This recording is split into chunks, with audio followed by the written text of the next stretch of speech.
bitches, bros, and non-binary hosts. Congratulations, Sanix, being first in chat today. I think you and Kona might be neck and neck when it comes to the medals. I could have gotten the question from iRobot right. I've never watched an Alec Baldwin movie, but oh no! Speak of the devil, here he is. How are you doing, Kona? I know you probably must be. Is it not quite neck and neck? Yeah, I'm pretty sure you guys are like 160-ish each, right? How many are you on, Kona? I've never watched an Alec Baldwin movie, but I knew what year he was born in for some reason. I don't know where I learned it from, but I know it. And that's the thing I know, I guess.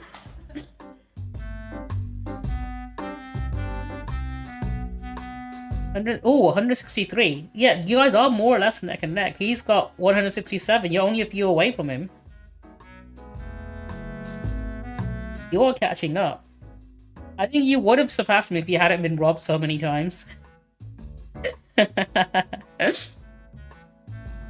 unfortunately, he played the 4D chess move and widened the gap a little bit more there.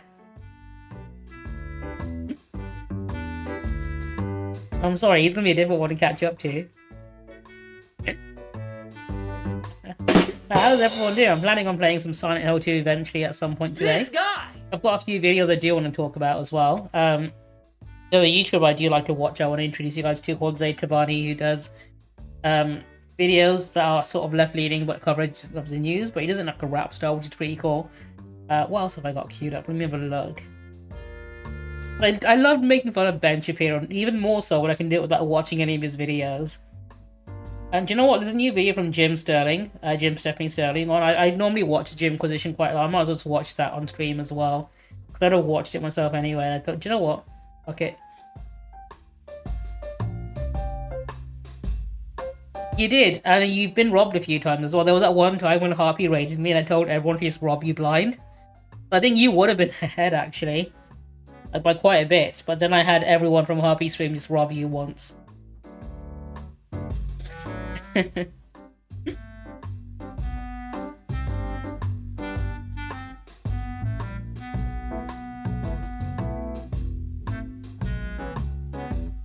mean, I might do that with Sanix next time if I get like a big raid from like, if Asmongold ever raids me, I'm going to tell all of Asmongold's viewers to type in steal at Sanix900. If that ever happens, I'll do it. I mean, I'll roast Asmongold as well the second he does it.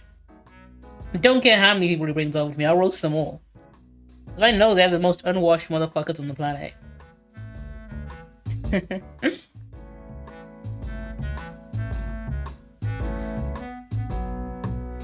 He wouldn't know. I mean, I don't think he's ever raided a person of color before. I think the only person of color he ever speaks to is Hassan Abi. Like, I've never seen, out of all of his, like, friends, or his circle of friends, or whatever, I don't think there's another person of color in there. I think Hassan is the only person of color he speaks to. And even then, Hassan is mostly just telling him off for saying something stupid again.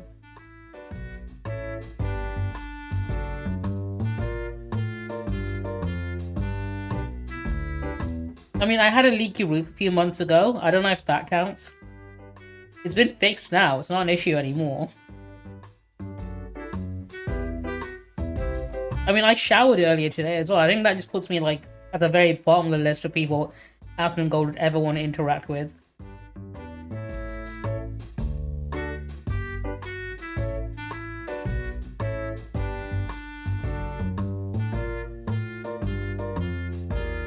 Stanley Family, if you can stick to English, I'd prefer that. This is an English-speaking stream only.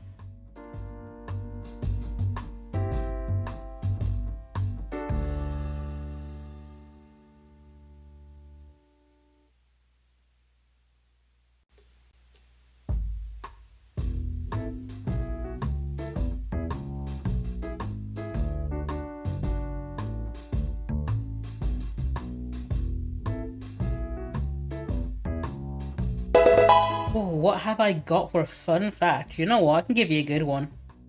I can give you pretty good fun facts. Thing is, I want to give one that I've not given before, because Coda, sometimes when people redeem it, I'll just repeat one I've given before, because I know. I can get away with it. But like sometimes I want to try and give one I've not given previously, because I know a lot of good shit. In fact, I can give you one, right? I realized I got wrong a while back.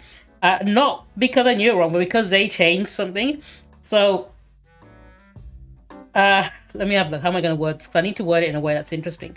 So the inventor of the modern day steam engine is James Watt, right? And the people who basically got it off the ground and made it into like a big thing are James Watt, Matthew Bolton, and Joseph Chamberlain, who are all from Birmingham, right? So I think like Matthew Bolton like financed most of it.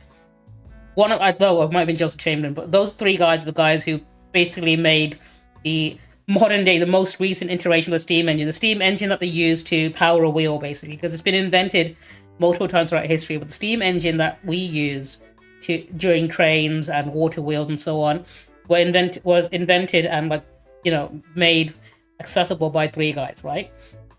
And there are three colleges named after them: Joseph Chamberlain College, Matthew Bolton College, and James Watt College, right? Except one of them got changed to Birmingham Metropolitan College.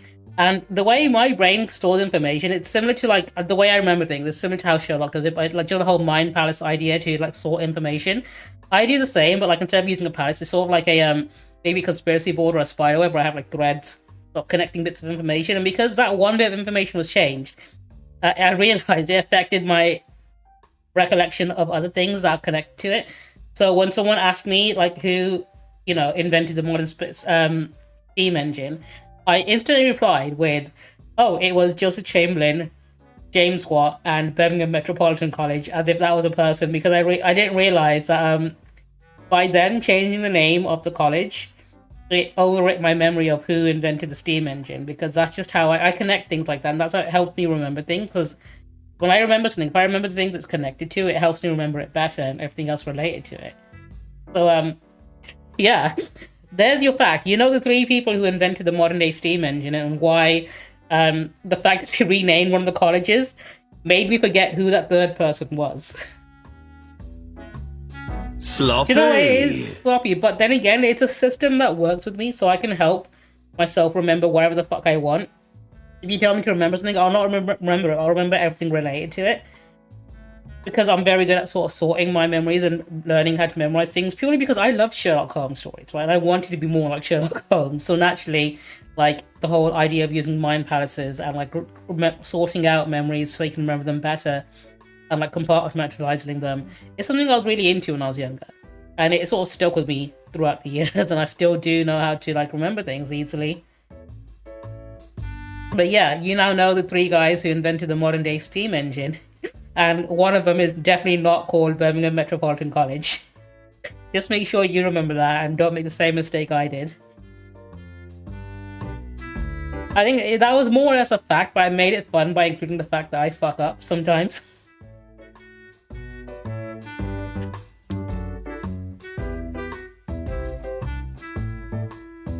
There have also been times where I've just completely guessed things and I have been correct. Like, I don't know if you guys were watching when I streamed Phasmophobia with Alana, but there were times where the ghost was like 50-50, one or the other. And then what I would normally do is I'll just pick one and I'll say with full confidence, this is that. And like every single time I'd done it, I'd always been correct out of pure luck. But because I'm so good at being confident, I can make it sound like I knew everything all along. Until the one time where I got it wrong, and Alana had a fucking go at me because she said I apparently know everything, which up until that point I did. I'm just very good at projecting false confidence sometimes. No, do you know, it's fake it till you make it sort of situation. I had no idea if I was correct or not, but it turns out I was correct. So retroactively, I am right?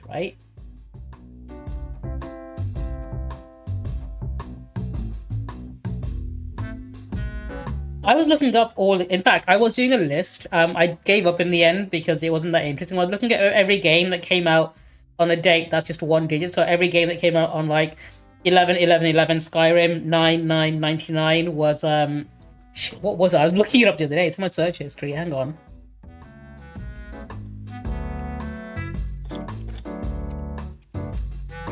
What was released on the 9th of the 9th, 1999? Final Fantasy 8. That was it. That was released on 9th of the 9th, 1999. Um, Although the problem is, it doesn't really go further back from 88 because video games only came out around the 70s and 80s. Like, there wasn't really any big game that came out on 1988. You would think it'd be Final Fantasy 9, but it's Final Fantasy 8, surprisingly enough.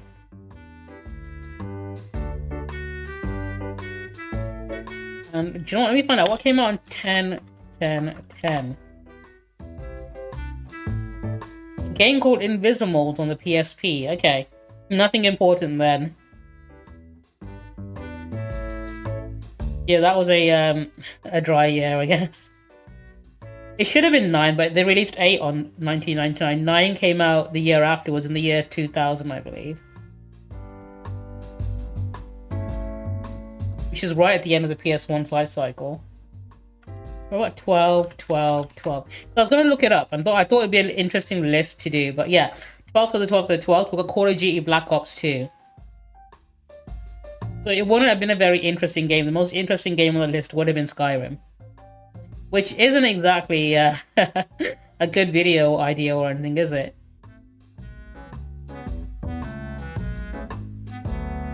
But those are such good dates. You could have had so many iconic games come out on, but like, I guess everyone apart from Bethesda missed out on it. I mean, Square Enix managed to get 9999 for Final Fantasy 8, which is kind of confusing, kind of off there. It should have been Final Fantasy 9, but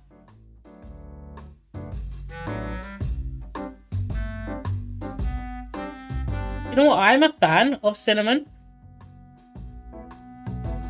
I prefer cinnamon over gingerbread, but I think I want to know if something tastes like the thing it tastes like. If you told me something was gingerbread and it tastes like cinnamon, I probably wouldn't like it because it's not the flavor I was expecting. I think that's the same for a lot of people, right? If something doesn't taste the way you want it to taste, even if it tastes good, you'll instinctively not like it because it's not what you're prepared for, right? Like, I love spicy food, but if you gave me something that you said wasn't spicy and turned out to be spicy, I probably wouldn't enjoy it because I wasn't prepared for it. You sort of need to mentally prepare yourself for that flavor, right? That flavor profile, even.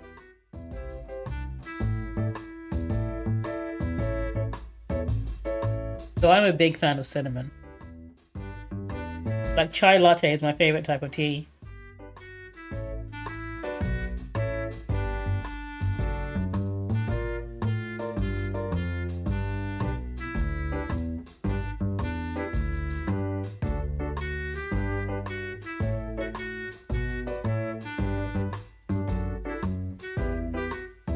Also, let's realize I've not posted about being live. I should probably do that. 1 second. I always forget to do this because I'm such a fucking professional.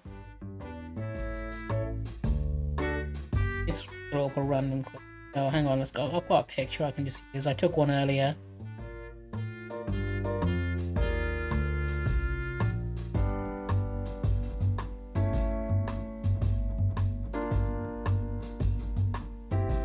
There we go, sorted.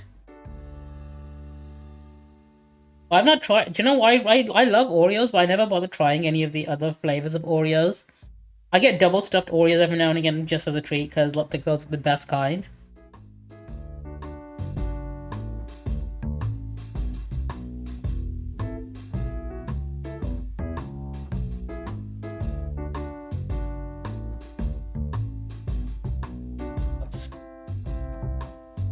I've never bothered with the other ones though. Also, has everyone done the Wordle today? Because I'm going to be attempting it in just a minute.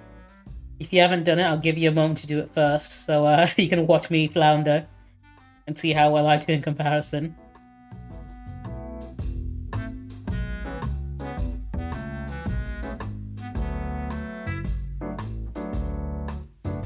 Got it in 4 with 2 complete blanks. Okay. Okay, let's see how well I do. Let's play. Watch this.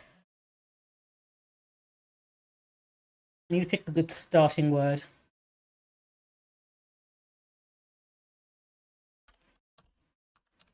LT.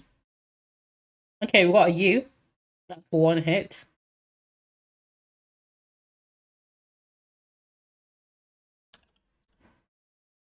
Limes.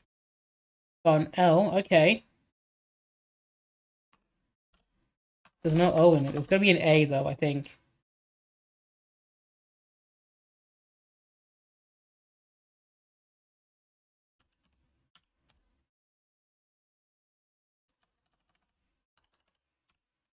No.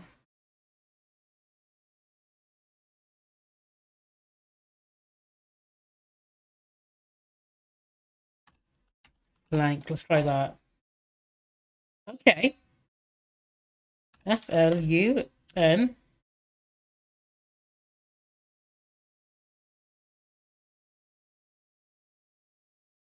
Flunk. No. Why did I do that? I saw the K wasn't there.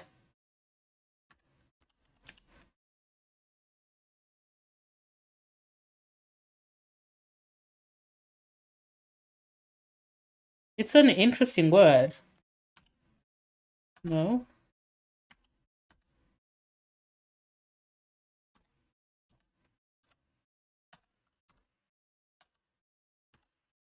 Flaunt.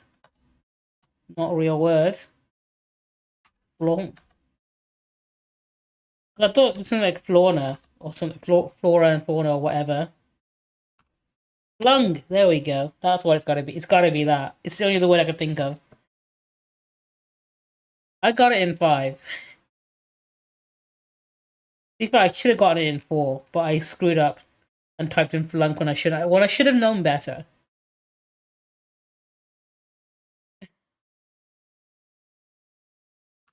Let me try geoguessing.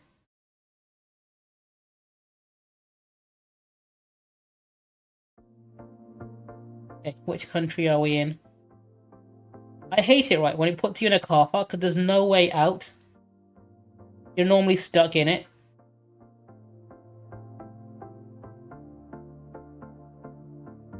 Blue Shore Financial, okay. This looks like it might be the UK. That lamp makes me think not, but these roads are quite narrow. I don't think it's the US. Oh, hang on, that's a cherry blossom tree. This is in the middle of spring, okay. Oh, traffic lights. Oh, do you know what? It might be America. Marine Drive. That's a US bus as well. Okay, do you know what? Yeah, I think you might be right. London Drugs. Chipotle. Park Royale. Royal Bank. Oh, hang on. RBC. That's not the Royal Bank of Scotland, though, is it? I've seen places in the UK with the word mart on, though. Grooming trading. This might be the BBC, actually. This might be the BBC headquarters. Royal Bank of what? RBC.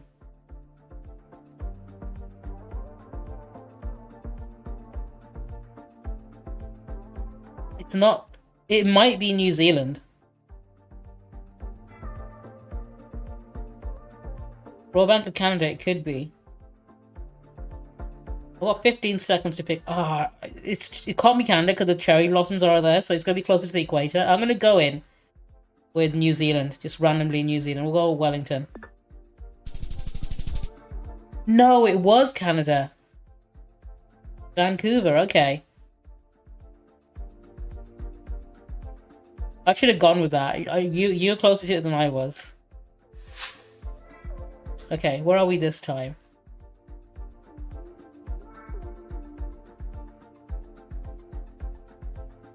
This is definitely somewhere in Europe. Seeing a lot of white people. Oh, hang on. License plate. Can I see it from here? No, it's blurred out, but I should be able to see if it's a European one or a UK one or whatever. The URL here. BE. That's Berlin, right? Or is it Belarus? BE. Somewhere in Europe. Or Belgium, even.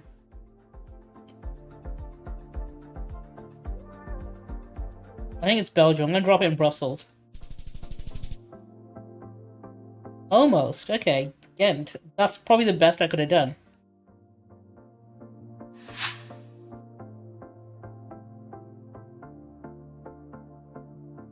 Is that in that Cyrillic? I think it might be. I don't think it's Polish.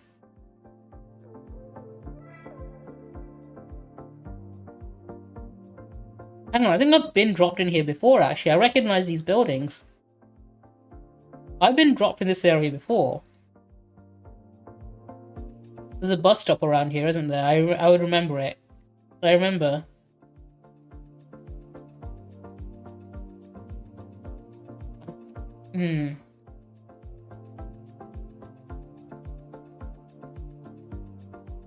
I have been dropped here before, okay. I recognize the street. I've been dropped on the other side. Fulvio, how are you doing? You're about to watch me completely either fail or ace this GeoGuessr. But 1 minute.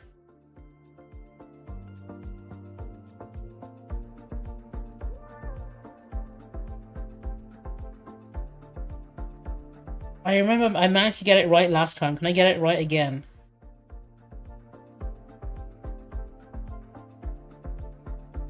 It's gonna be Warsaw, I think. Drop in the middle of the river. Ooh, okay, Moscow, that's where it was. Okay, do you know what? I'll take it. It was one or the other, I couldn't tell. Oh yeah, breaking news, hit me with it. Have they arrested? Oh, hang on, let me look that up. United Healthcare CEO arrest. I couldn't tell the difference between the... Because I know it's a Cyrillic language. I couldn't tell which one it was. Arrested and identified. I can't believe this. It better be the wrong guy. We all know it's Timothy Chalamet, right? Police in Pennsylvania on Monday arrested a strong person of interest in connection to the fatal... okay, person of interest means it's not the person who did it. Most likely someone... It could be someone connected to them.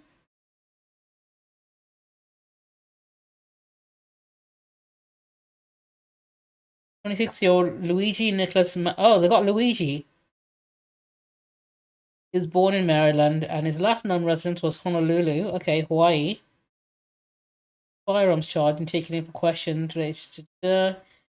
He has not been charged with the killing. Okay, so he's probably... He's most likely not the guy, right? It's probably someone related... He might be someone related to them or something. You have a strong person of interest in the shooting of our cities last week. Senseless act of... I know, do you know what? That's wrong. It wasn't senseless. We all know why they did it. None of us are disagreeing with it. Earlier, Monday, authorities in Altoona, Pennsylvania, questioning a man, 300 miles west of New York City and 100 miles east of Pittsburgh. I mean, I know he'd definitely be out. I don't think he'd stay that close, though, would he? I think he'd move to another fucking country by this point. Straight up, head straight for the airport, move somewhere else where they can't get you.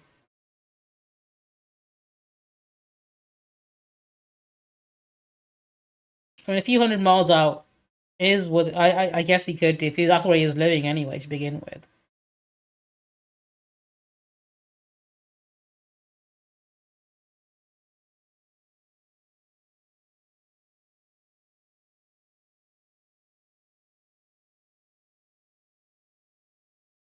Yeah, the backpack and the bullet casing. Okay.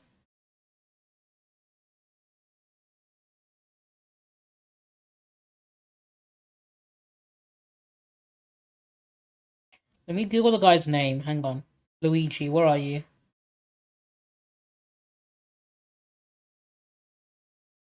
I say Google. I don't actually use Google. I use a search engine called Ecosia, which I fully recommend if you don't like the fact that Google's going to be ruined by AI, because this actually gives me the results I'm looking for, right? And the best thing about it is Ecosia doesn't like collect your data, doesn't spam you with ads either, and all money they make goes towards reforestation efforts. So I fully recommend like setting Ecosia as your default search engine if you can, because fuck Google at this point.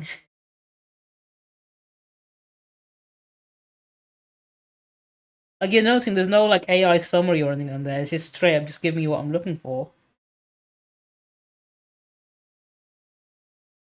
This is gonna tell me the same thing.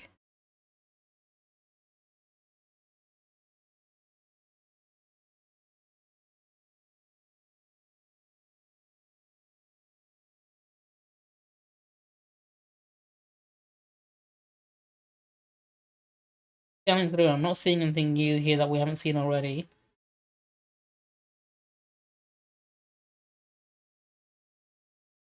There are lots to way. There are lots of other ways to make money, be remembered, and lead a good life.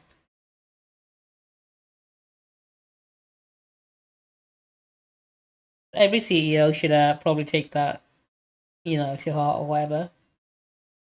Anything new? Nothing new in this one. Okay. I think because it literally is like, what, 21 minutes ago? 31 minutes ago? There probably won't be anything new for a while. I think 1 hour ago. It literally is just breaking news, so, Also, like, this is a completely fucking different person from this picture, right? They try to say it's the same person. Different mask, different hoodie. Like, the only thing they have in common is maybe skin color. Actual BS.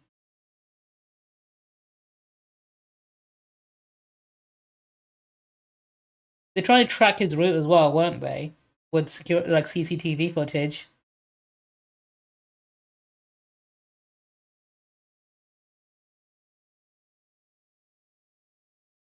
Man, this guy, do you know how, like, fucking all those right-wing grifters who are on the, like, Sigma grind set always, like, you have to be up at, like, 6 a.m. to be on that Sigma grind, whatever.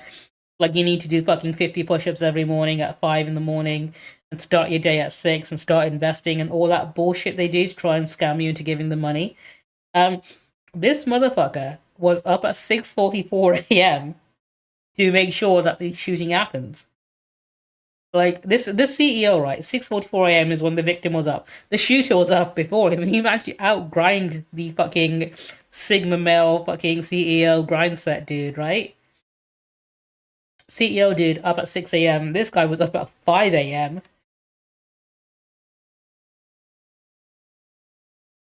Imagine being able to outgrind the CEO of a fucking healthcare company.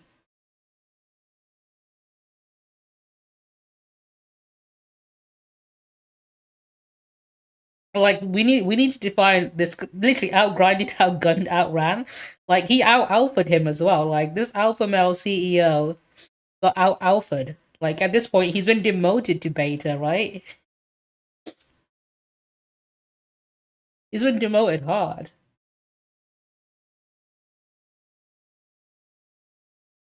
Not only that, 6:48 a.m. shooter rides bike into fucking Central Park. He went for a bike ride through a park literally 4 minutes after killing this guy, right? That's some Sigma grind set. Like, people are like, oh, be up at 6 a.m., commit a murder, and then do your cardio. That's like a whole extra step. Now, the NYPD are never catching this guy. This guy's gonna outgrind them as well. They should just give up, let's be honest. Not even worth the effort. It's embarrassing that they're even trying, actually. I'll have to check up on this later. I'll keep this tab open. I'll probably refresh it later on.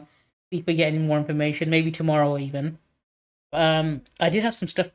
So, do any of you guys know about this YouTuber called Zay Tabani? He used to songify the news for Philip DeFranco. That's how I found him. But he's done a series of videos, or started doing one called Grift Watch, where he breaks down right-wing grifters and whether or not they're being honest or disingenuous. I'm genuinely someone I recommend following. His videos are quite good. He's done one on Ben Shapiro, and because we all love making fun of Ben Shapiro, I thought I'll stick it on. There are three elements to music. There is harmony. Because he does do a very thorough like breakdown of like Ben Shapiro's BS, and times where he does actually, happen to be honest.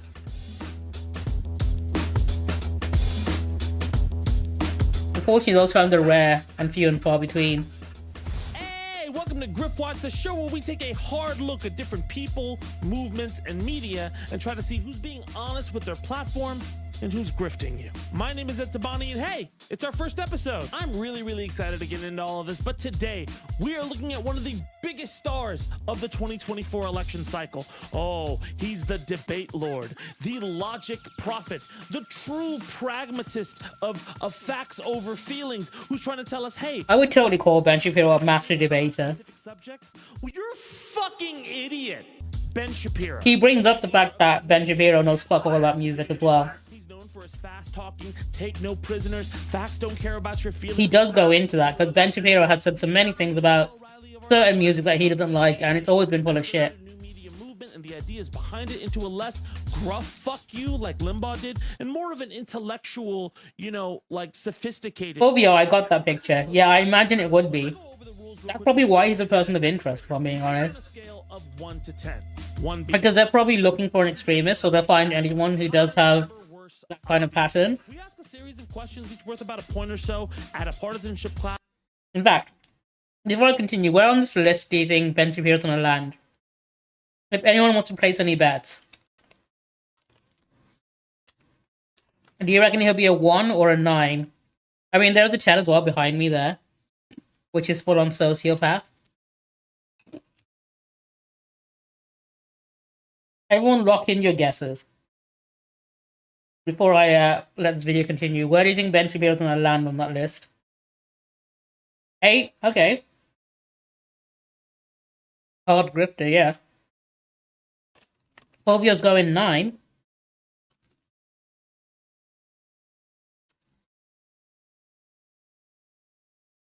I think those are valid numbers to go with. I think that's the kind of like vibe he does give off. I probably would have gotten an 8 myself.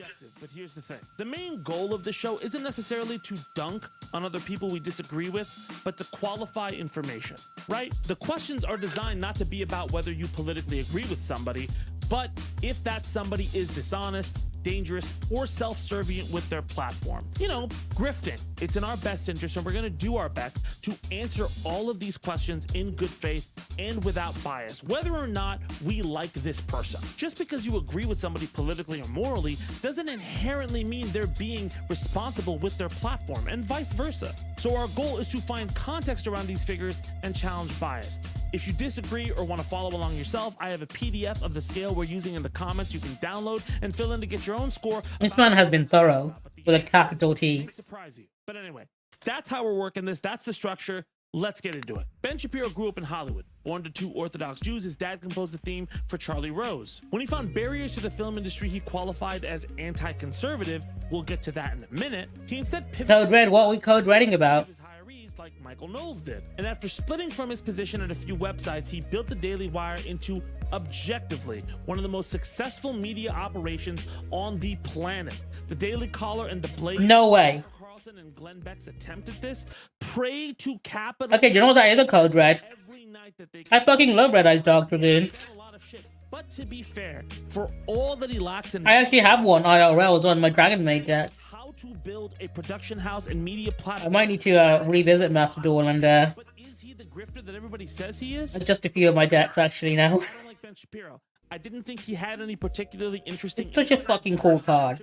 And I feel like he's cornered a market rather than becoming a creative zenith for the conservative movement. Does that make sense? This show isn't meant to condemn or endorse Ben Shapiro's views. Like they always give you the coolest fucking card and tell you you can't use it. His platform, regardless of partisanship.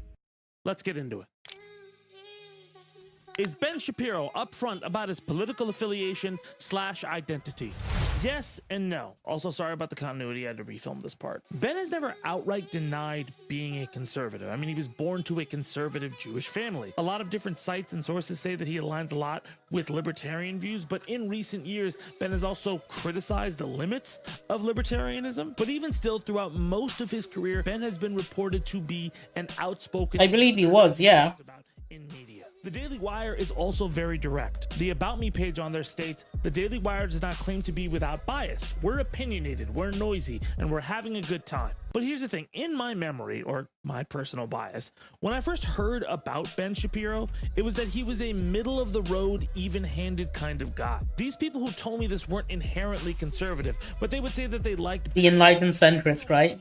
culture or the culture war, all of that kind of stuff. So I originally thought going into this, oh, he's just misrepresenting himself being an even-handed dude. But he was explicit about being conservative. So I was wrong there. However, I also went back to look at old Daily Wire content, articles, and branding, and I noticed that Ben branded and framed The Wire as a fight not only against liberal bias in media, but against hyper-partisanship. He led with this idea that he was opposed to political extremism and was approaching these topics from Because he only does it when it's on one side and not the other, right? ideological ones. And if you take a look online through some old Quora posts and some Reddit ones from about like 6 to 8 years back, you see a lot of people asking if Ben Shapiro is a centrist or center-right. You'll actually see people saying he's more libertarian or even not all that Republican. Facts don't care about your feelings. That's his catchphrase. There's a pretty ingenious branding trick going on here. And look, some of this is going to come off a bit like conjecture, but as somebody with a wealth of experience in branding and marketing, and I'm trying to be fair, even giving him credit where it's due, Ben isn't explicitly saying how conservative what he's pushing is. Early on, at least. A lot of it is giving off a center-right vibe, at least from what the branding entailed. Centrist is when someone doesn't pick either left or right wing, so they don't agree with either side. And usually in that case, it's because they don't understand the nuance of the politics on either side. So people try and stay out of it and call themselves a centrist. And really, the truth of the matter is, they don't have the backbone to commit to either one. You would want an even-handed news publication doing this. At the same time, though, the Daily Wire... And people who do tend to be very privileged. It means they have the privilege to ignore politics. There's a lot of people who are constantly affected by it don't have that privilege. Platform people like Candace Owens, who is very, very right-wing, okay? They espoused very conservative views on gay marriage.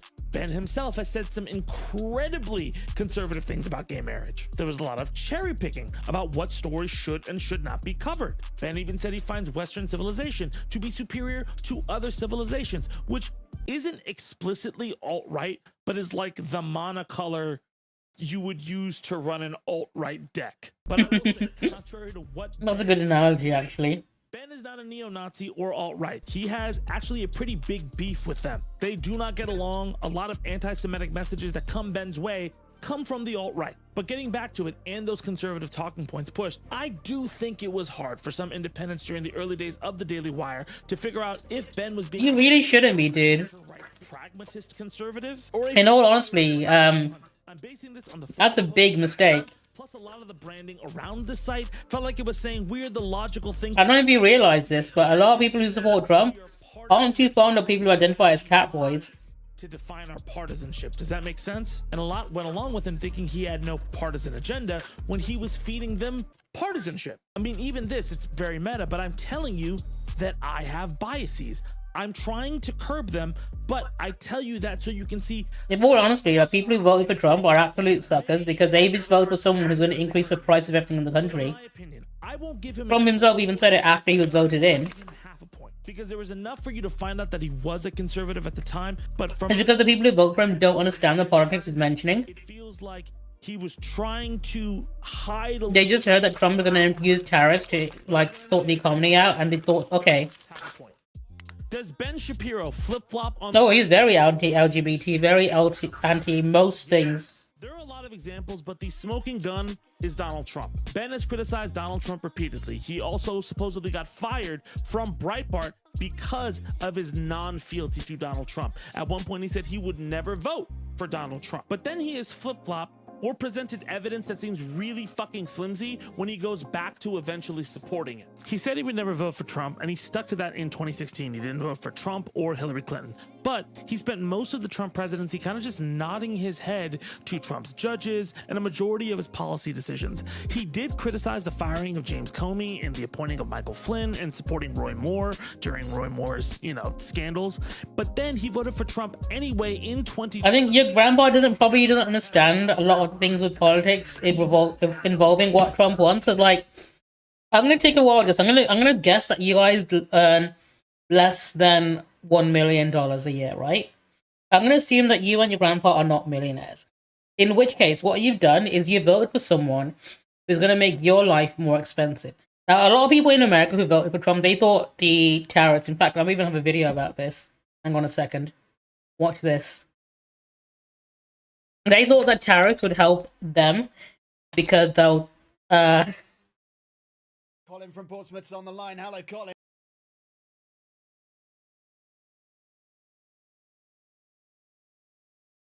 Yeah, unfortunately, a lot of Trump's wars happen to be like that. But like, a lot of people thought Trump would help increase the economy by using something that he likes to call tariffs or whatever.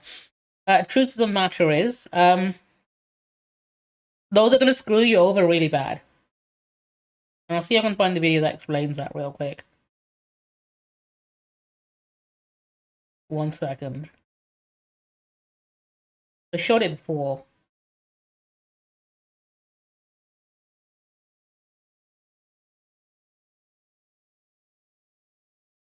Here we go. Watch this. Hang on, where's the sound on this? Damn it, there we go. Let me start this again.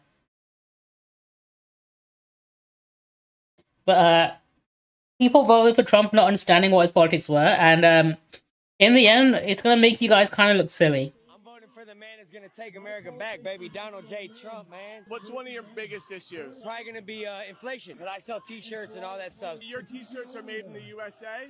No, my blanks, no. See, that's the thing Trump's talking about. If we tax them, hit tariffs, the same. This is what people think. It will cost the same to make over here. We pay the tariffs. Well, the companies pay the tariffs, not us. China doesn't pay the tariffs. We do when they come in. Yeah, I think it's because you weren't properly educated on that, and like most young people who have like only voted for the first time in their life or whatnot, well, this might have been the very first election they could have voted in. They don't fully understand because there's a lot you need to know about this sort of thing. 1,000 shirts from China and there's a tariff on it.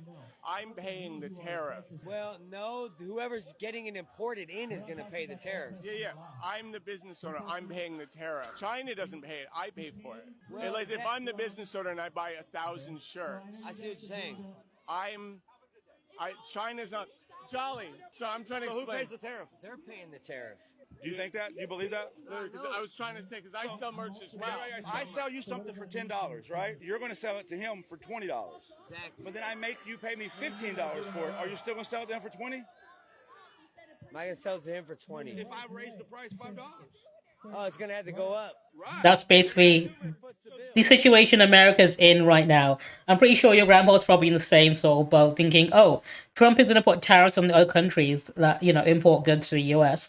Therefore, other countries are going to pay more money and give us, better GDP." But the truth of the matter is, if other countries put their prices up, everything in the U.S. is also going to go up as well, and you guys are now going to end up paying a lot more money for everything in the U.S.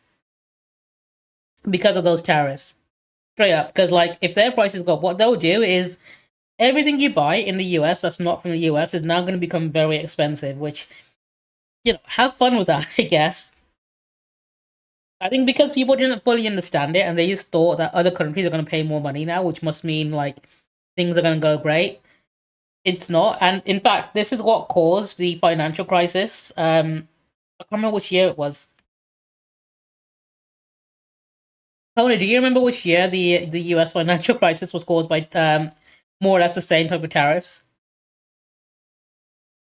No, I get it. You don't want to like politics is something that probably ends up causing a lot of arguments in family. I'm pretty sure if you did bring it up at any point, they'd probably be especially with older generations as well. They tend to be very stubborn with their beliefs, and even when you tell them directly that something like this guy here, he was willing to accept it. He had an open mind. He was willing to accept that maybe he might have been wrong about it, or he didn't fully understand it. But I know older people tend to be a lot more stubborn purely because of the way they were brought up during their generation. And they don't like being told they're wrong. Even when they know they are, or they know that they've done something wrong, they don't like being told or scolded for it or made to look silly, right? And that's why they'll tend to double down on that and not admit to mistakes, even when it is like plain as day as this. But yeah, I fully understand if you want to sort of keep it to yourself. But Connor, you don't think he is? I think genuinely he's gonna do it.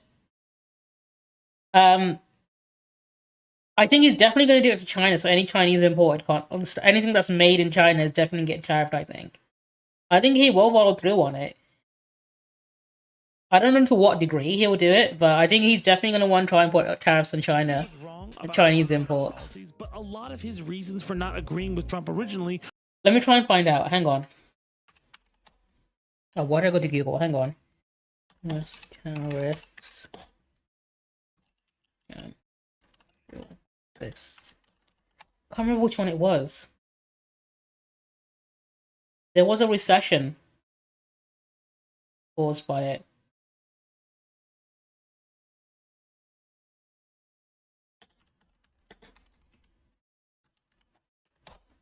When was it? I mean, obviously the US liked to fall into recession. We already know that much. 1930s. That's what it was. That's what I'm looking at. Yeah, the Great Depression was caused by tariffs, and it's more or less the same as what Trump was going to do when he's in charge. So look forward to that, I guess. You're going to have a very tough... I'd say 4 years. I don't know if it's going to be for 4 years. You might start recovering before then. But yeah, the Great Depression was caused by tariffs. Very similar to the ones that Trump wants to do. But I don't think a lot of people realize that.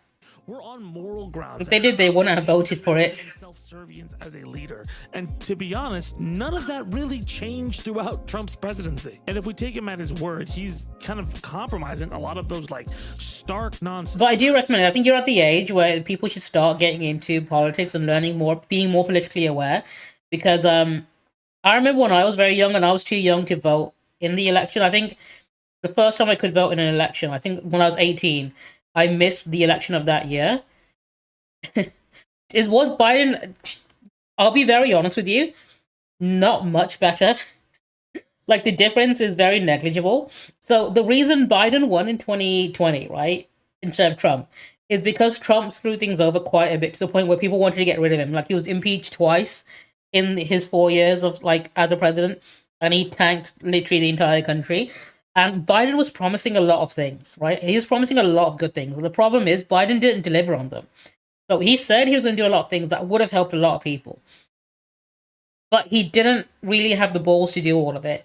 And the amount of time he was president for in those 4 years, he didn't accomplish enough. Like, if he did the things he was going to do, he would have been better. But he didn't. And that's a problem because he was too concerned with the backlash or whatever reason he comes up with for not doing it. Like, he said he would do, like, student debt being the most biggest one everyone was, like, waiting on him to do. Like, he said he would forgive a lot of student debt. He never did in the end. And a lot of people were like, this was your biggest promise when you became president. The very first thing you're supposed to do, and he didn't get it done. And a lot of people sort of hold him in contempt for that. Whatever he thinks is a better economy and... Like, Kamala Harris probably would have been better than Biden to some degree. I'll be very honest, I think her vice president, Tim Walz, he would have been very good. If they got in, I think Tim Walz would have done the lion's share of the work. I'm not sure. I'm not too confident Kamala Harris would be... I mean, she'd be better than Biden, but even then, like, you sort of need to understand the nuances between the two in the sense that, yes, she would be better, but in some cases, she'll still do the same things that people didn't like about Biden as well.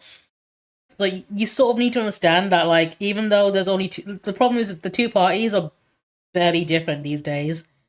Like, the difference between them is very small, but, like, even then, most cases, I'm not saying all cases, a lot of cases, Democrats tend to be better for regular people, whereas the Republican Party tend to be better for the big CEOs and companies. So unless you're a capitalist who happens to have capital, if you, like, I think the best way to say it, like, if you have employees working for you and you own a company, you're more likely to benefit from the Republican Party. If you are someone who has a full-time job or has to, like, pay rent and doesn't own their own house, maybe go Democrat. Better electoral opportunities for... If you don't own any land, like, voting for the Republican Party won't benefit you in any way, shape, or form. And then flip like he has flipped is a little sus. It's giving Nikki Haley or honestly even Joe Biden shaking his hand at the fucking Oval Office. Look, anybody can give excuses for anything, but Ben will tacitly admit his position looks hypocritical and then give a bullshit excuse for why he's flipping it. And we're just... My grandmother had Alzheimer's as well, and like I know the kind of effect it has on a person's brain, and I get why you wouldn't want to bring up anything that might set him off in a way. if you do this. Like, I understand, oh, this politician is an existential threat, but I feel like Ben is making his argument mainly on culture war grounds. You can't say you're never. But like Biden, the problem with Biden definitely is his age. And I'll be honest, the biggest problem the Democrat had was the fact that Biden said he wanted just second term, and then at the very last minute he said Kamala Harris is going to run. I think from the very start, he should have said it was Kamala Harris. Because I think the fact that she only had a few months to campaign meant that she was never going to get anywhere. Because, like, by the time she started campaigning, Trump has already been to, like, half of the states already, right? So, like, even though she had, like, plenty of celebrity endorsements, like Charlie XCX and all that crap, like Taylor Swift even endorsed Kamala Harris. Unfortunately, it was too little too late. And that's one of the problems the Democrat Party has. They're not very organized.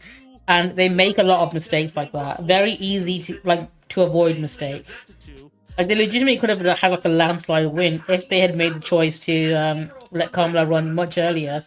She could have been the first black woman president. Knowingly present misinformation. Okay, originally on this one, and that is entirely the fault of the Democrat Party. They make mistakes like that all the time. Hey, well, he may get the next question wrong, but he's genuine in his. Like, I'm not trying to say one side is better than the other. Like, one side is perfect and the other side is completely bad. It's just that both sides have their faults. But Chauvin should have been charged as a person, if you unless you happen to be very, very rich, the Democrat Party's like policies and what they're trying to go for would benefit you more. The only way Ben could have missed this is if he willingly pretended not to see the information or the correction of it, or was presented with it and just rejected it, even though the evidence was overwhelming. It is maintained by the county board. Floyd died of cardiopulmonary arrest, complicating law enforcement's subdual, restraint, and neck compression. But I would recommend getting yourself clued more into the difference between the parties. Would have been killed. Like, hang on, let me send you the link. Actually, there's a test you can do. Which party should I vote for? There's one for the US, one for the UK.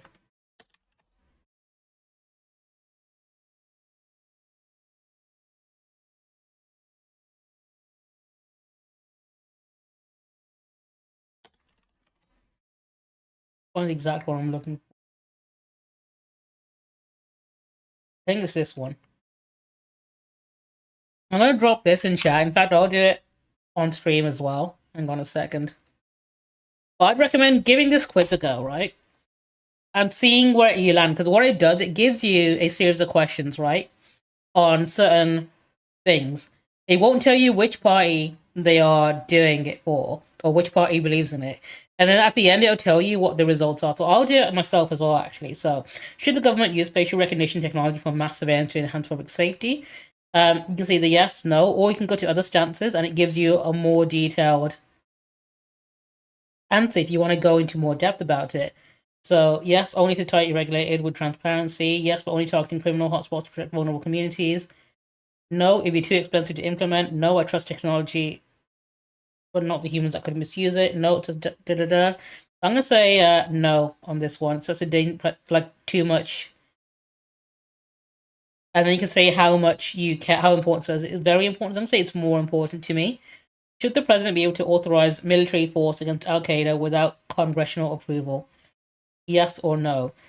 And I think Congress should approve. I mean, considering who is president soon, I think Congress should have approval on that one. Just to stop, more conflicts from being made by rash decisions by any one person. Should the president mobilize the U.S. military against Mexican drug cartels? Oh, maybe. Mexico's own government? Maybe. Legalize all drugs instead? To be fair, if they have agencies already, they shouldn't use military force on that. They should actually focus more on actual, drug, authorities, right? Should the government increase environmental regulation to prevent climate change? Absolutely, hell yeah. Is there a hell yeah option? Let's have a look. Yes. Tax carbon emission instead. I think that's more important. Should the US withdraw from the Paris Climate Agreement? If you don't know what that one thing is, you can click on Learn More, and it tells you what the is. So President Trump announced the US will withdraw from the Paris Climate Accord.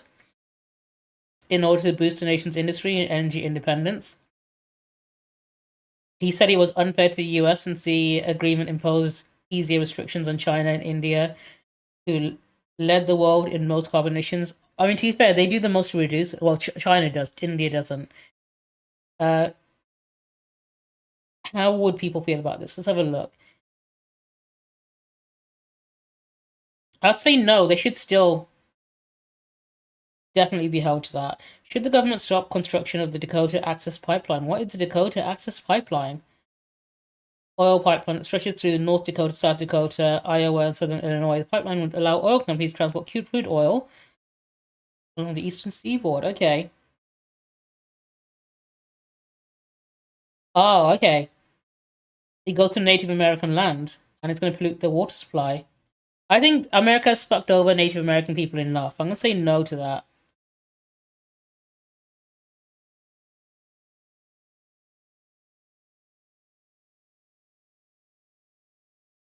So they should stop the construction. Sorry, yes to that even.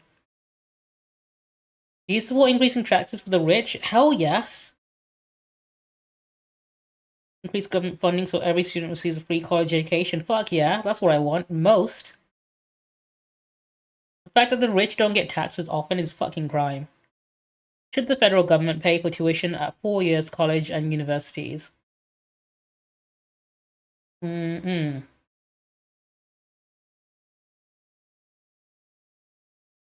Lower interest rates? No. No, I'm gonna say yeah. They should pay. I mean, you're paying taxes. You want the taxes to be used to help you, right? Should critical rate? Oh, fuck yeah. Teach that. Alright, while the ad is playing, actually, I need to refill my drinks. I'll be back in just a minute. Be right back. I'm recalling the attack team. Return to your positions. Increase security.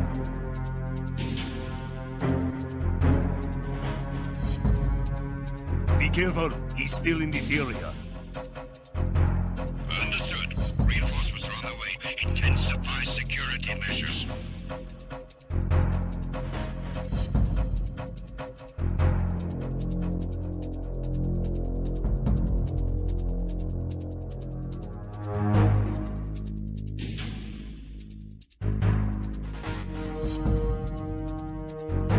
You haven't made your scheduled report.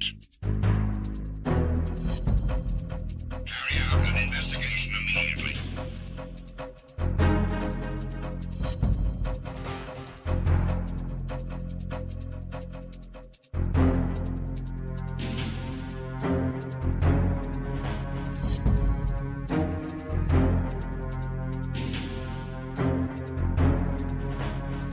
It was nothing. All clear. The situation is normal. All clear. All personnel, return to your stations. I'm recalling the attack team. Return to your positions. Increase security.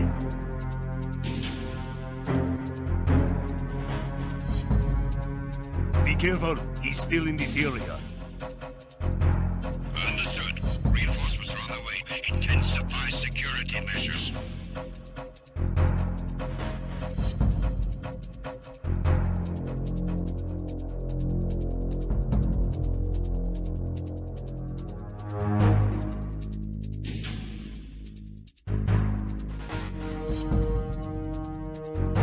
You haven't made your scheduled report. Carry out an investigation immediately.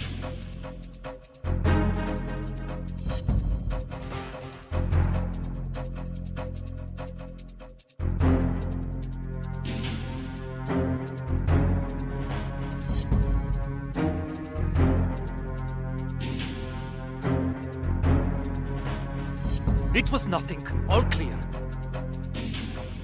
The situation is normal. All clear. All personnel, return to your stations. I'm recalling the attack team. Return to your positions. Increase security.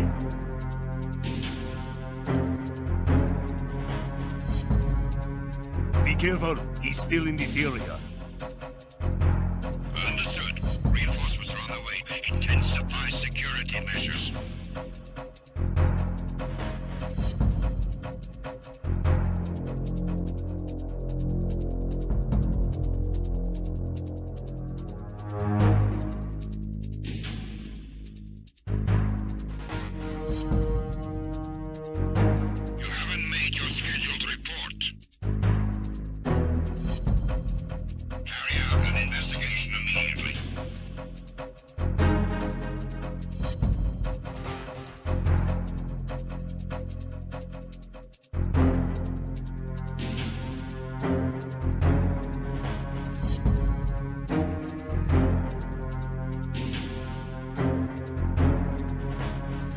It was nothing. All clear.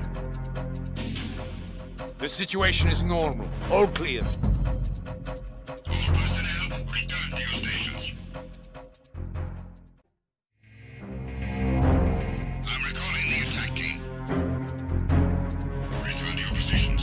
Increase security.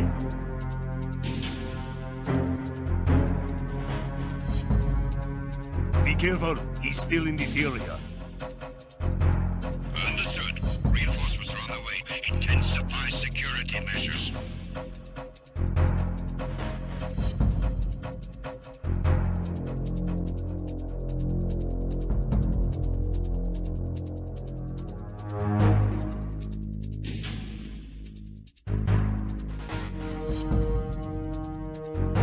You haven't made your scheduled report. Carry out an investigation immediately.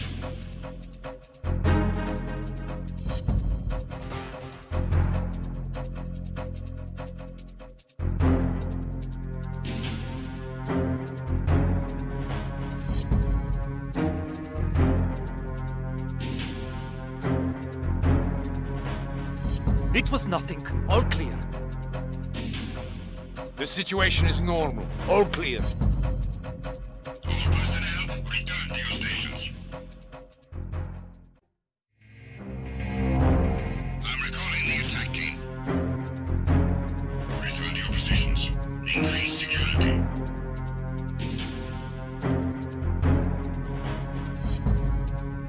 Be careful. He's still in this area. Understood. Reinforcements are on their way. Intensify security measures.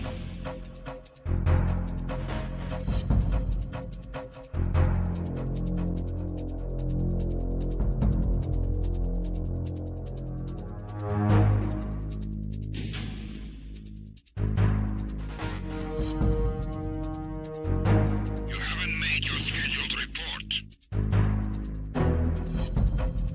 Carry out an investigation immediately.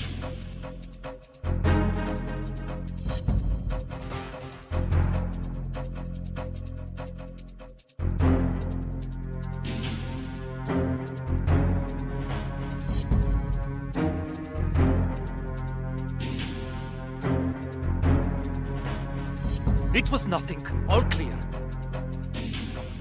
The situation is normal. All clear. All personnel, return to your stations.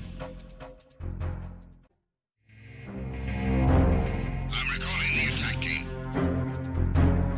Return to your positions. Increase security.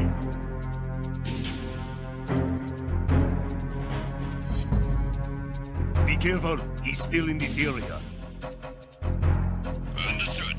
Reinforcements are on their way. Intensify security measures.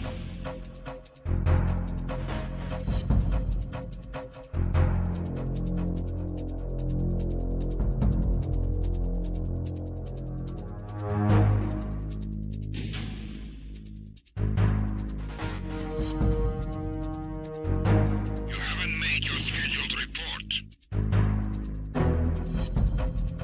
Carry out an investigation immediately.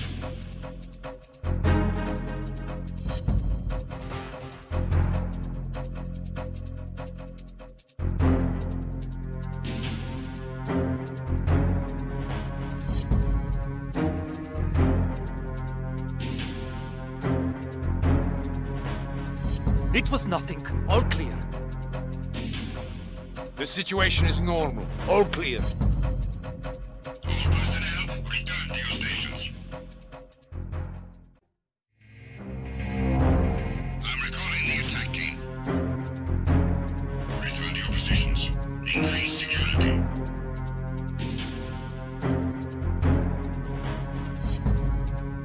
Be careful. He's still in this area. Understood. Reinforcements are on their way. Intensify security measures.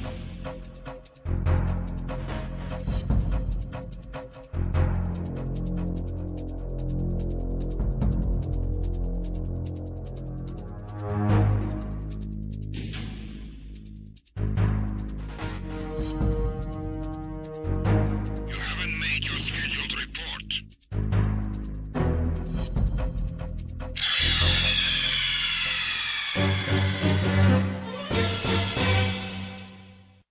I returned. I need to trauma dump for a second because I took a little bit longer during my break because I thought, why not pour myself some hot chocolate, right? Whilst I was up. So I went ahead, made myself some hot chocolate. Unfortunately, though, and it was the good hot chocolate. It was the Options mint hot chocolate as well, right? I've not had it in a while. I thought I'll treat myself because it's cold tonight. Get myself a nice warm cup of hot chocolate. Turns out the milk, because I have two types of milk. I have oat milk and I have regular milk. And I use oat milk when I make coffee or hot chocolate or like whatever because I like that. Turns out the oat milk I've had has gone moldy. So I just poured a whole bunch of lumpy milk into my fucking hot chocolate. So I just had to pour it down the sink now. I think next time I have a piss break, I'll try and I'll attempt number 2, but I'll use the other milk. I don't know what I did to deserve this, but yeah, that's me trauma dumping. Not even sorry about it. I just needed to get it out there. I can't believe I wasted 3 spoonfuls of hot chocolate there. It was a good shit as well. But do you know what? I'll try it again later. Let me carry on with this quiz I was in the middle of doing. Electoral issues. So the electoral college be abolished? Fuck yeah, get rid of that thing. Ranked voting system, representative democracy, popular votes. Oh.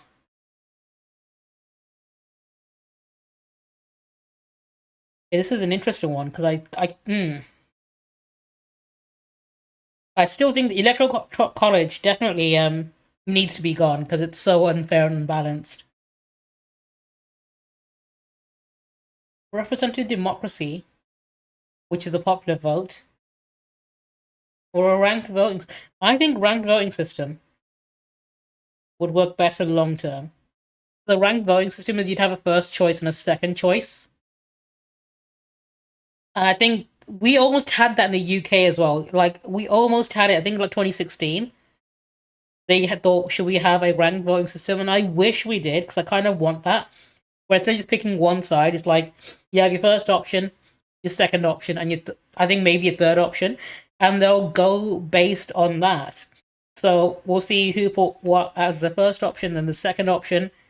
And then they'll sort of, like, usually it will lead to a coalition government, which isn't a bad thing. It means you get a more varied sort of representation on both sides. And I'm so mad we never got it, because we were so close to getting something like that. Should photo ID required? No, it shouldn't, but let's have a look. Every 18-year-old receives one at no cost. Yeah, that's the issue, because some ID that they accept, you'd have to pay for. No one automatically register every citizen to vote. There we go. They shouldn't have to register. Should foreigners currently residing in the US have the right to vote? Fuck yeah, they're living in the US. They should have a right to vote on how the US is run. Anyone who pays taxes should have the right to vote. They live in the US, they pay taxes, but they don't get anything like Social Security or whatever.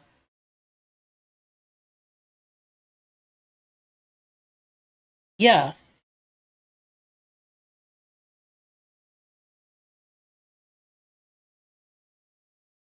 It did, like, genuinely. It was better. I mean, they did fuck all, literally. They were, like, more or less impotent when they were having that coalition government, but at the same time, it would have been better than just having a straight-up conservative government. I mean, Nick Clegg could have done way more, straight up.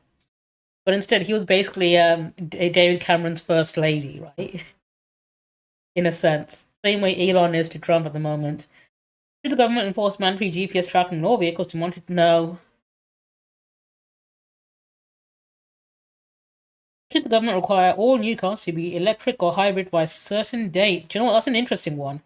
I mean, Elon definitely would love that, so he can profit from it. But electric cars are a good thing. Problem is fossil fuels being used to power plants.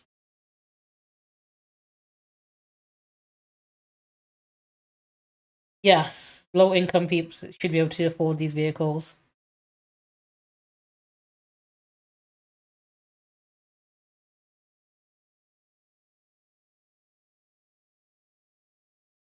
Is what I want to say.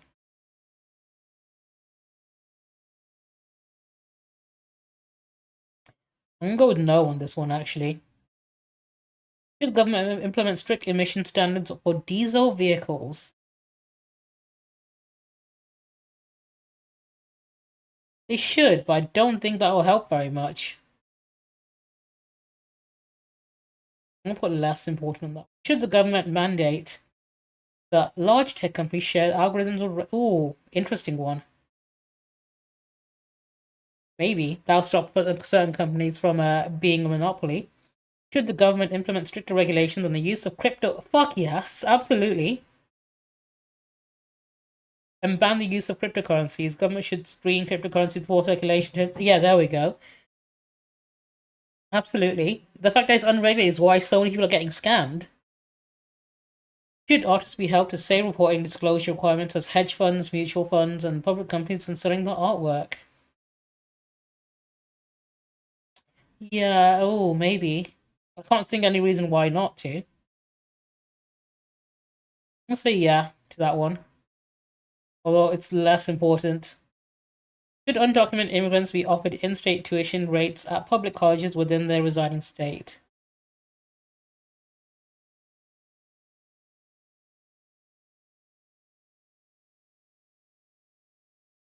Interesting. As long as they pay taxes, why shouldn't they? I mean, if they're paying taxes, they should benefit from the system, right? They're supporting the system. Should illegal immigrants have access to government-subsidized healthcare? Fuck yeah. Yeah, if they pay taxes. In fact, no, I just say yes in general. They shouldn't need it. Yes, and grant them citizenship. Should the US build a wall along the southern border? Nope.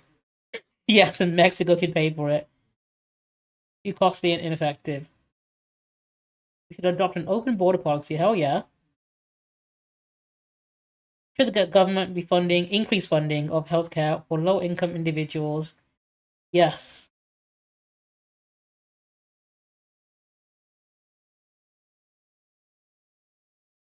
I'm going to say more important for that one. Do you support the Patient Protection and Affordable Care Act? Hell yeah, I love Obamacare.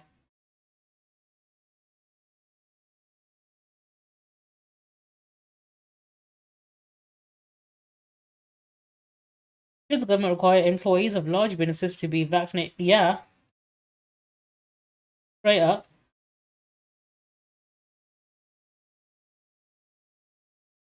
Should funding for local police reform be redirected to social community-based programs? Absolutely. Best way to provoke... yes, and abolish the police. Yeah, ACAB. Should police departments be allowed to use military-grade equipment? No. We've seen what happens when they do.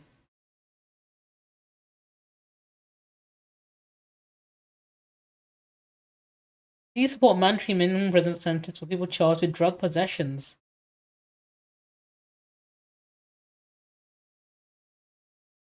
We learn more on this.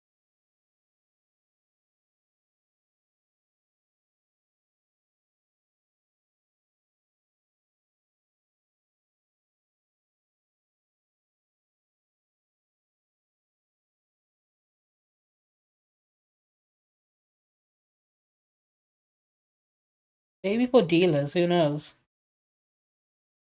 No, I'm gonna say no on that one. Should the US raise taxes on the rich? Fuck yeah.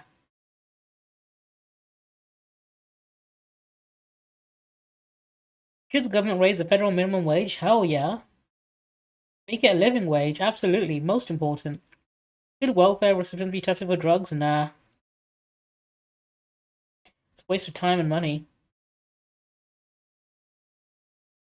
It'll cost more money than, like, any money it'll bring in, so... or any money it'll save. Should the government regulate the use of CRISPR technology for human genetic... I mean... CRISPR genetic modification technology helped me with my chronic illness, so I'm gonna say no to that one. I've directly benefited from that. Should the government require children to be vaccinated from preventable diseases? Exactly, Kona. Fuck yeah. I'm glad you said that in all caps. The way people look at someone with a luxury, like if someone has a smartphone or a Nintendo Switch and they think, oh, this person shouldn't be allowed to have that. If they're poor, they need to be miserable and not have those things. Can fuck right off. Should government require children to be vaccinated for preventable disease? Yes.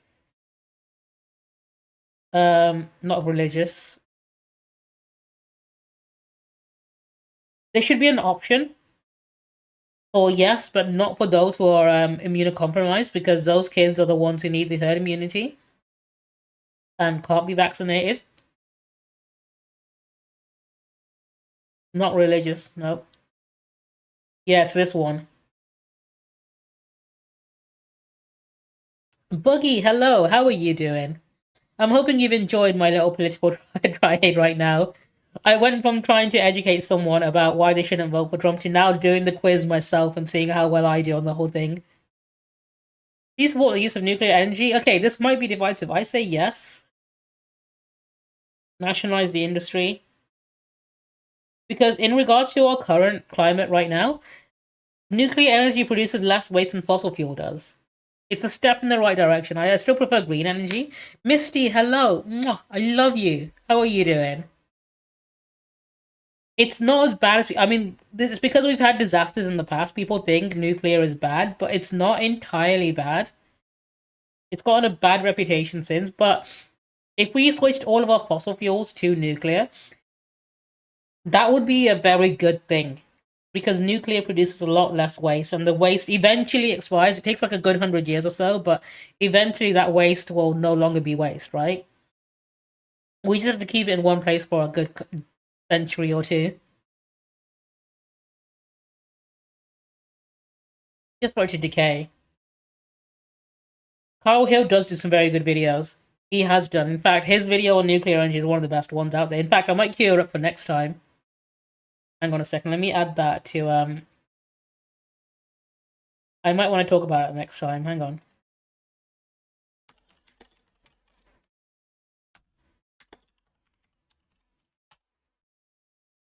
I'll add it to my watch later.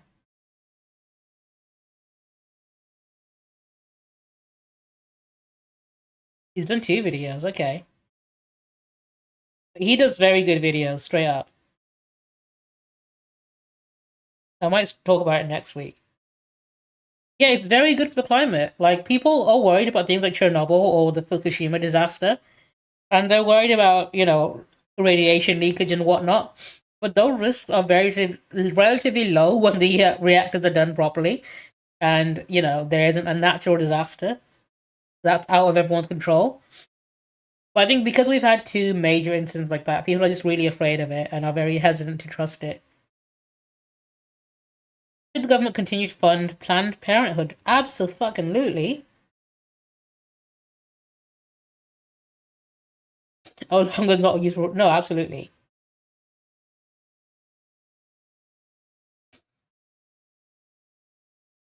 Exactly. Booty Tootin', hello. How are you doing? A group of porcupines is called a prickle. I'm gonna save that. That's information I did not know. I'm gonna commit that to memory. Next time someone asks me for a fun fact, that might be one of them. What's my stance? Absolutely pro-choice. Fact 3, no. Absolutely this. Most important. Should health insurance providers be required to offer free birth control? United Healthcare are not gonna like that. Yeah, Fukushima was more or less more recent because it's in the early 2000s. But even then, the problem with Fukushima was it was a natural disaster. It was like an earthquake and a tsunami, right? Nothing we could have done about that. Literally, what do you do to stop the earth from shaking? There was no way. Like, if they had any other type of power plant there, that would have been the one that would have been destroyed instead.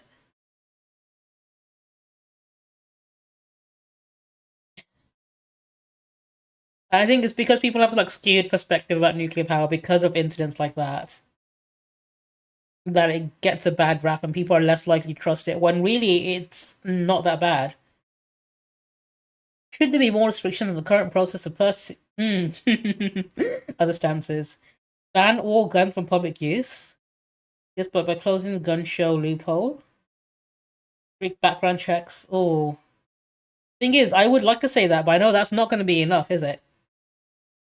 Because background check from psychological testing is going to come up. It's going to come to, like, does this person look white enough to own a gun? That's what it's going to boil down to, because the people selling the guns are going to be that kind of person.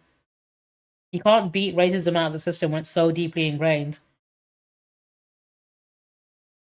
Ban all guns from public use is what I'm going with. Should teachers be allowed to carry guns at school?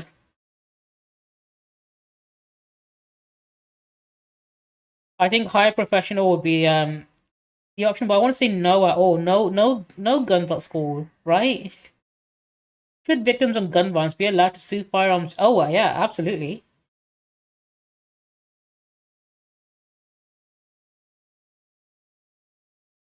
Yeah, they can't, because they're not the only country that has guns. Japan has guns. Certain European countries, like Amsterdam, has guns, but like they don't have these mass shootings, do they?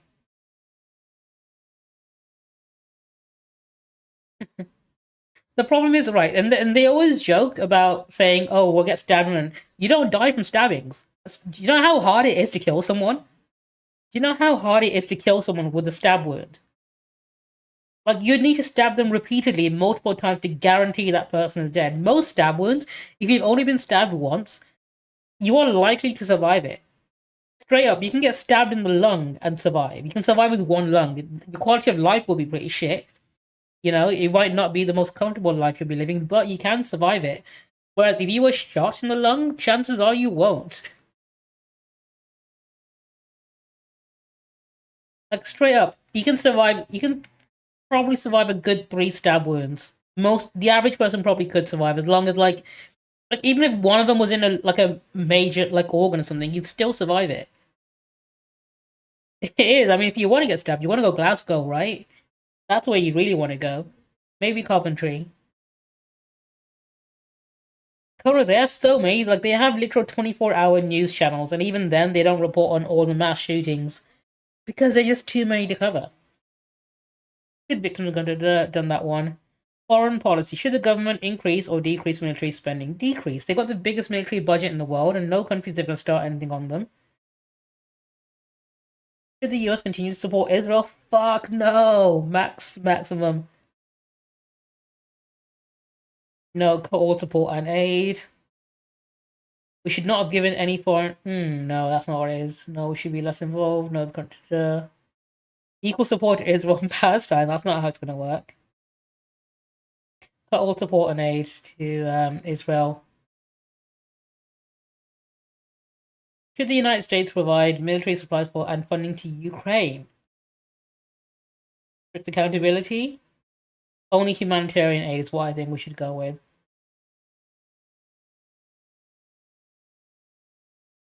Should the government implement rent control? Absolutely. I've been talking about this for so many years. Rent control should be a thing. Because it works so well in countries like Germany. And it's insane how good it is over there. And like how we in the West don't have it. Like UK, US, Canada, we don't have things like that. Absolutely. Should the government incentivize the construction of affordable housing? Fuck yeah, let's go with that one. Most. Should new housing developments be required to include green spaces and parks? Oh, that's a good one. Yeah, why not? Which political party do you do? Oh, women's equality, socialist. I am a socialist. I'm gonna go social. I'm basically a straight up socialist. What do you expect job opportunity to do? Oh, currently I imagine it'll be worse. How would you rate job opportunities in the country compared to a year ago? I think has it been no, that we've had, no, it's been worse actually. I'm thinking about the news. There have been like mass layoffs all year round. How would you describe your likelihood of spending too much money compared to a year ago? Much higher. What do you expect your likelihood of spending too much money to be in a year from now? Much higher. In a candidate. Okay. Honesty. Transparency. Morality. There we go. We'll go with that one. Show my results. Am I gonna be a conservative Republican? How Republican do you think I'm gonna be? That's loading up. Put your guesses in now until this finishes loading. How much of a Republican do you think I'll be? How many of these are conservative viewpoints? 3%. Okay. Pretty good guess. I might be 3% Republican, because I did agree with like 1 or 2 of them. Okay, I am 93% green, 91% women's equality, 90% socialist. Okay, I think it's because I said most important on the economic, like, energy, like, stuff, that I went 3% higher on green than socialist. You would think socialist would be higher, but I think it's because I had, like, positive views about nuclear energy that I pushed it over by about 3%. Transhumanist. Okay, show more. I am 1% Republican. Okay. Connor, you're off by 2%, but do you know what? It's a fair guess. I'm only 1% GOP. In fact, can you tell me which one I agreed with them on?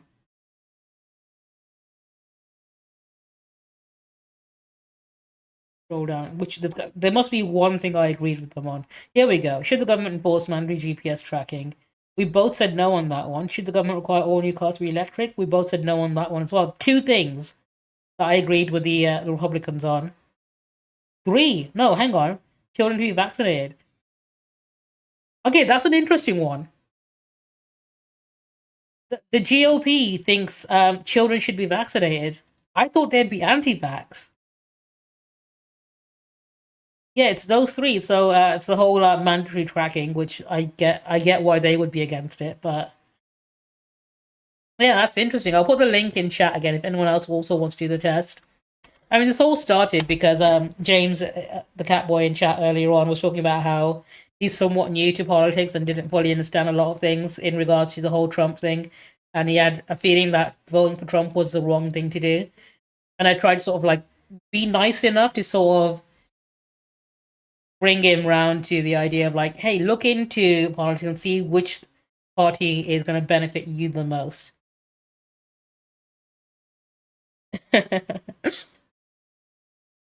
I think, Connor, it's because the things I agreed with the Republicans on, I didn't put down as like the most important thing, and that's probably why it's a lot lower. I reckon if I said it was most important to me, I probably would have been 3% Republican. Anyway, after that one long tangent, back to whether or not Ben Shapiro is a grifter. Yeah, more than having a fucking knee on his neck for 8 minutes? If George Floyd did not have the knee on his fucking neck, would he have died right there? That's fucking besides the point. Many debate lords, and you'll find this with someone else we cover on another... How many of these do I know? So, Adam Conover, I'm a big fan of the dude with the glasses in the top left. Dean, this guy here, he's quite good. I only found him recently through the Jubilee video of like Ben Shapiro versus the fucking Kamala Harris supporters or whatever. Destiny, I'm not a fan of. I think he's a bit of a cunt, but at the same time, he does make... Out of all the debate lords I don't like, I have to admit, Destiny does know what he's talking about. And he does make effective points when he's talking about things. But I don't like him as a person. He's not a very good person. So I don't want to support him in any way. Yeah, Coda, I'm saying, like, if I see him making a point about conservatives, I'll hear him out, because when he makes his points, they are educated points, because he's obviously done his research, and he does often make very good points in regards to that sort of thing. But he's a cunt. He's a Zionist. He's straight up a Zionist. I just realized I couldn't say this sentence because Twitch updated his TOS in regards to what you can say about it. You can only say he is a Zionist. You can't then continue saying a Zionist what. So I'm not going to say any more than that. I almost did. I almost got myself fucking banned there. But no, he is a Zionist. He said some very bad things about Palestinian people. He's a straight up edgelord who said many like horrendous things that I don't want to support. But when it comes to his political takes, I don't agree with all of them. But when he does make points I agree with, or like certain points that I'm willing to hear out, he has done his homework. Because I talk too much, and this is like, I'm not gonna like, even if I personally dislike someone and I think they're a horrible person, like, I'm not gonna dismiss what they're saying. Like, I'll hear them out, and if they're a fucking idiot, I'll say it straight up. I'm very direct, that sort of thing. But if the person I'm debating or like arguing against does make a good point that I can't fault, I will admit, like, you know what they're saying is true, it's correct, and I'm not gonna argue against it. But I can still call someone a cunt, right? Too long. Many debate lords love... Like, I'm not the kind of person who would, like, straight up start lying or, you know, denying facts or whatnot just because I don't like the person saying them. Good faith at the evidence presented and the conclusive findings would think the amount of fentanyl Floyd had in his system versus the clear footage, which is bad enough that I can't fucking show it without being demonetized, are equally at fault. This is a lie, +1. Does Ben Shapiro present information in context or spin? Ben consistently takes things out of context to support his view of the conservative movement. His analysis of the Barbie movie, That's a fucking cringe video. I did a whole hour-long video. directly tells its audience. Now, look, there's a lot to get into with this Barbie review, but I'll just say this. Ben's entire takeaway from the film of how the message is men and women should ignore each other because it's literally the only way we can have a happy world. I should actually watch the Barbie movie. I probably should at some point get around to it. The film isn't. I know it's a good movie. I just haven't gotten around to watching it. Masculinity and femininity are complex and layered, besides just do what you're meant to do rather than what you choose to do or adhering to an idealized standard. That's how the patriarchy and all that play into it, but by saying the word patriarchy, Ben just completely strawmans it and takes it in another direction. I can go on about this, but this is already a giant blurb and I didn't want to make a fucking Barbie video. There are plenty of other people who have written giant essays on this, challenging a lot of Ben's viewpoints, not just on the left. I mean, you can look this up or you can say I'm dumb and don't know anything about film, which is untrue. I don't really fucking care. He's consistently Islamophobic. Ben has said very aggressive and pointed statements about Arabs and Muslim people, but again, I'm going to get accused of bias if I go down that route, so let me back off for a sec. Let me instead point you to Ben's view of rap music, which I can objectively talk about. Ben has said, in my view, and in the view of my music theorist father who went to music school, there are three elements of music: harmony, melody, and rhythm. This is fucking untrue. Dynamics, structure, pitch, like actual This is why people actually watch Ben Shapiro and they think he's smart, because what he's saying sounds like, if you know nothing about the thing he's talking about, right? You know fuck all about music. The things he says sound like they're well researched and he knows what he's talking about. But the truth of the matter is, when you are someone who knows in depth about the topic he's trying to speak about, you'll realize this guy knows fuck all apart from like very surface level things, and he's trying to present himself as an expert. And at this part here, he does actually fully call him out on it. Pitch, even in classical tonal harmony, your father doesn't know what the fuck he's talking about. You didn't even mention movement, which is like the basis for all classical tonal harmony. Where's counterpoint, Ben? And yes, I also went to music school, Ben. I went to one of the most prolific ones on the planet. You're wrong. He goes on to say, rap only fulfills one of these, the rhythm section. There's not a lot of melody and there's not a lot of harmony, and thus effectively it is basically spoken rhythm. It's not. And I don't think he's really qualified to speak on this either, considering the rap music video that Ben tried to put out and how bad it was. Melody and harmony. All things have a note and pitch, and they are hitting that note and pitch constantly in some way, shape, or form. They don't only supply rhythm. Let's say you have a drum set on stage with a band. Before you start, you have to tune the drum heads, so when the percussive elements interact with the elements that are being sung or keyed or played, the contrast, aka the fucking harmony between the notes being produced, like the tone and the pitch and everything of the— I know you're a music guy. How spot on is what he's saying is. The feel, the identity. Can you verify, Kona? Into existence for the song. Does this man know what he's talking about? Instances of drummers playing two tracks where the drummer is the lead.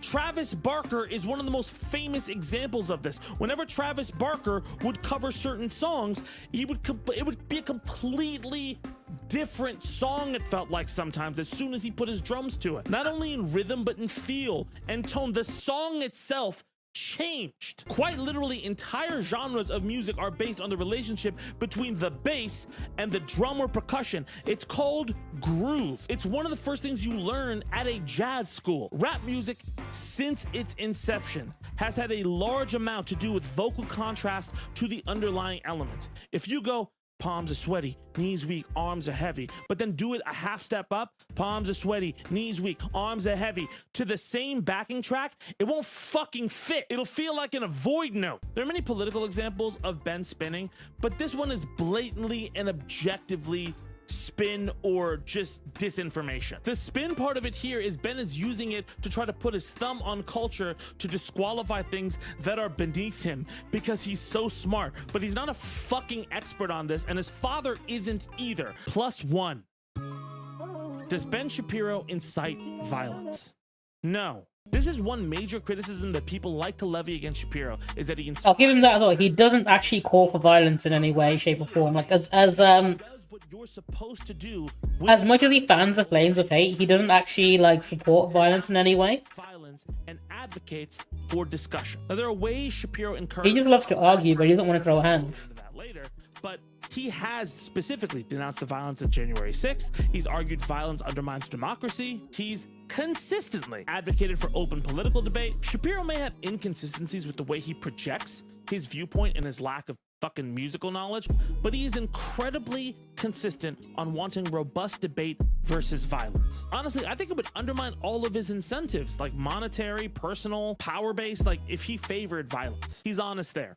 No points. Does Ben Shapiro try to kill substantive discussion? So yes and no. Ben really does want to have substantive discussion, but I would argue that his discussion style and his strawmanning of arguments do a lot to discredit those intentions. A lot of Ben's content feels less about having the exchange of ideas and more about winning the argument and asserting himself. Essentially, I mean, if you look at his fans and the way they report on or respond to Ben Shapiro winning and owning the left, they don't actually care about the points being made. I think he knows that his audience is like that. He knows that they don't actually care about the talking points. They just want to see him essentially bully someone who has views that they don't agree with, right?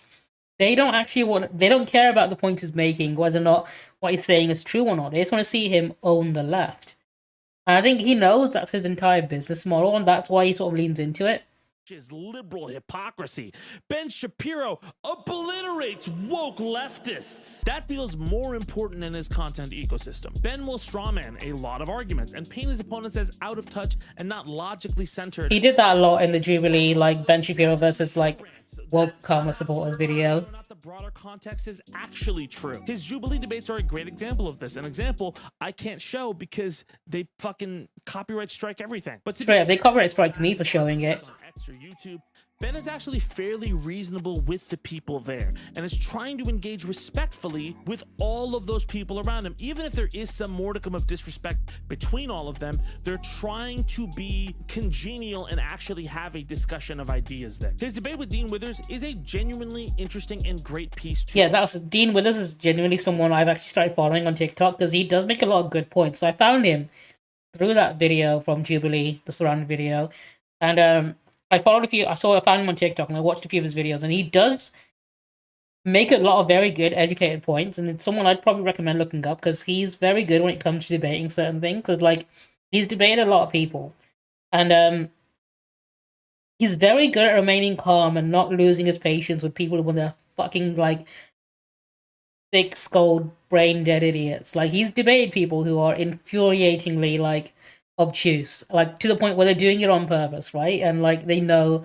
that they don't have any good points, but they can just wind them up and whatnot. And he's been very patient with them and still makes his point across. I think genuinely that's probably the most admirable thing about him I've seen But one part I do of any like debater out there. Like he's very good at being patient and giving information, even when the person isn't even willing to hear him out. About trans people's gender and transition within culture. Now, I will be honest. It's framed in an incredibly pejorative way. But before it does escalate to a fever pitch, Ben does go, I'm actually not interested in what's between your legs. But again, Ben should kind of know that he didn't mean that literally, right? Like socially, you would have to understand, like it's pretty clear he doesn't literally mean that. Ben could have easily engaged there and went into a topic about what he believes, saying, I get what you're saying, I'm not obsessed with you, but I'm talking about science. That's his point, not mine.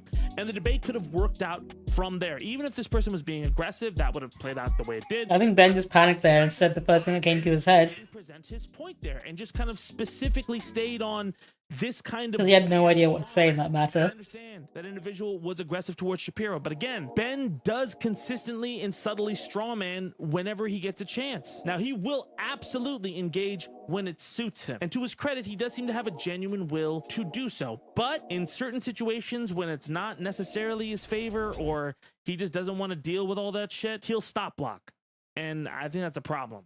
Half a point. Does Ben Shapiro promote disunity or team mentality? It's Ben fucking Shapiro. Like, of course he does. Like, I'm not even being biased. Look, Ben's whole company is built around the idea that there aren't a lot of conservative leaning spaces in Hollywood or media for those spaces. Let's check on the fact that people think Matt Walsh is funny. Everything that is notoriously close to the reasoning. He's like discount Borat. Fox News. Even the fair and balanced thing compared to the And even then, like, that's pragmatic libertarian. giving him too much credit. The most telling thing about Ben Shapiro is that he is definitely a millennial, because all of his reference points and media creations are like what Fox should have been doing if they were going to be dominant in this space today. Fox is a huge cable TV news organization, but they got a lot of competition now. Ben is constantly in all of the media that he interacts with or comments on, postulating himself and the people who follow him as followers of logic and intelligence and pragmatism, when all of the stuff that he's claiming is really just conservative lean. Like that's it. Again, this isn't a show that's criticizing you for being a conservative, but being conservative isn't inherently being led by logic. It's just being conservative. It's a political ideology. You can lead into it by using logic, but like being... I mean, he does do that a lot. He presents conservative ideas, and then he presents himself as someone who is driven by facts and logic, right? So he makes it he gives off the false impression that, like, oh, people who are smart and follow logic are naturally going to be conservative, right? When that's not the case. Because if people were boring, I was not going to waste the 2 hours. Also, no, this is a fucking lie. Nobody invites Ben Shapiro to a party. No, he's never been invited to a party. Intelligent. I have no time. I bet the book he brings with him is the phone book. People who have no thirst for knowledge or expanding their horizons. He's just looking up phone numbers for people who can, like, replace his boiler. People by perceived intelligence or reading a book like it's some kind of fucking grand pursuit of knowledge. But how is that a sign of intelligence and not a lack of social skills and awareness or empathy? Straight up. I've been to Harvard parties, MIT parties, and Berkeley parties. Yeah, some of them are shit-faced, but a lot of them lead to work and gigs. Ben housing down a book at a party to anybody with social skills doesn't seem like a reason for his success. For anybody successful, it seems like a bullshit story that's antithetical to all of the factors that would make you a success in any industry. But that's my point. Ben's whole team mentality is the true logical pragmatist versus the emotional heathens of delusion, and not this fucking guy went to a party and then called everybody boring while he read a book. I don't know why anyone would want to invite him to a party, right? Smarter he is than everybody else. It's fucking dumb. +1. And he said parties plural. Like, someone invited him to a party. He sat in the corner and read a book the whole time. Yes. And then another person invited him to party, knowing full well he would do that. Profit or an anti-woke or whatever. I think the only party he'd get invited to is a clan meeting. Whatever thing is left, he is the right version of that. He absolutely benefits from that team mentality and that subtle stop blocking, which is designed to... It's backfired on him recently, though, when he tried to go against the CEO shooter, and all of his, like, viewers are like, hey, this is kind of BS. This is straight up you being disingenuous to try and make it a divisive topic when really it's not the case. Tells me he's being disingenuous on where his intentions lie. Like Jon Stewart used to have a million clips like this. He was like a big proponent or one of the first like burgeoning stars of those clips, until he himself undercut all of those and made fun of the, oh, political commentator destroys other political commentator type of content on The Daily Show. He literally labeled that content as poison and not, you know, useful. But Ben thinks that content is a feature and benefits from it. +1. Does Ben Shapiro change their mind with new information or move the goalpost? He does.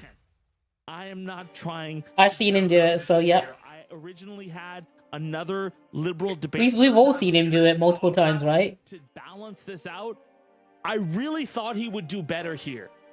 He's not. He moves the goalpost all the fucking time. It's like his signature move.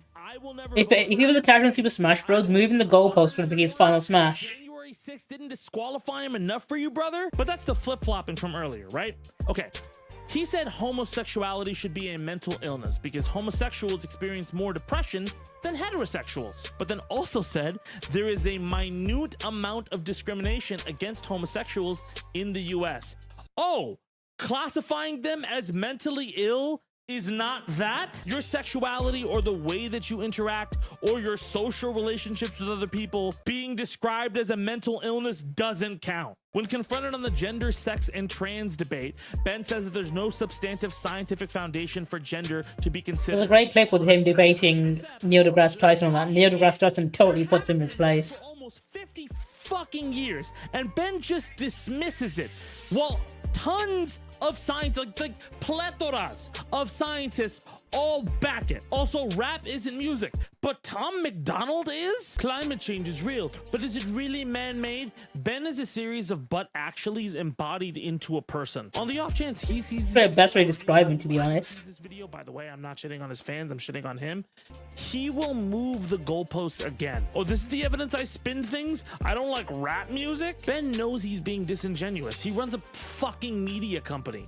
That's the first fucking thing you learn about media literacy and how to interact with your audience. You don't get there by being nose deaf to it. In fact, many media companies now who are legacy media companies are having trouble with that. That's why they're not dominating the market, and Ben is. Ben Shapiro, while creatively middling, is incredibly intelligent at production development. Matt Walsh and the way the Daily Wire have pushed onto the media landscape, like any left-leaning person should study those as a way to make distribution of content work. But they should also ignore Ben's actual words, because that methodology they use to get the Daily Wire into places requires acknowledging harsh realities and confronting them, which Ben shies away from.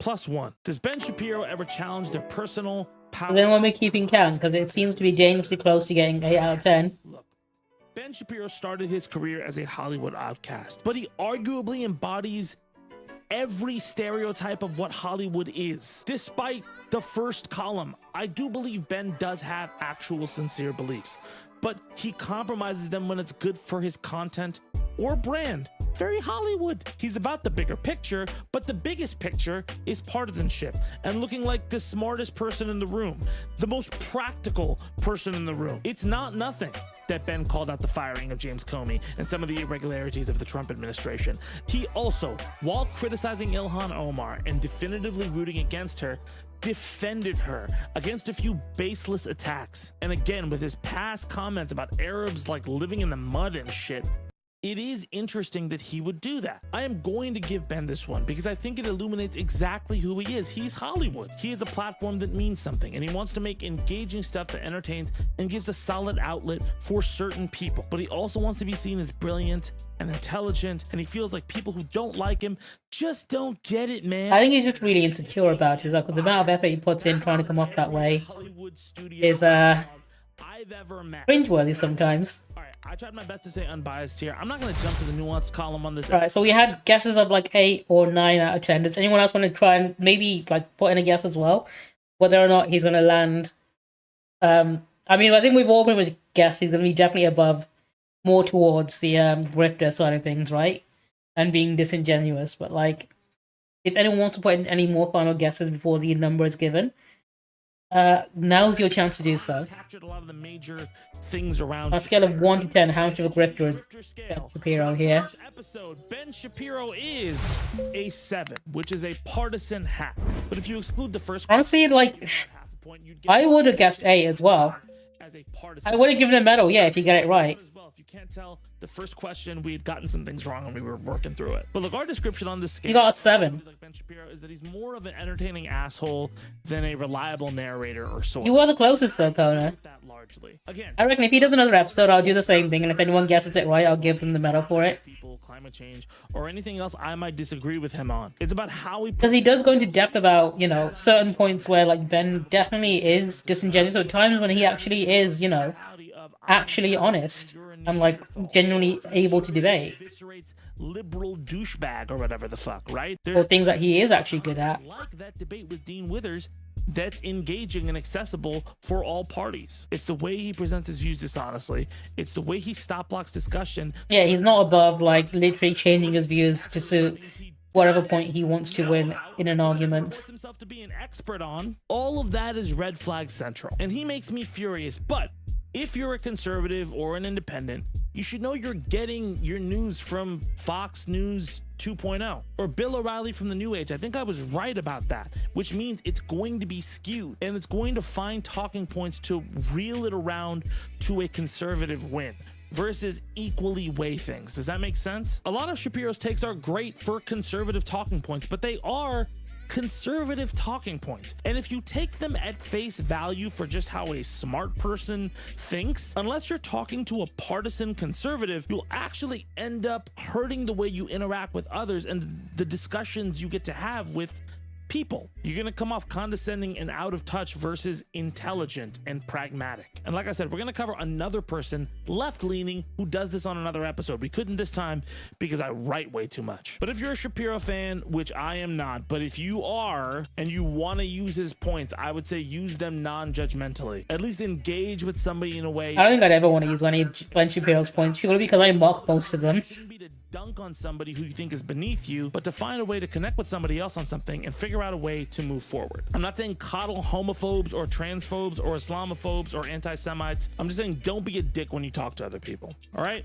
Okay. It's gonna be like a challenge for me, but I'll try my best. Very long episode for the first episode. I don't know if the other ones are going to be this long. Remember to like, comment, subscribe if you're Ben Shapiro. Anyway, I do like watching his content. He does freestyle the news, and he's quite good. Things I don't care.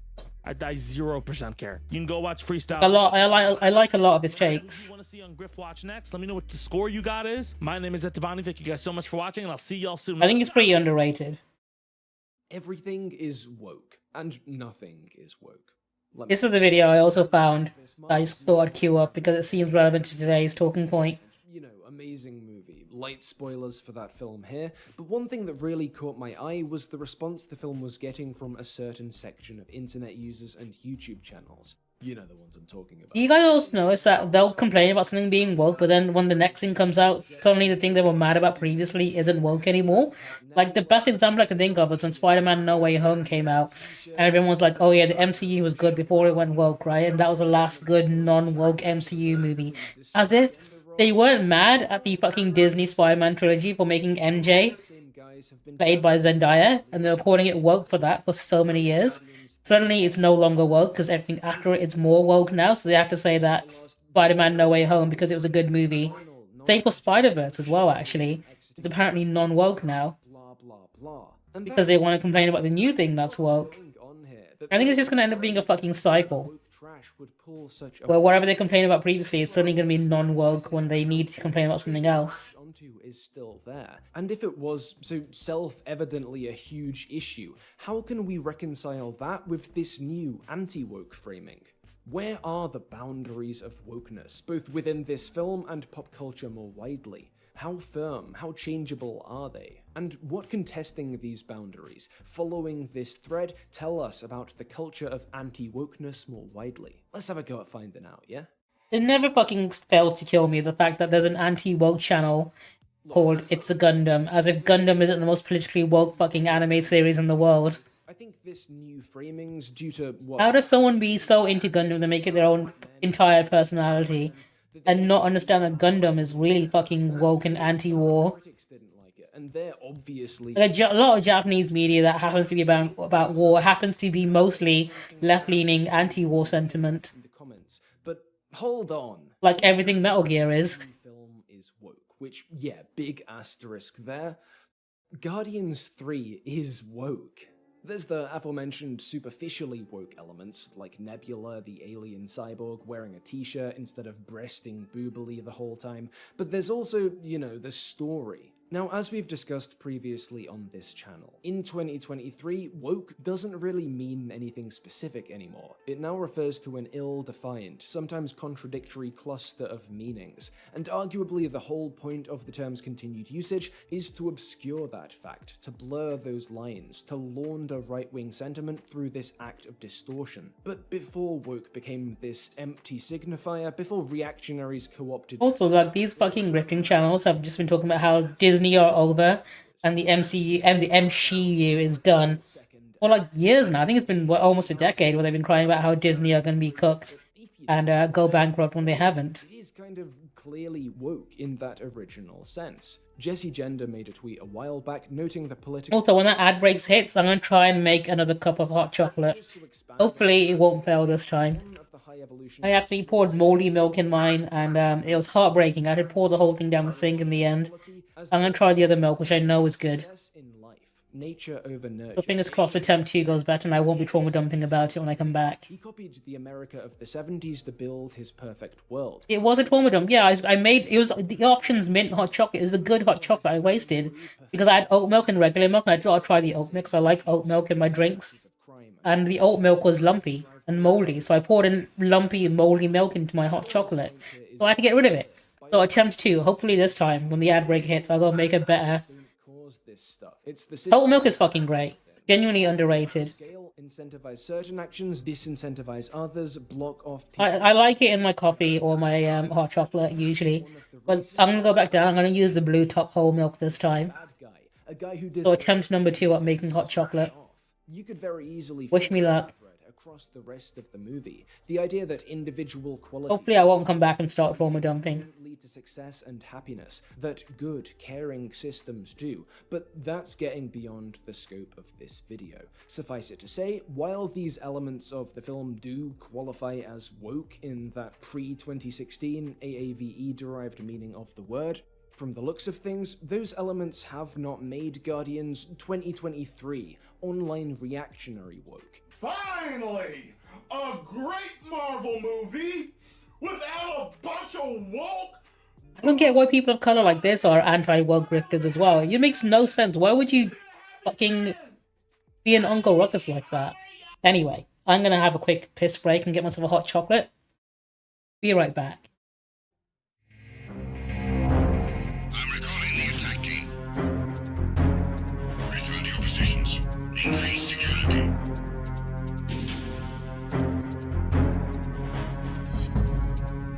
Be careful, he's still in this area. Understood. Reinforcements are on the way. Intensify security measures.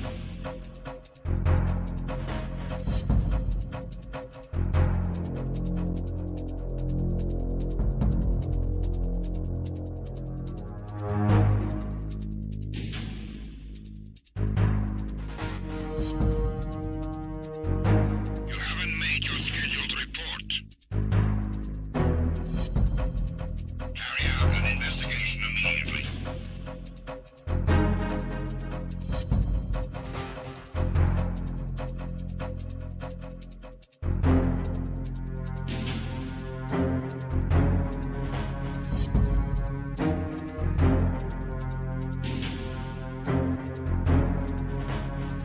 It was nothing. All clear. The situation is normal. All clear. All personnel, return to your stations. I'm recalling the attack team. Return to your positions. Increase security.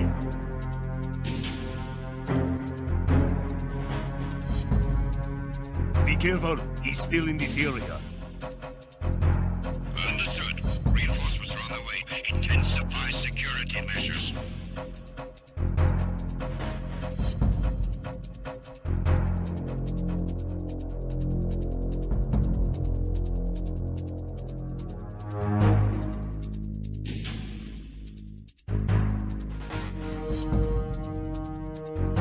You haven't made your scheduled report. Carry out an investigation immediately.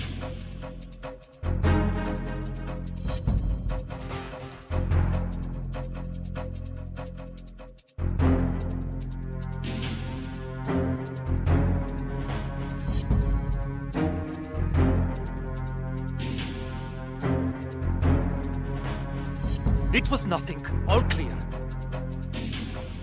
The situation is normal. All clear. All personnel, return to your stations. I'm recalling the attack team. Return to your positions. Increase security.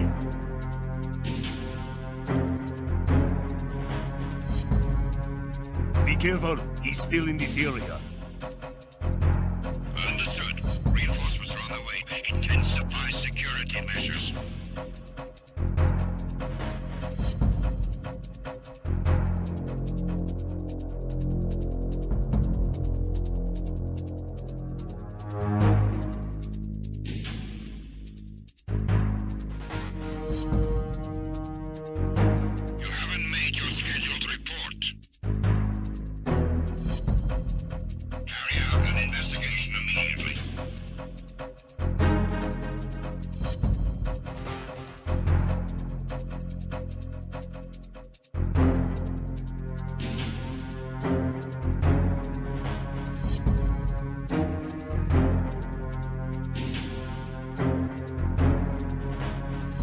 It was nothing. All clear.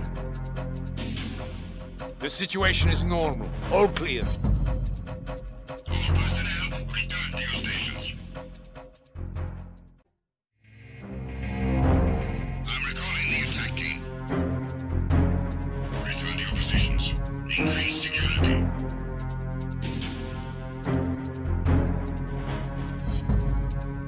Be careful, he's still in this area.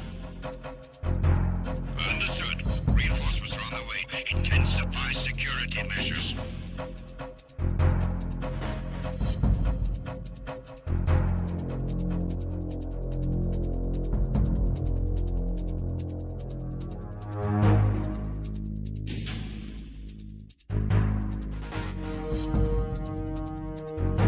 You haven't made your scheduled report.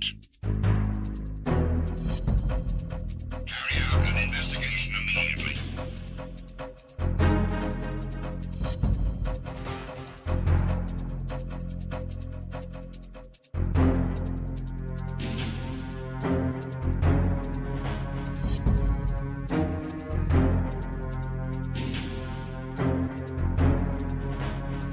It was nothing. All clear. The situation is normal. All clear. All personnel, return to your stations. I'm recalling the attack team. Return to your positions. Increase security.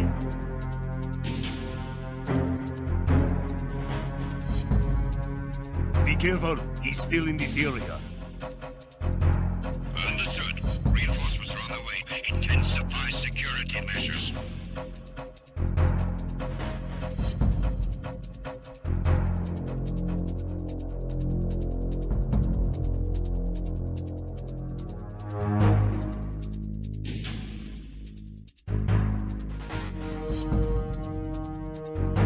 You haven't made your scheduled report. Carry out an investigation immediately.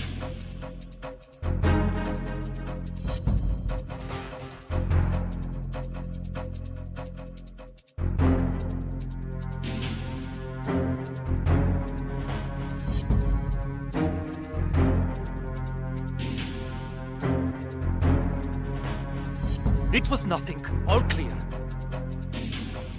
The situation is normal. All clear. All personnel, return to your stations. I'm recalling the attack team. Return to your positions. Increase security.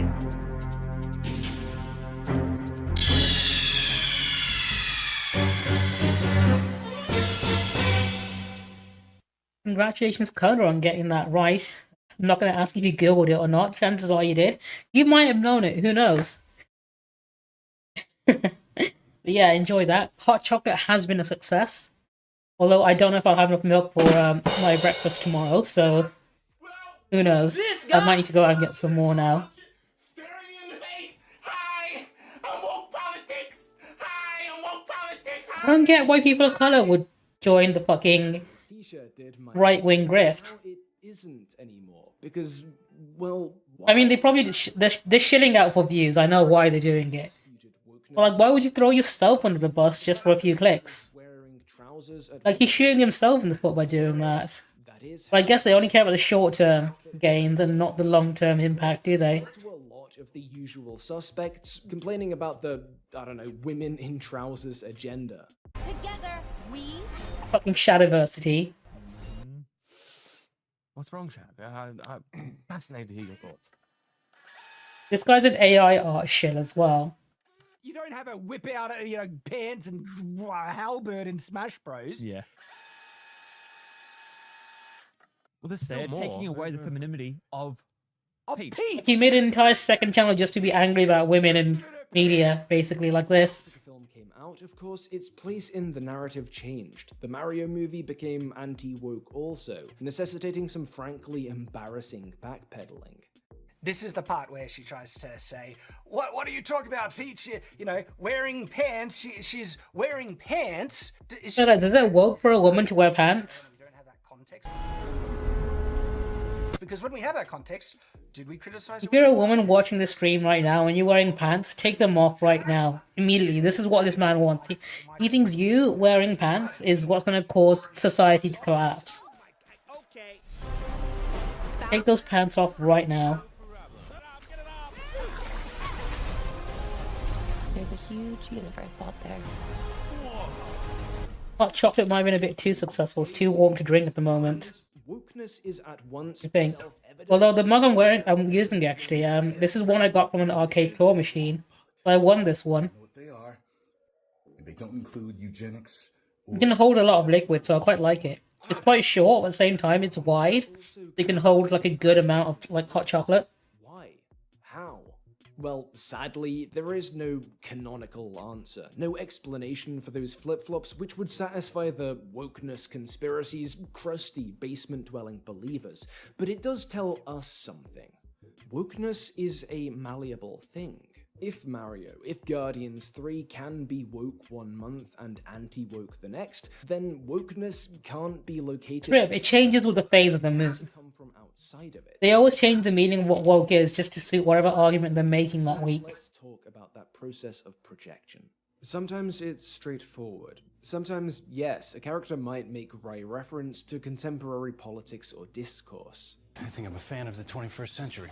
Yeah, don't get your hopes up. We make a mean prosthetic, but fascism is back. I mean, I know socialism is a charged word, but we could learn a lot from these... Sometimes a film will include queer affection, and it won't matter that more often than not that queer affection is peripheral. I think that might be woke. Most of these films treat queer relationships exactly the same as hetero ones. That you could reshoot those home scenes in Eternals, replace Fastos' husband with a woman, and they'd play out more or less identically. Because the reactionary audience is by now convinced that queer existence isn't equal or comparable to straight existence, is less.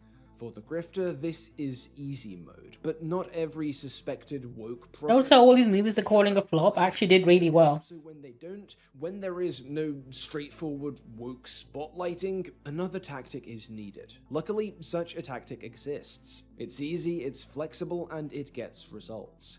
I've made oblique reference to it in the past. I think I called it brain-dead symbology in one video or another. But here, now that we're looking directly at it, I'd like to coin a snappier term. Woke spotting. Woke spotting is laser-focused, bad faith interpretation. It's the art of combing through a work to find individual details which can be contorted into support for your own foregone conclusion. At its most basic, it's really just a game of recognizing objects, man, woman, family, government, dress, gun, and the positioning of those objects. Woman defeats man, family dominates man, woman rejects dress, government dominates man, in a way that can be read, however flimsily... You reckon if Kamala Harris wasn't wearing pants, she could have won? I reckon that might have been it. Maybe she was so woke, that's why. She was a man that wore trousers. Sorry, she was a woman that wore trousers, and they clearly think that must mean she's a man, right?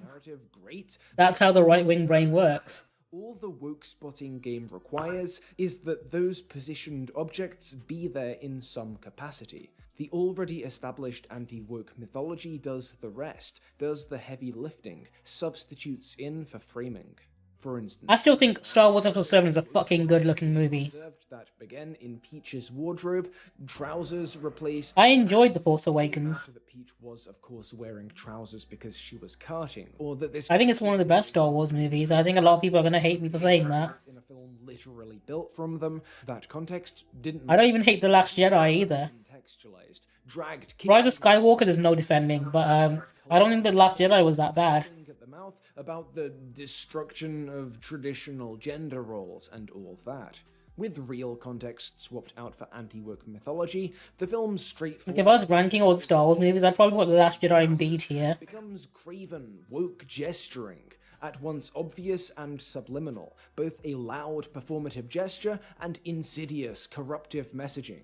The Captain Marvel film might see our titular heroine talking down to men, and it doesn't matter that from her perspective she's talking... The amount of dudes that hate Brie Larson just because she was Captain Marvel was fucking insane. She's no more cocky than insert list of beloved male protagonists here. No, this becomes read as simply film thinks woman better than man. Similarly, the fact that some bad... Also, I didn't hate She-Hulk. It was very accurate to the comics. I think people who hated it don't realize what kind of comic She-Hulk was. Obviously that the show was widely taken as woke, agenda-driven misandry. As we've discussed before in a whole video, it doesn't matter that our protagonist's flawed outlook at the show's beginning is explicitly spelled out later on in the show, or that we see plenty of positive male characters, yada yada yada, watch the video linked on screen now for more. No, all that matters is that fucking Daredevil was in it, and he was one of the best parts. And in this scene, woman disagrees with man, and that's enough to start the outrage farming. That's enough to... Also, the show was very smart. It predicted the reaction people would have against it and wrote it into the story. You, the viewer. That's fucking good writing. User corrupting and destroying culture, sentiment that followed. It doesn't matter that the narratives which tie this outrage to the text don't hold up under any amount of scrutiny, because they don't need to hold up. They just need to have enough points of contact with the work to support a flimsily built narrative for the length of a YouTube video or so, no matter how much of a stretch it is. And woke spotting doesn't always have to be done explicitly. Indeed, if the creator's interested in plausible deniability, sometimes it's better to do this euphemistically, to simply cherry pick a few details, misrepresent them a little, and suggest a problematic positioning. That way, technically, you're not making any allegations, you're just asking very leading. I mean, that's pretty much every fucking right-wing person I've ever, like, argued with on the internet about anything woke. I can't shake the feeling that the script is doing everything in its power to play down Peter Parker, like it's afraid the audience will somehow start rooting for him over Miles if he's shown to be too capable and confident. The first movie portrayed him as an aging, burned-out loser who only redeems himself at the end, while the second film morphs him into a bumbling, hapless father in a pink... How could you hate the Spider-Verse movies? They are amazing. They are some amazing movies. Despite having a perfect... Probably the best animated movie series out there so far. We've not got the third one yet, but I reckon it'll be just as good. Spider-Man that most people know and love, who incidentally just happens to be the only straight white man in the entire movie. I don't know, man, it just kind of leaves a sour taste in my mouth, that's all. Straight white male is... No idea why people watch Critical Drinker anyway. Sour taste left in mouth, cherry picked, agenda suggested, time to move on. I'm sure there's plenty of other Spider-Verse examples, but I wrote the rest of this video back in May, and look, it's already long enough, so let's get back to it. That is woke spotting, the interpretative trick that allows a piece of media to be marked as a valid target for the conspiratorial, alt-right driven collective hate ceremonies of the anti-woke movement. It's incredibly easy to pull off, and you can do it to practically anything. Let me show you what I mean. To be fair, I know exactly what you mean, because I've done it before, so I'll pick up something that people, like whenever I'm arguing with people over things like go woke, go broke, or whatever, I'll always ask them, okay, what do you think is non-woke, right? And no matter what they give me, you can always find an example of it being woke some way, shape, or form. And it pisses them off to no end. It's one of my favorite things to do. Because like most media can be woke to some degree. And it pisses them off to tell them that their favorite thing is woke. Just things which aren't typically considered to be within the... Because they can't disagree with it either. This is their definition. These suggestions and show how easy it is to project wokeness upon them. One suggestion was Friends, which I think is a pretty solid starting point, being essentially the cultural background noise for vast swathes of the Western world around the time of the new millennium. But here's the thing, it's woke. Sometimes men love women, and sometimes men love men. One of the main ongoing storylines in the early seasons results from the fact that Ross's marriage broke down when his wife realized she was political. Sorry, I misspoke. When she realized she was a lesbian. This is something we're introduced to in the very first episode. And you never knew she was a lesbian. No, okay? Why does everyone keep fixating on that? And which we go on to follow closely. The ex-wife Carol finds a new partner and marries her. An episode is dedicated to this, and Ross, the poor beta male cuck, even gives his ex-wife away to her new bride. Look, I'm sure you don't need me to break down how this would be framed by your Matt Walshes and such like if it came out today, but just to make it explicit, using that model of woke spotting outlined above, the objects here are woman, lesbian, and submissive man. The positioning would be woman leave submissive man for lesbian, and the existing anti-woke mythology of Hollywood and TV studios trying to beam radically subversive ideas about gender and sexuality into the idle minds of I think more women should leave their men for a lesbian partner, right? In the co-opted sense as the Mario movie ever was. Normalize it. Like, if you have a husband right now, leave him for a woman. Do it right now without question. You could also look to Seinfeld here. In many ways, the yin to Friends yang, which Thank me later. Episode dedicated to telling the audience there's nothing wrong with being gay. Not that there's anything wrong with that. Not at all. Shoving it down our throats a little hard there, don't you think, NBC? And which featured in Elaine a somewhat groundbreaking depiction of a female lead whose story wasn't oriented around finding the one, settling down, and instead constituted a frank, non-judgmental look at modern single life. Well, I'll take 3. 3. Yeah, well, make it 10. 10.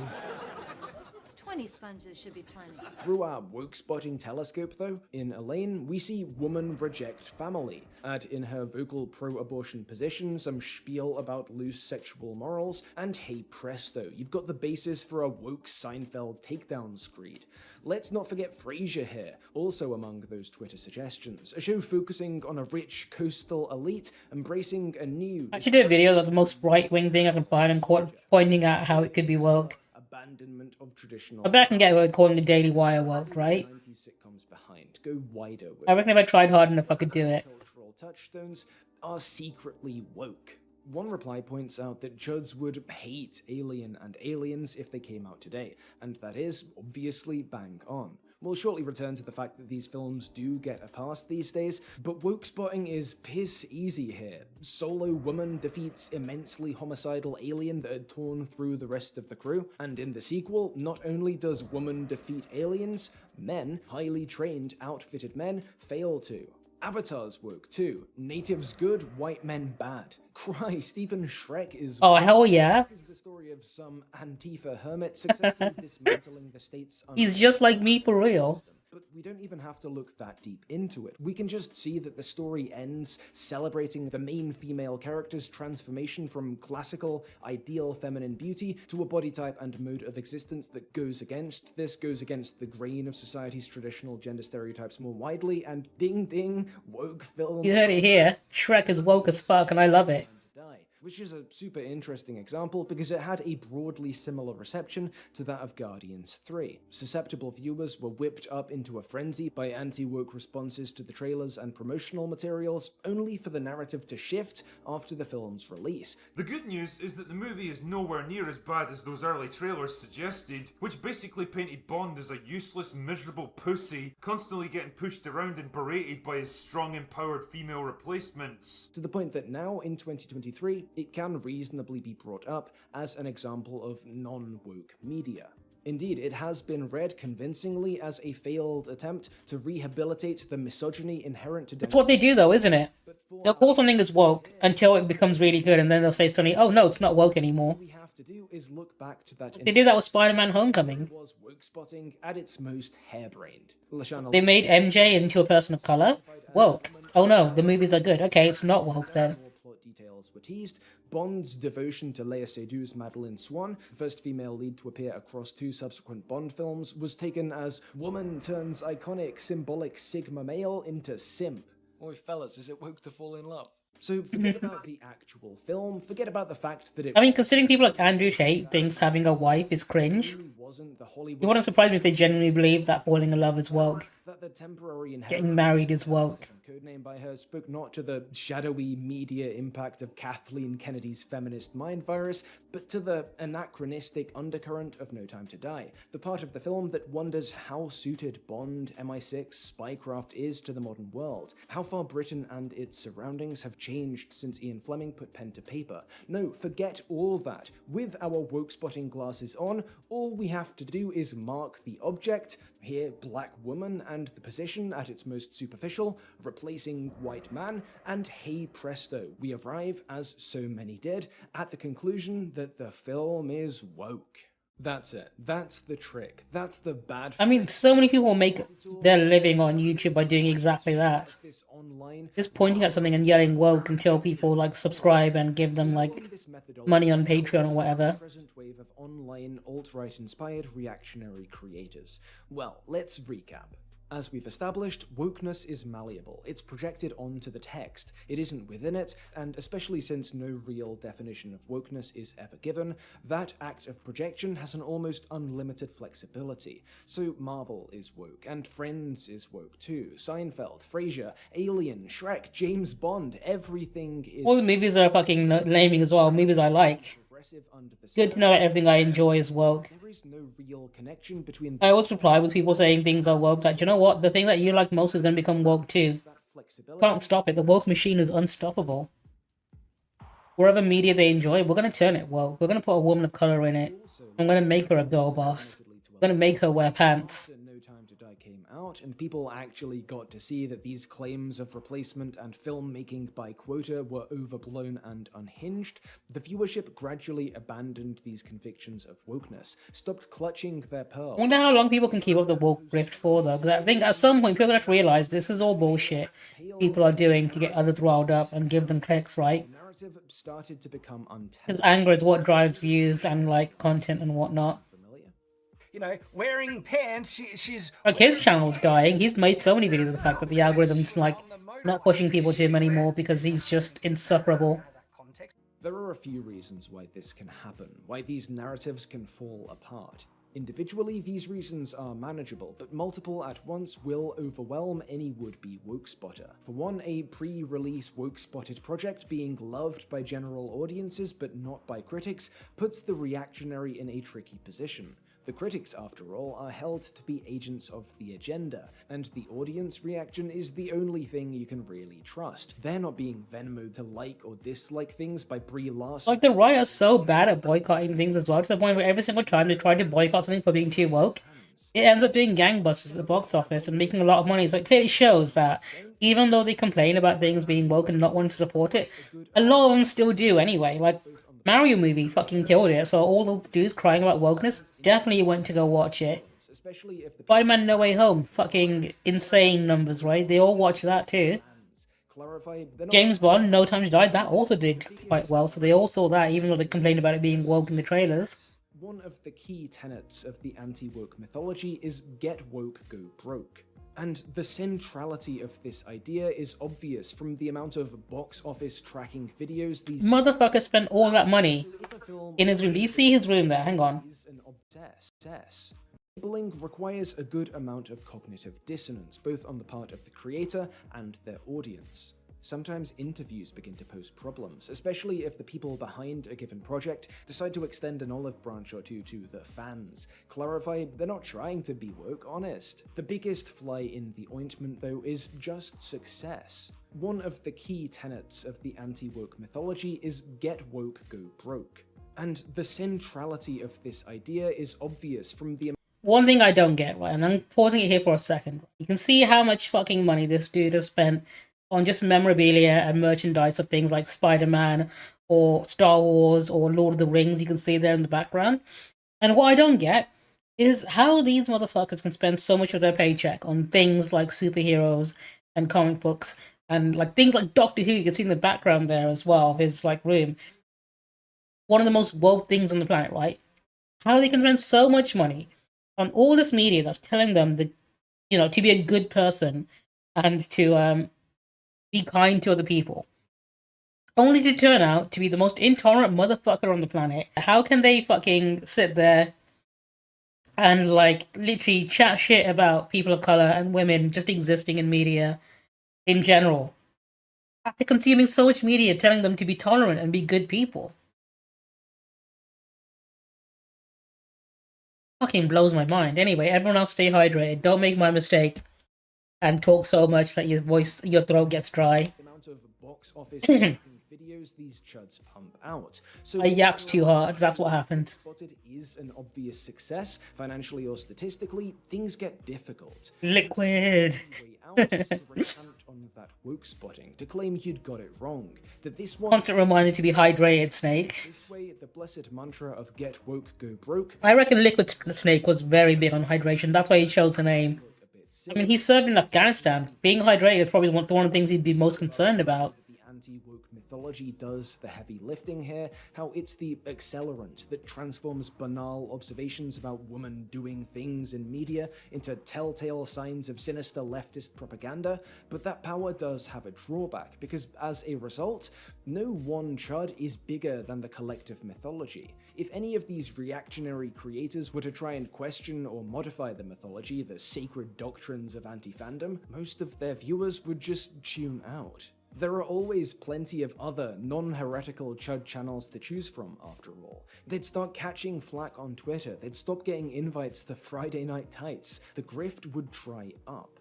Pretty much, yeah. They sort of rely on the whole grift now to the point where they have to be disingenuous. And if that means keep churning out content. one of them has to babble out an embarrassing mea culpa, then so be it.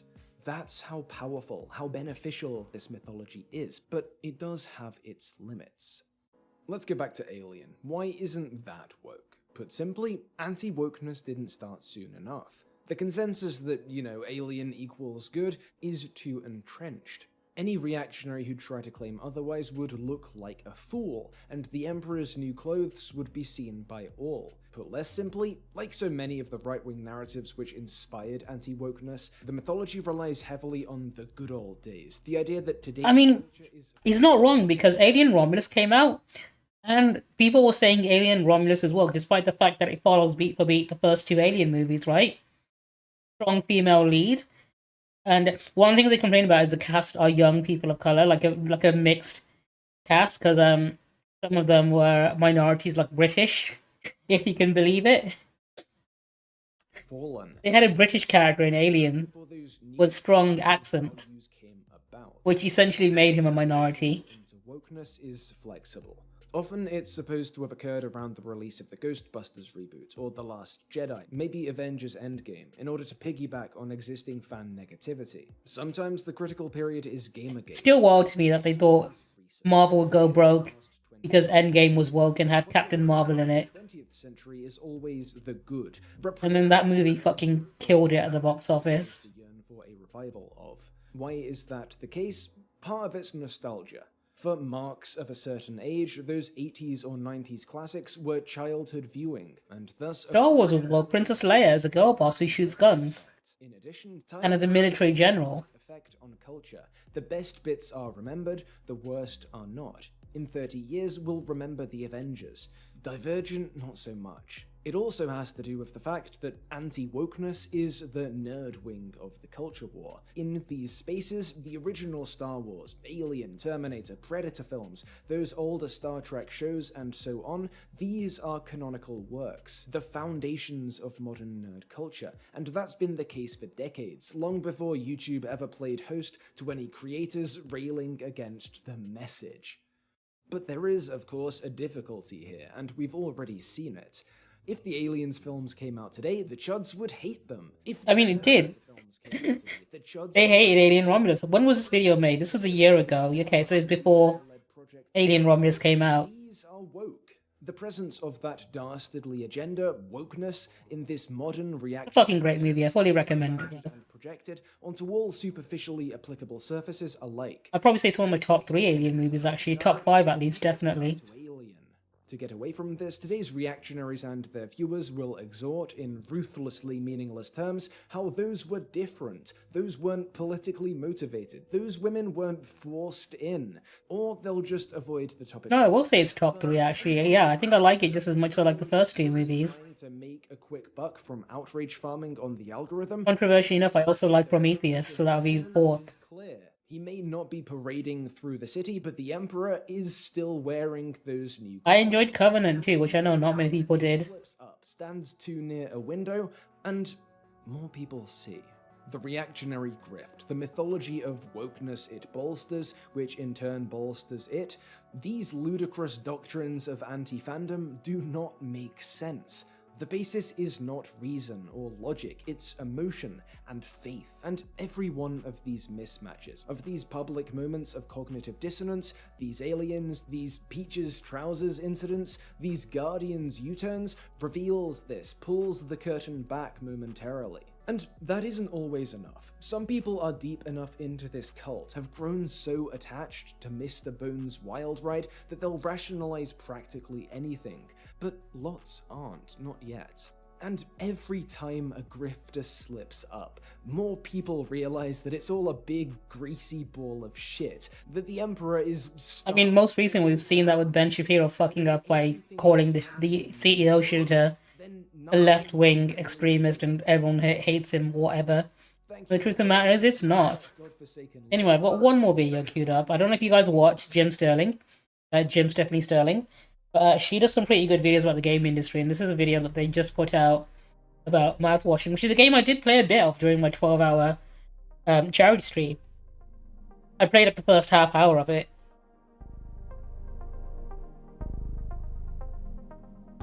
I will go back and finish it, because I've heard a lot of good things about it from friends.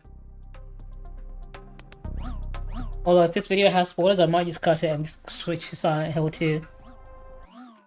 Today's video is sponsored by Devil's Piss Mouthwash, Creedle and Crab Nuts. The secret ingredient is them.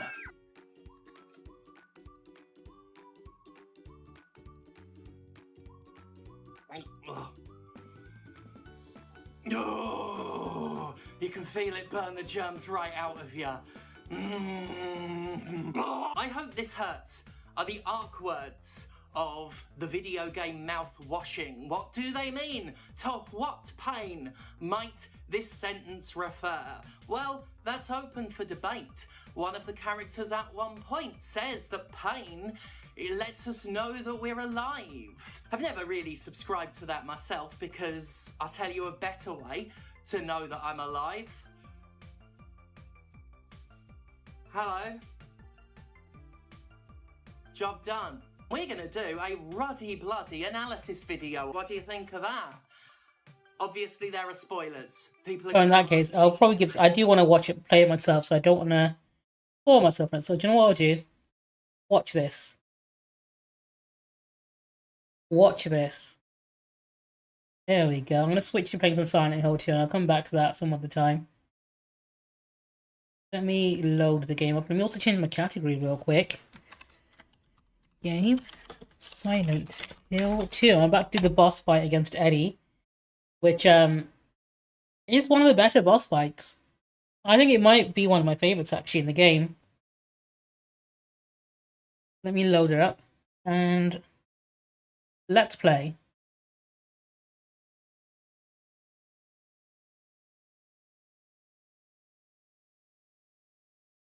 There we go. Hang on, let me close a few things.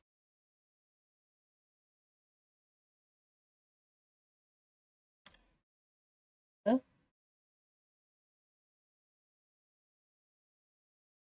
Rid of this. Don't need that anymore.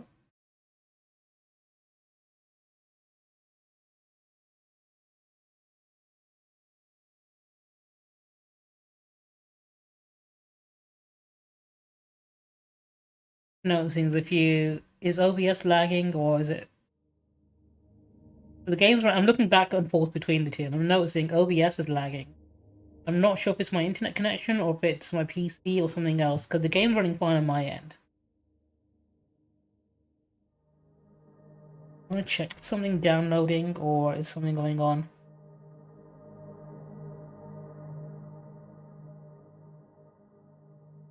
The second I switched, oh, it seems to be fine now. Let me double check before I begin.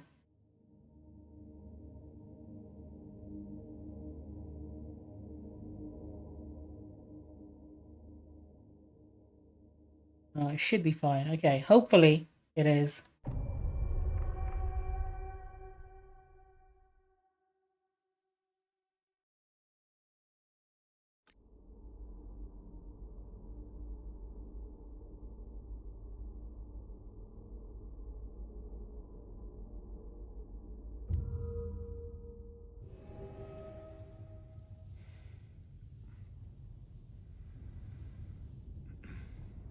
Oh, did it disconnect?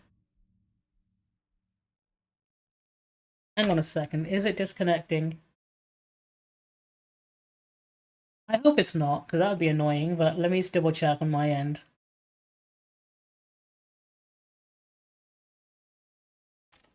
Let me have a quick look at the settings.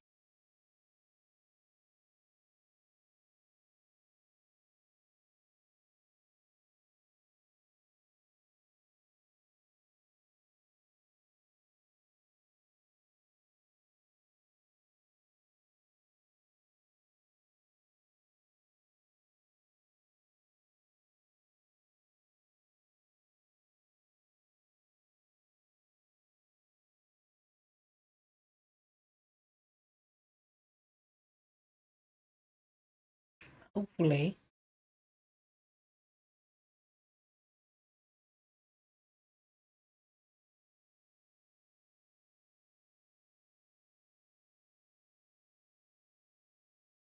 Make sure there's no issues before I start the game.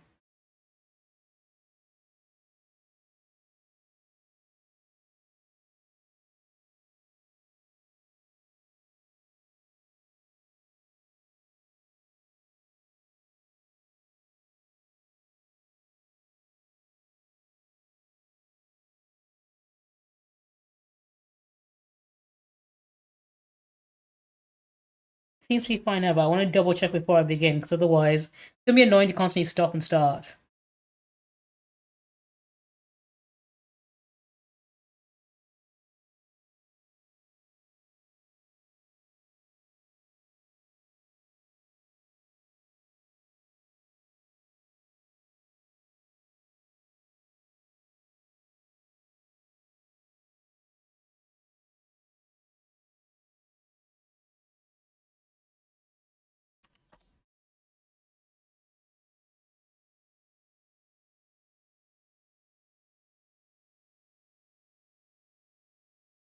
I'll give it a second. Let me know when it's working fine or not. I'm hoping it is. It seems to be okay-ish.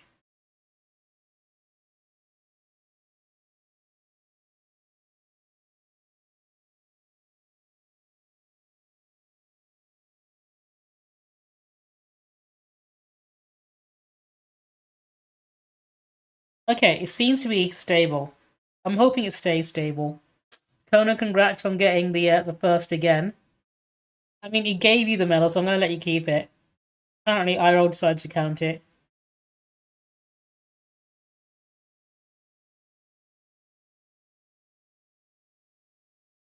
I'm hoping it won't be an issue. I'm just double checking all my settings before I continue.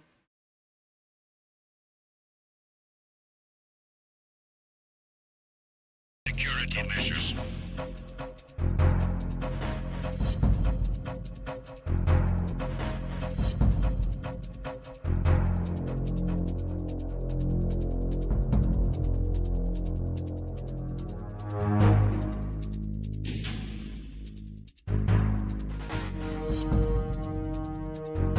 You haven't made your scheduled report. Carry out an investigation immediately.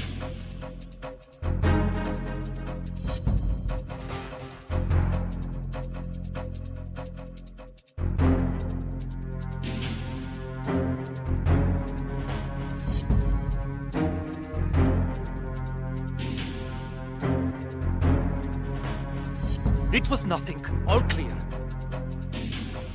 The situation is normal. All clear. All personnel, return to your stations.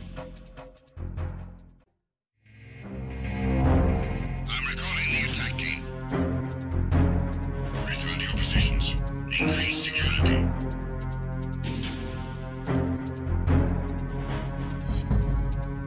Be careful, he's still in this area.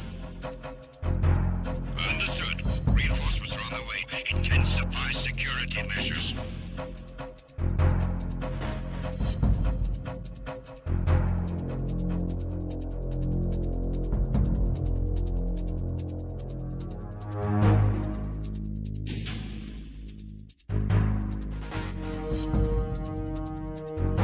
You haven't made your scheduled report. Carry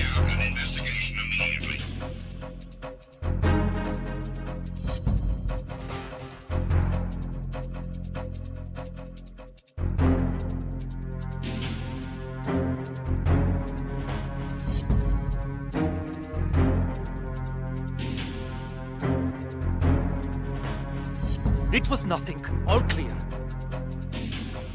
The situation is normal. All clear. All personnel, return to your stations. I'm recalling the attack team. Return to your positions. Increase security.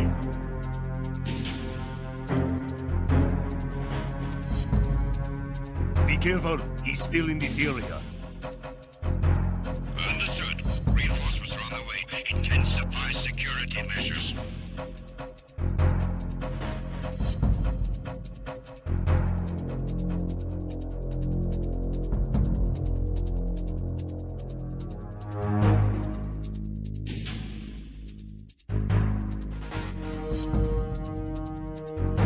You haven't made your scheduled report. Carry out an investigation immediately.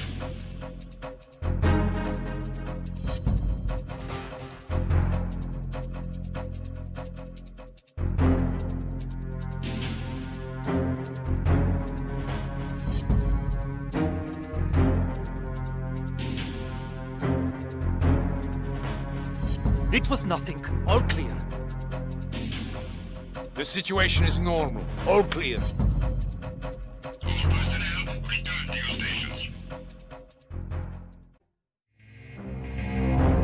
I'm recalling the attack team. Return to your positions. Increase security.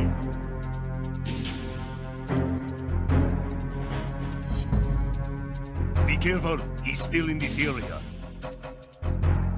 Understood. Reinforcements are on the way. Intensify security measures.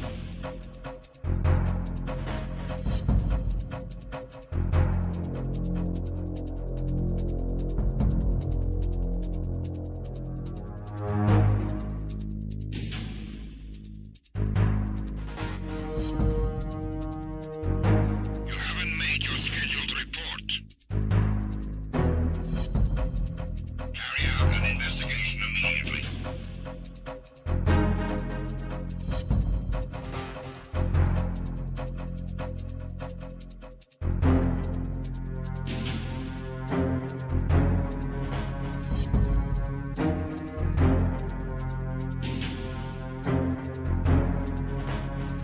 It was nothing. All clear.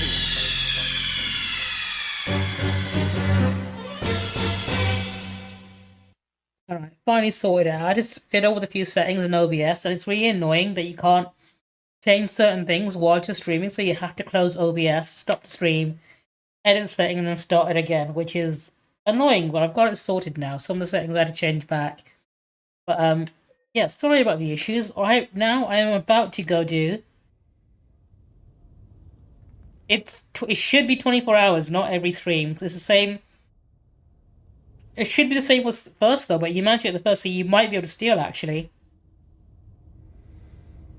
The 24-hour cooldown. So if you manage to get the first again, you might be able to steal again. I'm glad it's working now. I just realized because OBS changed a few settings back to the default, and it's causing. Yep, it worked.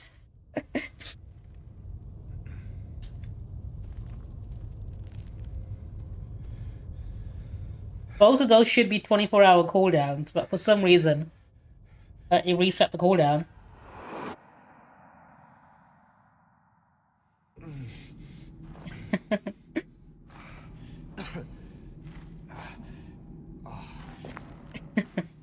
It's what he does best. He loves to jump in holes. Anyway, this is just, I believe the Eddie boss fight is next. And it is one of the better boss fights.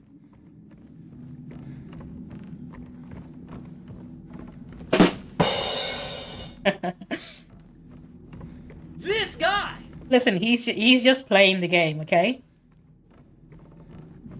Don't hate the player, hate the game.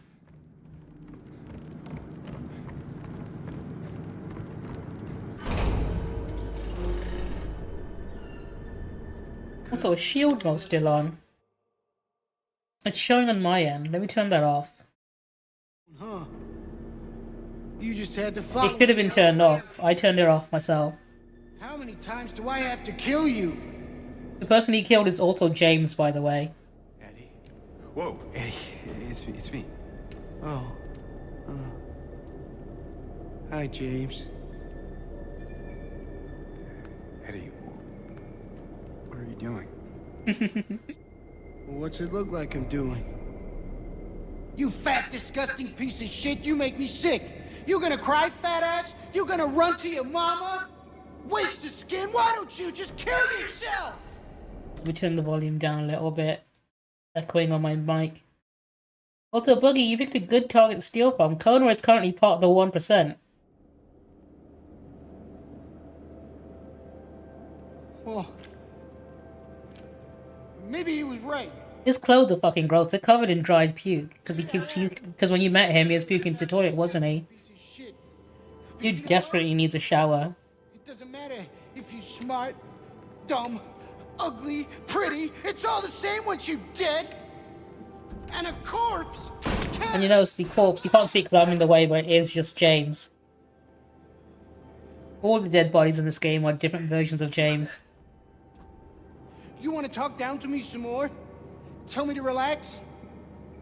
You're just like the rest of them, James. No, I don't want. Shut up! You think I'm stupid. You think I don't see it. But you've been laughing at me all along.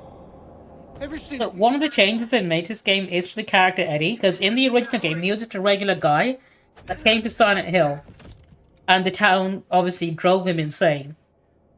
To the point where he became paranoid. Whereas in this game, they made him sort of pitiful. This town called you too. And the kind of person that would snap in an instant. You and me, we're the same. We're not like other people, don't you know that? Well, you're about to find out. In the original game, he was just an everyday guy that came to Silent Hill, and the town made him paranoid and afraid. Whereas in this one, he's somewhat easily irritated, paranoid to begin with, and thinks everyone is making fun of him, and is quick to snap against them, and is much more fallible. But anyway, the dead body he just killed is just James. As you can see, it's literally just me. He's just like me for real. Same character model, same clothes, same hair even. Straight up. Even the same shirt, yeah. More. I think the shirt might be different. That's the only difference. No, it's covered in blood. That's why. But yeah, straight up, it's just James. All the dead bodies you'll find in this game are just James, because it's a time loop. Anyway. Okay. Yeah. What I'm gonna do before I go in, I'm gonna turn my flashlight off, because what Eddie does in this boss fight is he sneaks up on you and he gets you from behind. And it can be a difficult boss fight, but he's following your flashlight, so if you turn your flashlight off, he can't spot you. When you're hated, anyway, there's some ammo here I need to find. Just because of the way you look. Somewhere on the outside here. Yeah, I ran away after I killed that dog. There we go. Give me some of that. Oh, that's the door. Shit, okay. It tried to chew its own guts up. Finally died all curled up in a ball. Then he came after me. I shot him too, right in the... He's monologuing. I'm gonna try and find as many bullets as I can. As you can tell, he's a mean, horrible person. And he likes to play the victim. Where are you? He's around... Oh, there he is.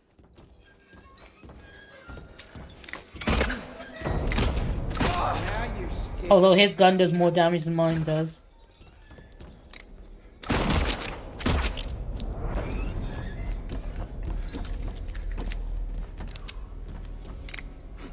When you don't have a flashlight on, he can't see where you are, so he can't sneak up behind you.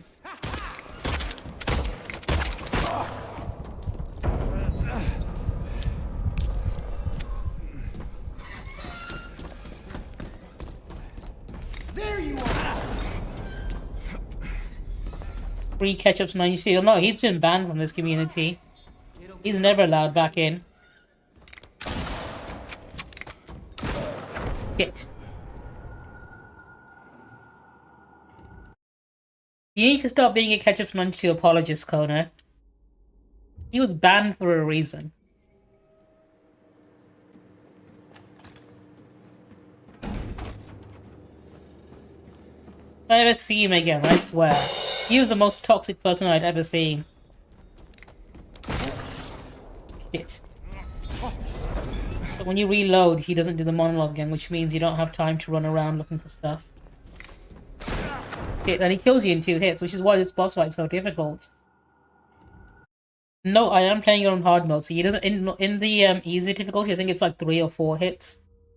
Here, it literally is just 2 shots and you're dead, whereas he takes a good number of shots. There you are. No.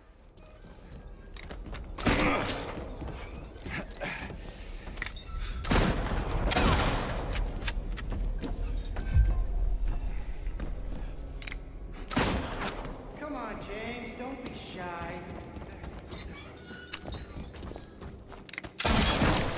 Did I miss that shot?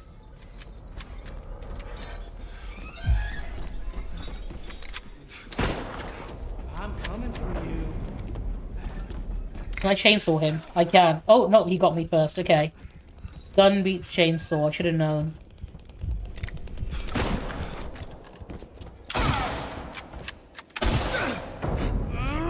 He's got a hole straight through the chest and he's still standing. What is this man made out of? You die here, James. You'll squirm and squeal and cry like a little girl. And then you'll just curl up and die. And it's gonna feel great. Just like Where is he? See, he's mentioning the fact that he's killed James before.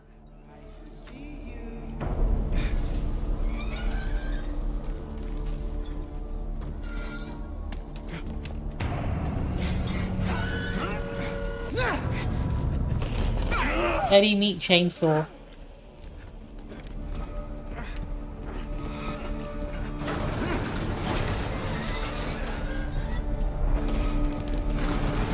Now that the meat's moving, it's hard to detect where he is. Oh shoot, he's right there. He's right fucking there.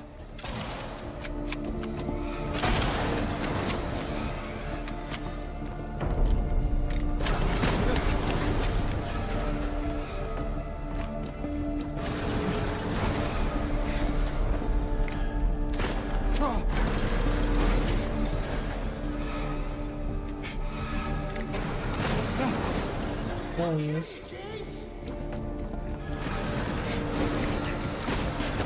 Oh, he's right next to me. Fuck.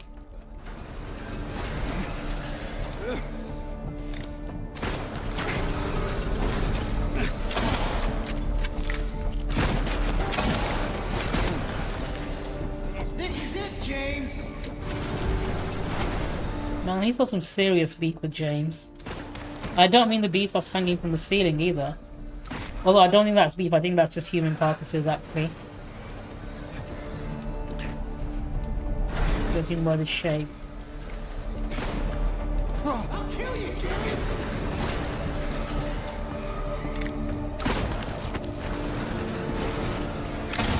There we go. I think his hat came off. So Eddie's body is just a vessel. The hat is his conscience. Just if you shoot the hat off, he dies. The body is just a meat puppet. He was actually the hat all along. That's the plot twist here.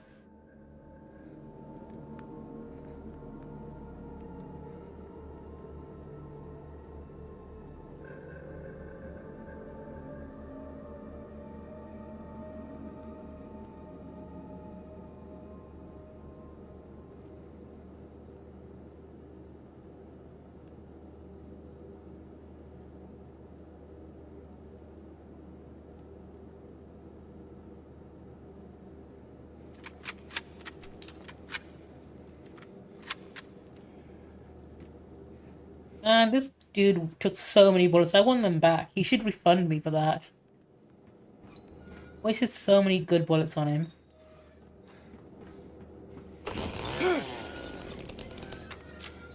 Alright, let's go find the door. It was around here somewhere. Found it by accident earlier on.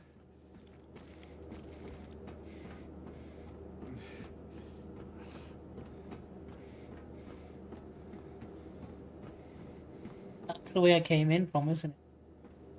No, is that the exit? I think that's the exit. That's the exit. Okay.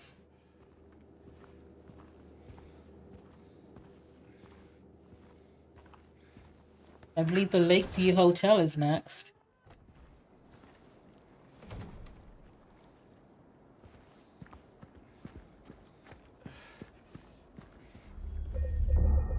Which is the final part of the game.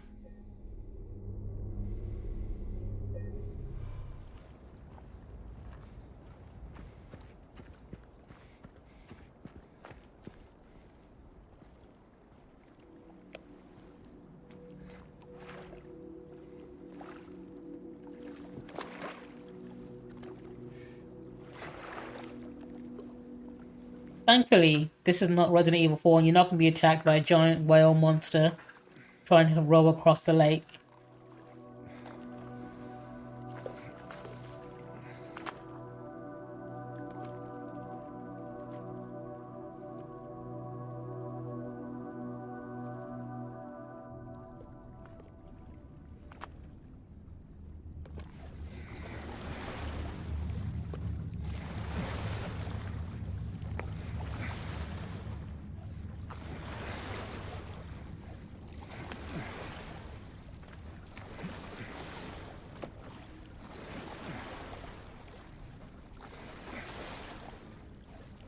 I don't think there's anything you can find in this section either. You says row towards the light.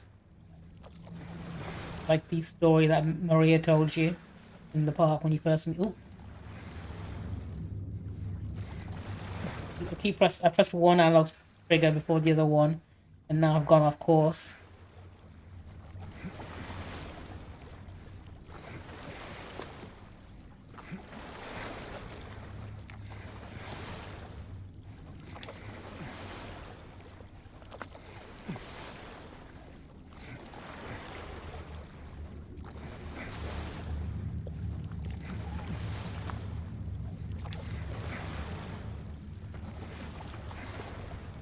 Done it again.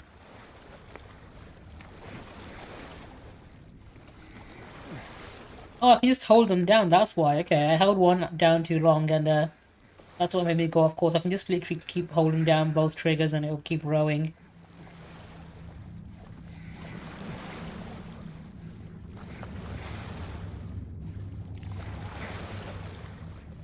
Row, row, row your boat gently across the lake.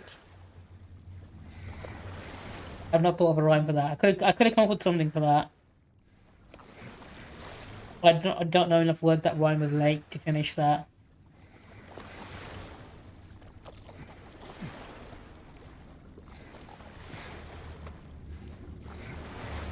If you run into Pyramid Head, he'll put you on a stake. There we go, got there in the end. I thought I'd come up with something as I was saying it, but it took me a second longer than I thought it would.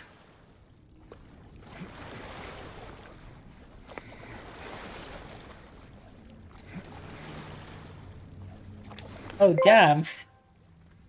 Connor World sent.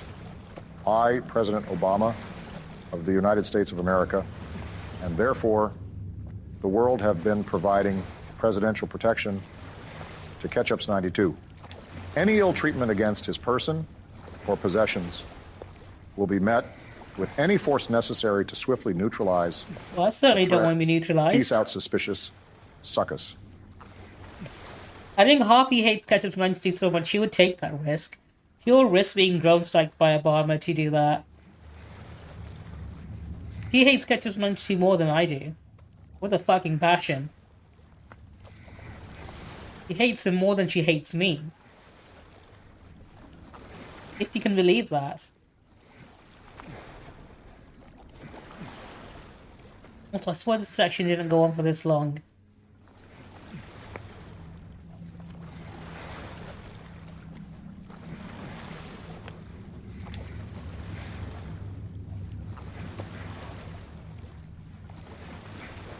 There we go.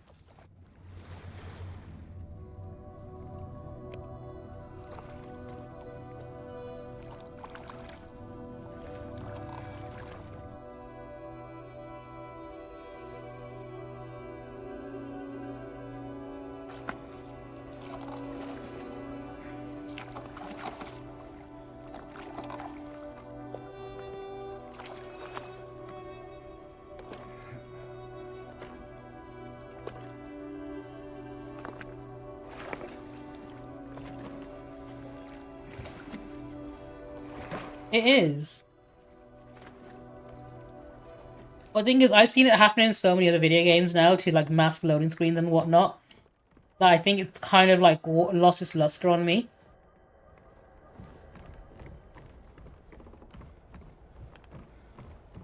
Like, it was totally done just to like hide a very big loading screen for a large map. Just so it can feel seamless. What does that poster say? Lakeview boat rentals. Okay, I mean, I've already used the boat, so I don't think I need another one.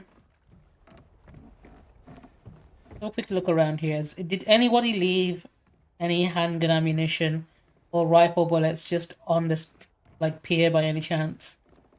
Someone must have done, right? America, people leave ammunition all over the place, like breadcrumbs.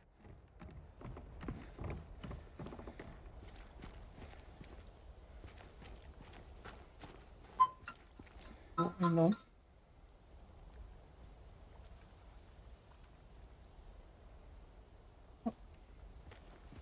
No bullets. No bullets.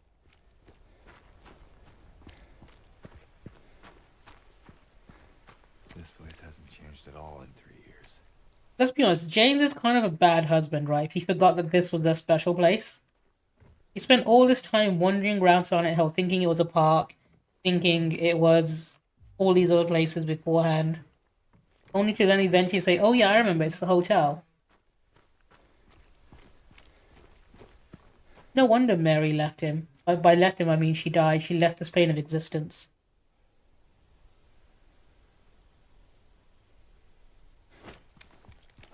Hello, Mohammed Ahmed. How are you doing? Close for maintenance. Muhammad Ahmed 94 asked me, Mr. Obi, I get it. You're talking about the streamer, Avatar Obi. They've got their ways of entertaining, I suppose, even if it's not exactly my cup of tea. Anything else you want to discuss about them? Oh yeah, you must be really down in the dumps if you are, like, you know, worse off than James. Like, he's had it real rough. Dude is so depressed, he's unfazed by mannequins made entirely of legs trying to kill him. Barely reacts to it. I believe this is locked, but let me go rub my face against it. In fact, let me try something. I'm going to make a quick beeline to a certain room to see if I can get in there yet. I should be able to.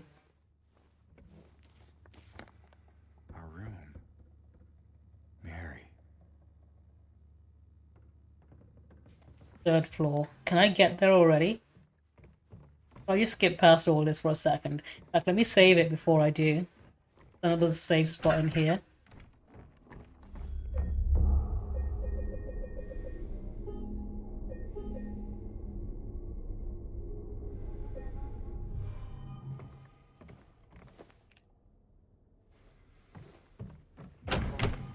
Let's get over to the third floor. Can I get that high already, or... This is the second floor. I remember this is American numbering, so it's... or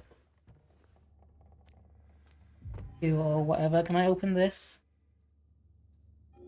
Not yet.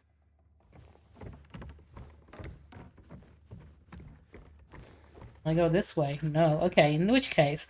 You know what? If I speedrun this section, I think I can get one of the endings today. I might be able to get one of the endings.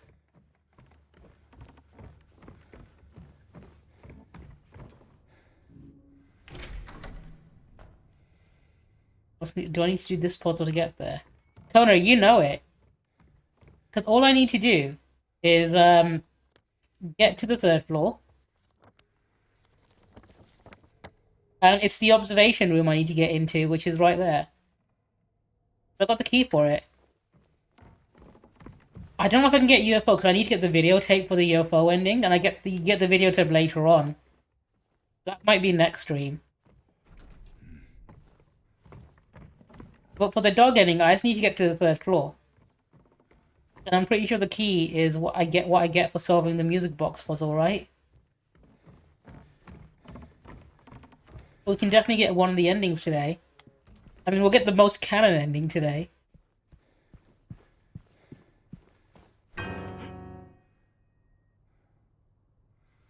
I think this is the first time he's ever reacted to anything. Yeah, you did. Got spooked by a piano. The fart face that I am. Maybe. Then again, maybe you're not so bad. Just annoying. Uh-huh. So, Also, right, in this game, Laura can't see any of the monsters or horrible things in the other world, right? So she's just a kid that's running around and playing in these abandoned buildings, which I think is more fucked up. well, that's reassuring. Besides, I need your help finding Mary. Like, what kid hangs out in an abandoned hotel like this? Come on, tell me. Or plays in an abandoned hospital? I wish I knew. But she said it in her letter. Wait. So there really is a letter? Oh. Yeah. Want to read it? Just don't tell Rachel, okay? Who's Rachel? She's our nurse. I, took it from her locker.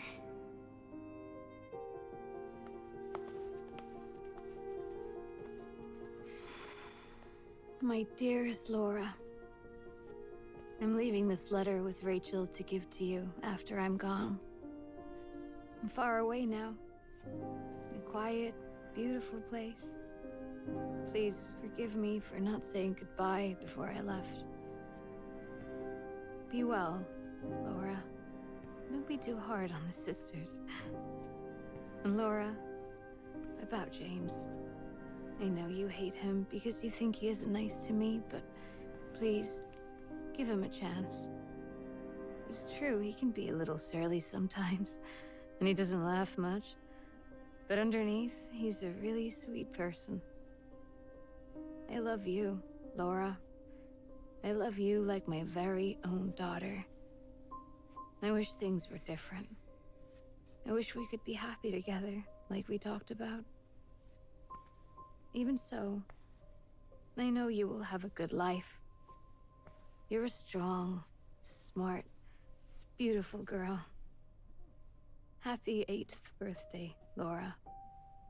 Your friend, Mary.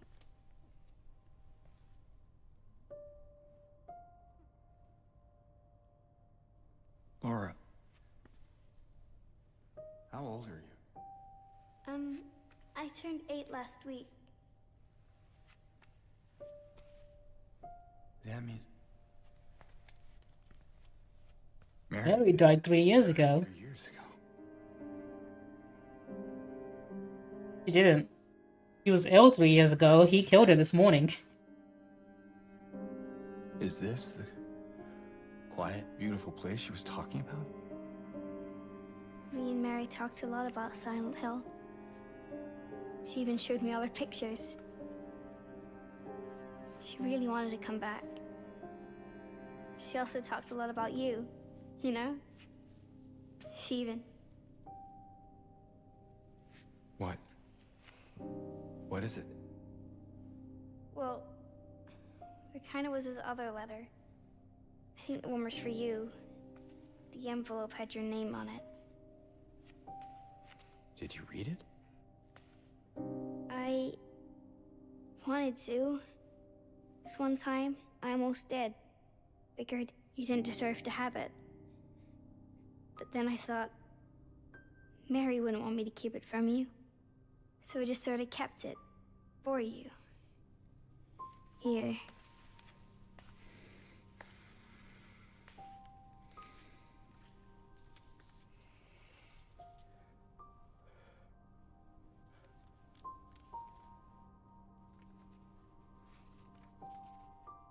It's empty. Laura, there's nothing in it. What? But I didn't take it. I swear. Well, where is it then? I must have lost it. Typical kid, right? Laura.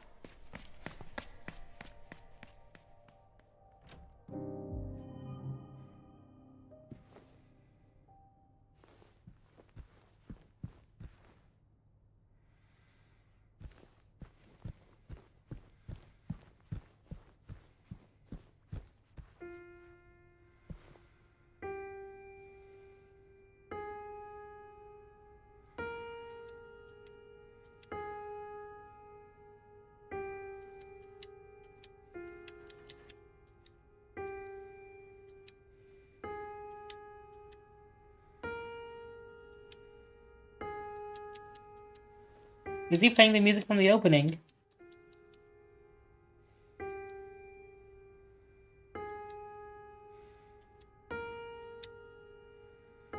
I think it is, isn't it? Is that the tune that plays during the opening cutscene?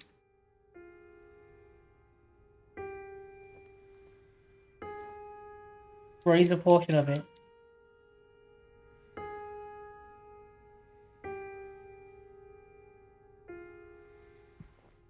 I think it might be, who knows? Anyway. Let's go see what's up. Staff only. I am not hotel staff, so I can't go in there. I believe, is this door now open? Gotta be somewhere.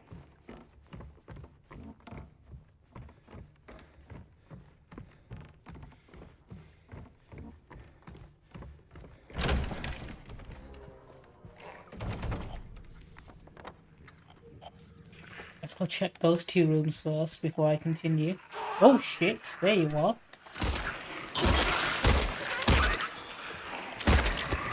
Oh, friend, there you go.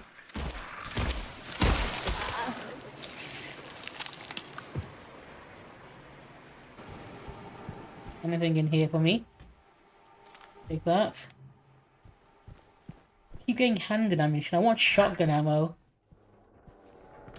I know there's going to be a very difficult boss fight well, not very soon. Soon after this. And I want to be fully prepared for it.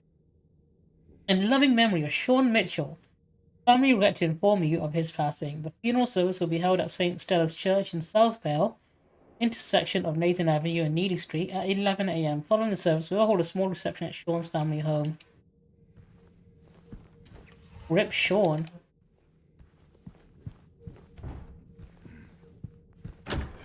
Okay. This door's locked. I'll need to come in back here later. No smoking. See, if this was a Metal Gear game, I would immediately start smoking next to that sign. I'll tell you what I've been playing recently off stream. I've been going back into playing Snake Eater because I'm so hyped for Snake Eater Delta.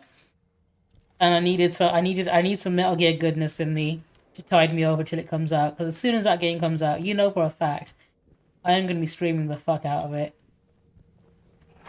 Probably my most anticipated game of next year, to be honest.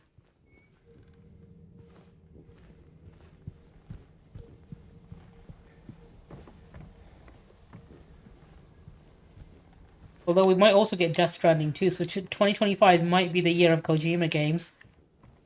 If we get a release date for Death Stranding 2, I'll stream all of Death Stranding 1 before it. Depending if it comes out on PC, that is. So I'm not going to buy it on PS5. I know it'll come out on PC eventually. And I don't want to buy it twice. As much as I love supporting Kojima, as much as I already did buy Death Stranding twice, so I enjoyed that game, I'd rather not do it again. I don't think I can afford to do it again. I've given that man enough of my money, I think.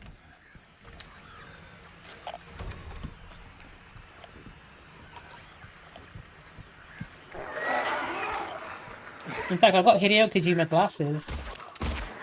So sometimes if I'm using my computer for a long period of time, or if I'm working at a place where I use my computer a lot, I have like anti-blue light filter glasses that are the exact same glasses Kojima wears. I've got two pairs actually. I've got the pair that he wears in Metal Gear Solid 5 to Phantom Pain. And I've also got the one that he wears in Ground Zeroes, but in silver. Maybe because I knew I'd be needing blue light filter glasses anyway. I might as well go for Kojima, right? To be fair, I should be wearing them when I stream. I have worn them on stream a few times before when I had like ice rain issues. Like when I did my stream with Noodle for Halloween, I think it was 1 year, where we did 1000-Year-Old Vampire. I had to wear them then because I had some like eye strain damage. I strained my eyes that day, and they were red and painful. Hydra Helix seems to have some kind of pest separate from the rest of the plant, or they'll die.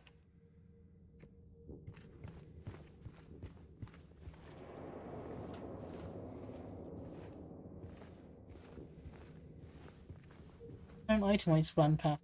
Oh no. No, okay. Seeing things.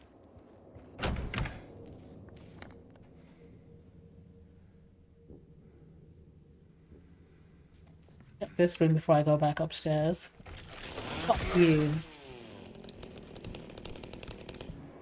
Oh, that's locked. Right, we can go upstairs now.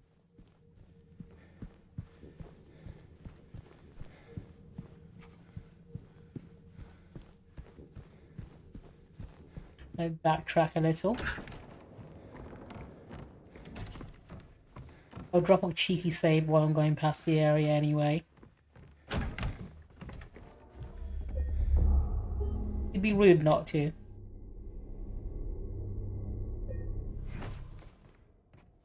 Oh, hang on.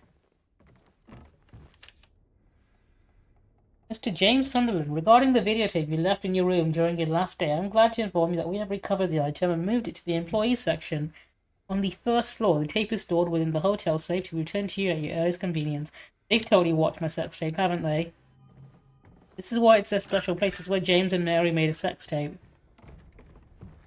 And they made the amateur mistake of leaving that tape behind. I think it's this way.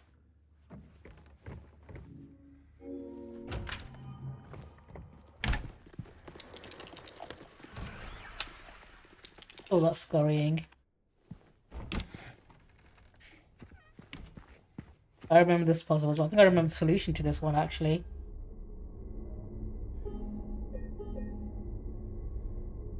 Before I do it, though, can I go upstairs from here? I'm seeing some stairs, and I would like to go up them. Nope, I can't go up here. Okay. Let me look at this painting. I gotta remember the solution is upside down.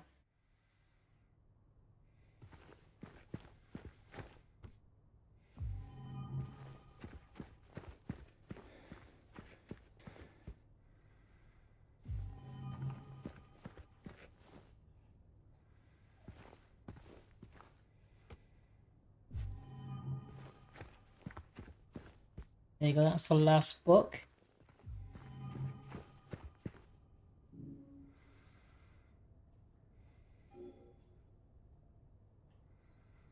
Was there a way to look at the painting? King, bird, ball, line. Okay.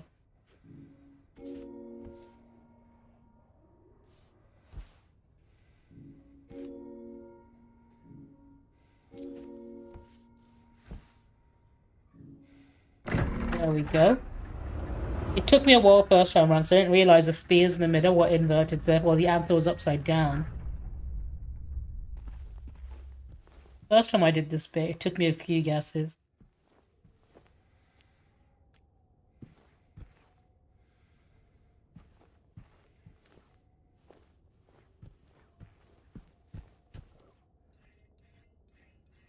For that.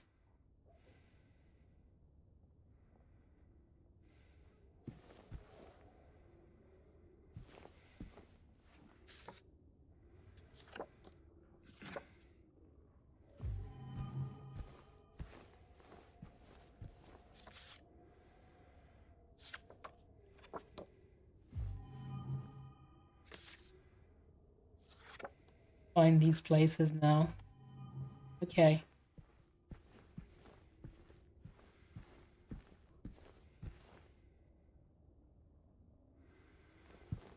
You come back here later once I've gotten the combination key and stuff. Let's go explore the rest of this floor. Oh, I'm not staff, I can't go in there. I don't think those doors are unlocked. James is just too polite to go in them.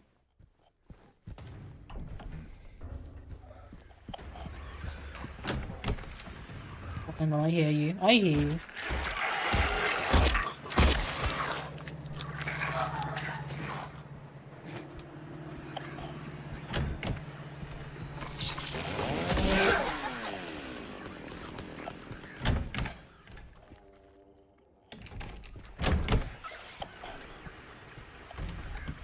There's someone else in the room that wants to kill me.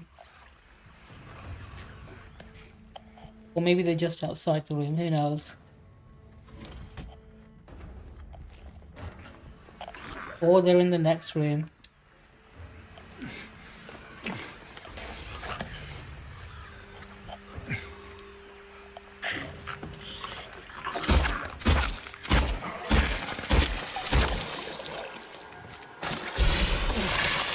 I'm stuck in the corners. There's no way I could have avoided that.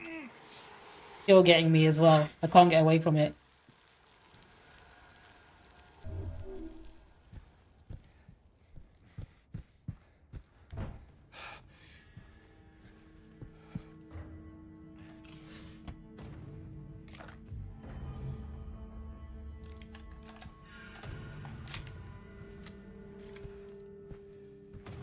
I definitely need more rifle rounds. I used all of mine on Eddie.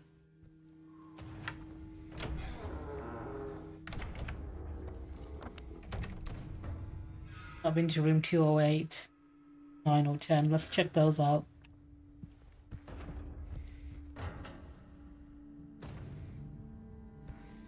He has no need for flower delivery service. Got no wife to give flowers to.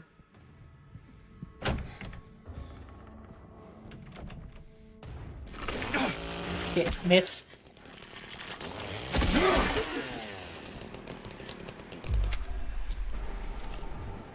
Okay, I'm out of healing items now, so I gotta make sure I don't take any more hits. I should be fine, right? As a professional gamer.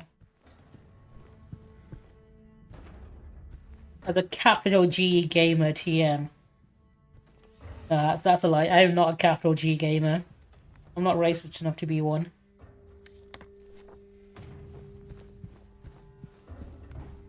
I've encountered plenty of capital G gamers though.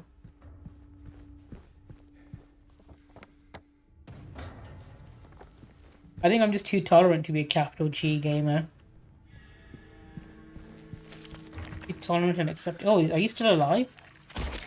Let me fix that.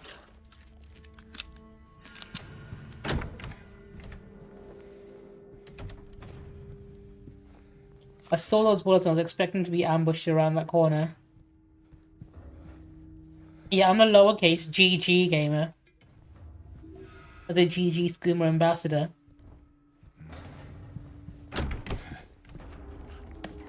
Do you know what? Maybe they'll probably label me a casual gamer at that rate.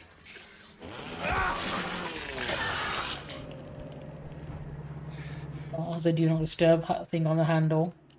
I should not disturb them in that case.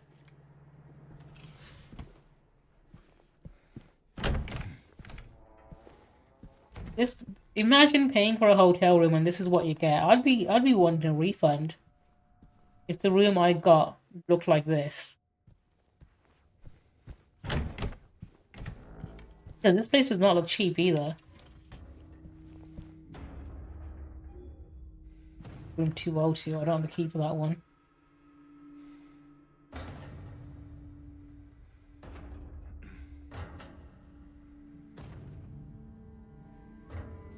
Room 204. Can I get on the balcony from there? I wonder. Let me try that. No, I cannot. Okay.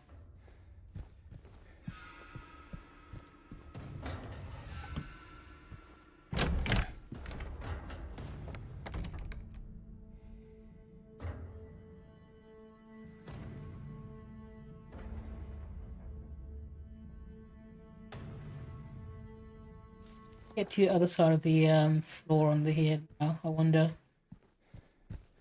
Is the other side going to be open?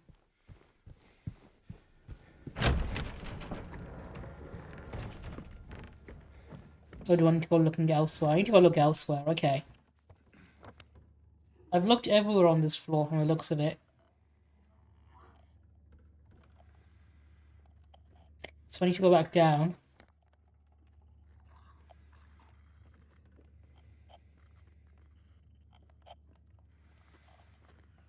I get to room 107. I think that's what it's saying I can do. There's a lot of back and forth in this part, but I think this part is a lot less tedious than the labyrinth was. Or even the prison was, I think. The prison just had way too many enemies in it. So because it had the same amount of back and forth, going forward and backwards between certain points, but in the prison there's just too many enemies between the points, so you're constantly fighting your way through just to get to where you need to get to, which can get tedious. But I didn't hate it too much. But the labyrinth had too many puzzles or too many sections that just weren't very good. When is this open?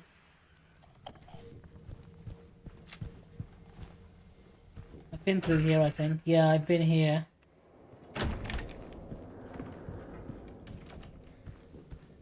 I need to go outdoors, but let me just check. Oh, there you are. Hang on, I killed you before. You're already bloodied. I hate when they get back up. Anyway, 312.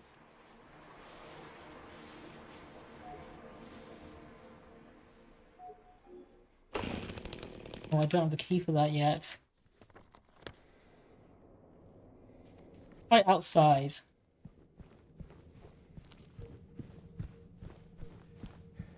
See, when I kill something, I expect it to stay dead. Oh, gate. Can I open that gate?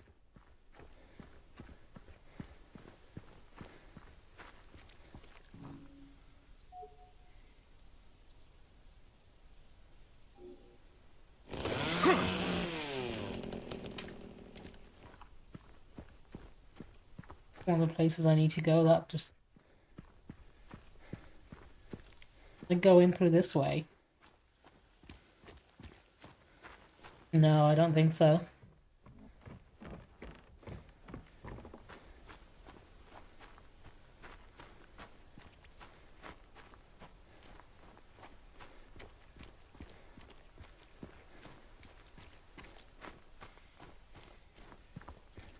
Alright, let's look around. Where else have I not been? Push to the right and see what's happening over there.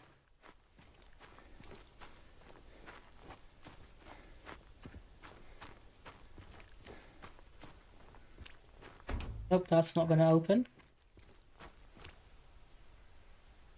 No one sees out of water safety, now lost, out of breath. Okay.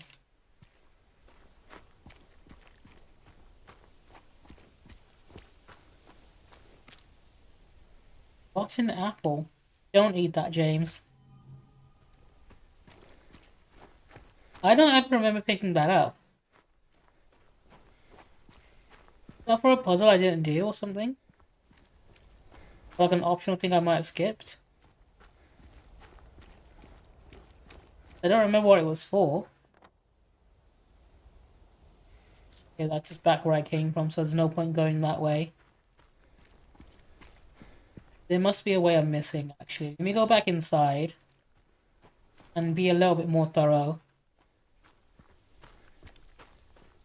I might have missed a key somewhere.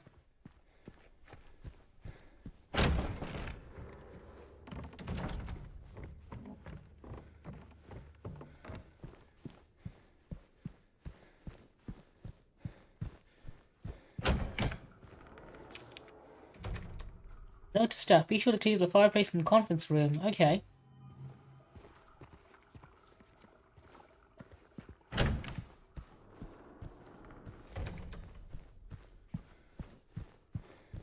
This one, there used to be ammunition in that room. I'm annoyed there isn't in this one.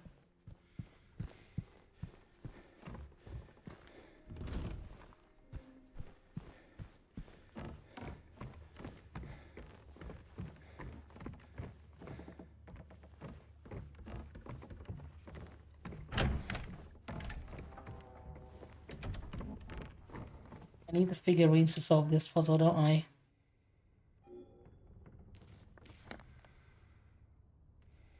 Not been to the gift shop. Can I get in there? Or is it going to be locked for me? Damn, they're closed. Okay. The restroom. Can I get into the restroom? I need to shove his face into every door. Oh, I can. Okay. Nothing. Nada. No. Yeah, okay, I was expecting to find some energy drinks in the toilets again. My favourite kind. Oh, I've not been up the back. Can I go out this way? Oh, this might be right. No, nope. This is just the entrance. Shit. I thought it was the other side of the hotel.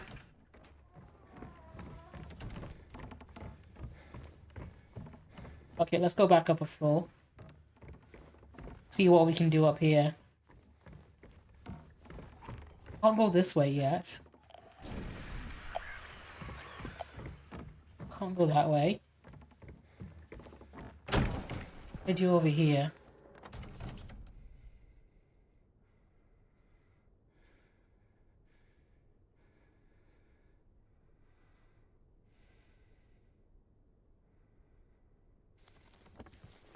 Let me explore every room again. I think I might have missed something.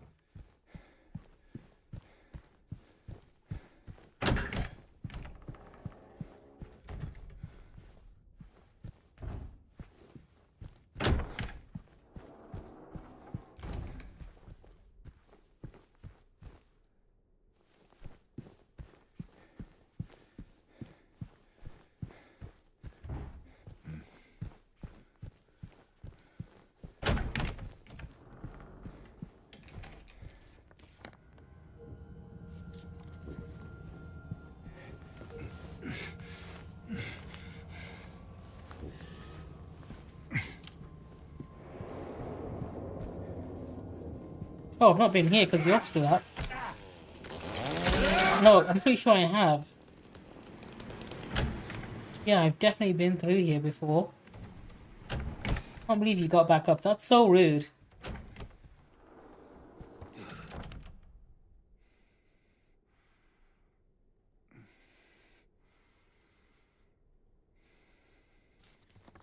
Hang on, let me check that vanity mirror room again.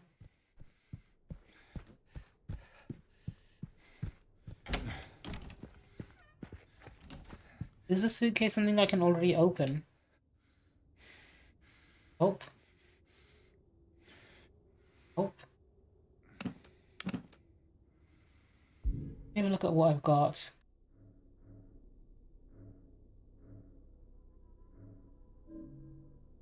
Look, I'm pretty sure you get a red light bulb and that tells you what the key is. Can't go that way.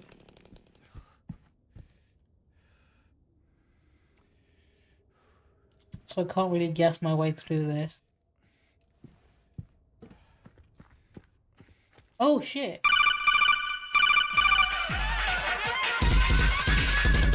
Hello Lid, how was your stream? Thank you for raiding me, I really appreciate it. Hello everyone from Lidstream. I'm sure she said many nice things about me. You're my soul. I mean, what have I got left to give? I've been told I'm a very soulless, heartless monster by many people on the internet, so like, I don't know, I'm pretty deficit there. Is there anything else I can offer you instead? Hello everyone from Lidstream, this is all my information because I hate repeating myself. I hope you enjoy watching me play some Silent Hill 2. I'm actually doing a new game plus. I'm playing the game on the hardest difficulty. And I'm trying to get all the new endings, right? And depending on how well I do on this bit right here, I might be able to get one of the endings right now because I just need to get access to the third floor to get the one of the joke endings actually. But before I do, let me quickly give you a shout out and see what you were up to, because I think my mod is currently AFK. What were you doing? Just chatting. What were you yapping about? I hope you had a very good yap session. This guy! Oh, Cyberpunk, hell yeah. It is. That's the ending I'm going for, Dr. Cheese, because I've got the key for it. I just need to get to the third floor. So at the minute I'm on the second floor. I just need to open the door on the left that I can get to the stairs. And then when I get to the third floor, I just need to get to the observation room right there. I think I might just do it this stream. All I need to do is solve a few more puzzles and I can get there. Which, in my opinion, is the most canon ending. Like, if you believe the time loop theory, it means every ending is canon. Because it keeps going through a loop and it keeps getting a different ending each time. That means the dog ending is also canon, and that means the dog ending is the most canon ending. Oh, is it your first time playing Cyberpunk? Honestly, I played it when it first came out. I thought it was a fantastic game. Now even more fantastic that they fixed it up. And I think you're going to have a great time to the point where I'm actually considering playing it again some point. Oh shit, I've not been this way. This is where I've not been.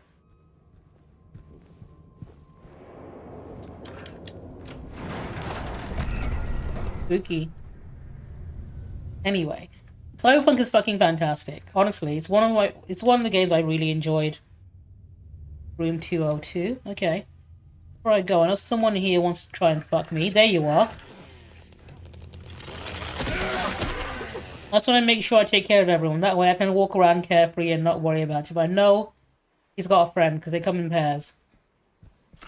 There you are. What they like to do is they have one come at you directly, and when that's happening, they'll have another one around the corner from you. And as you're escaping the first one, you'll run directly into the other one.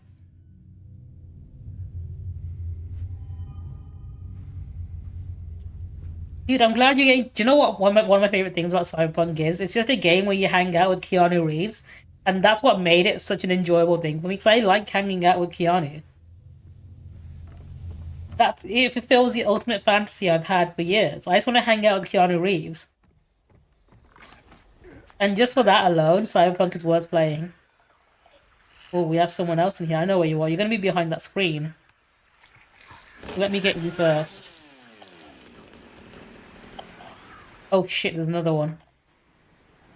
I think the other one is outside, so I can take my time with it.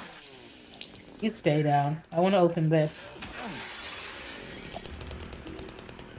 Any more? Any more? No, it's just the one.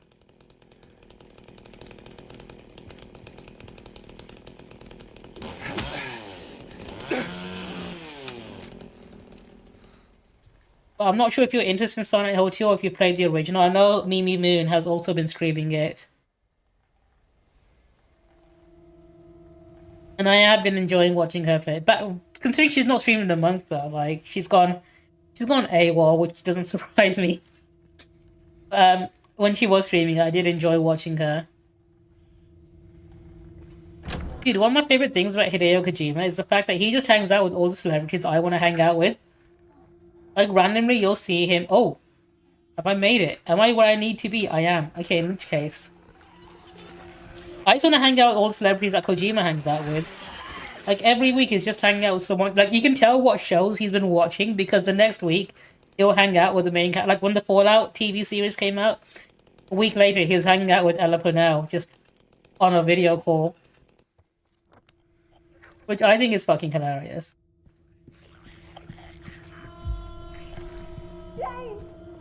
Hang on, Mary. I'll deal with you later. Oh, I need to open that door.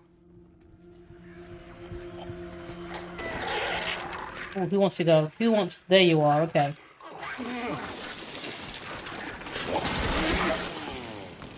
There's gonna be an ad break in a moment. What I'll do... do you know what? I need to pee, so I'll go pee when that break hits. I'll probably take my mug downstairs as well. If I don't do it now, it'll be living here with me forever. Right, it's one of the rooms I need you to go in. Can I open this door? I can. Okay, that just takes me back out. Okay, let's... Oh, can I not go there? Okay. Where can I go? Conference room. I'm pretty sure there's a boss fight in the conference room. So I'll quickly pause the game before I go in there. So I've got like half health. How many bullets? An okay amount. I've got shotgun shells. Barely anything in the rifle. Do you know what? I can make it through with a shotgun. Shouldn't be too bad. I'll let the ad break hit. But thank you everyone who tuned in, of course, from livestream. Lady, if you need to drop and take care of yourself, whatever, fully understand. I know how exhausting streaming can be, so go ahead and pee, get food, go to bed if you need to. It's getting late. I'm gonna have a quick pee break myself. Do I need to refill anything? We're good for water. I'm staying hydrated. I'm one hydrated motherfucker right now. Before I run in this very big, empty, spacious room where I probably will get attacked by something big and scary. So I'll be back in just a minute. Be right back. I'm recalling the attack team. Refill your positions. Increase security.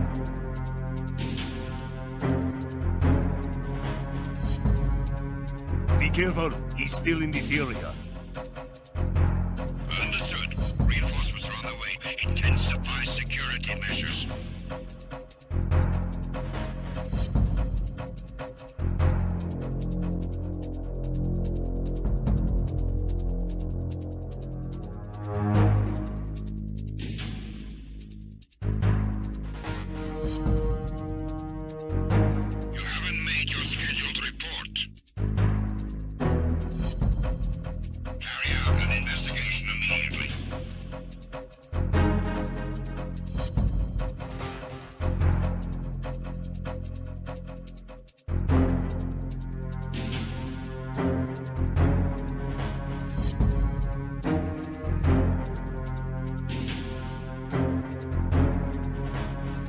It was nothing. All clear. The situation is normal. All clear. All personnel, return to your stations. I'm recalling the attack team. Return to your positions. Increase security.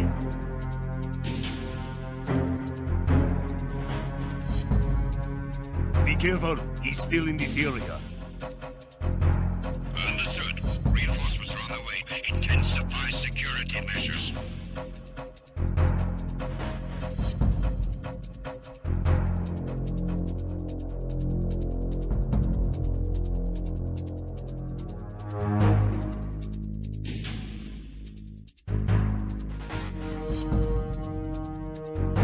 You haven't made your scheduled report.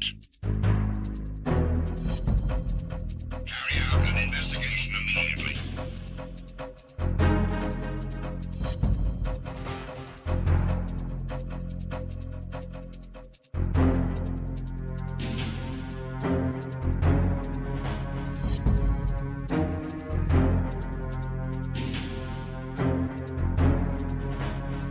It was nothing. All clear. The situation is normal. All clear. All personnel, return to your stations. I'm recalling the attack team. Return to your positions. Increase security.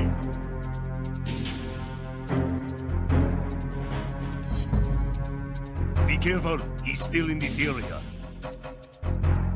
Understood. Reinforcements are on the way. Intensify security measures.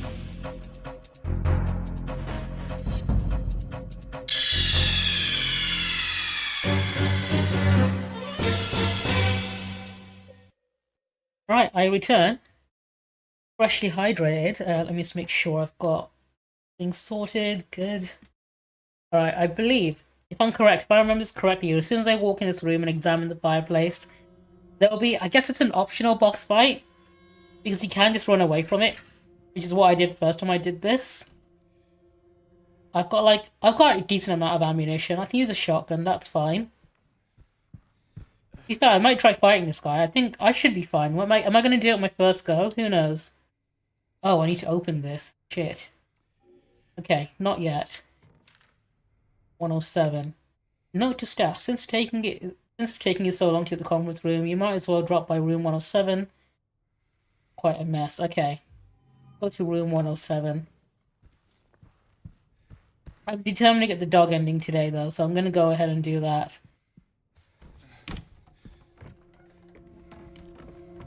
So, in fact, there's a room here I can get to as well, isn't there?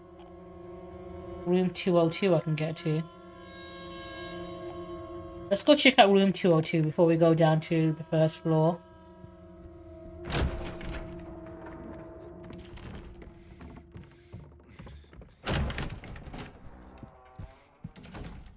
I'm pretty sure I've killed everything here anyway, so we should be fine. Okay. You guys better not be getting back up. I can get in here. Where's the key? 202. One of the rooms? Oh. Ah, here we go. Okay. Mirror, mirror on the wall, who's the sweetest of them all? Peel away the shiny skin. See the rotting flesh within. Okay. I need to do this whole glass puzzle thing.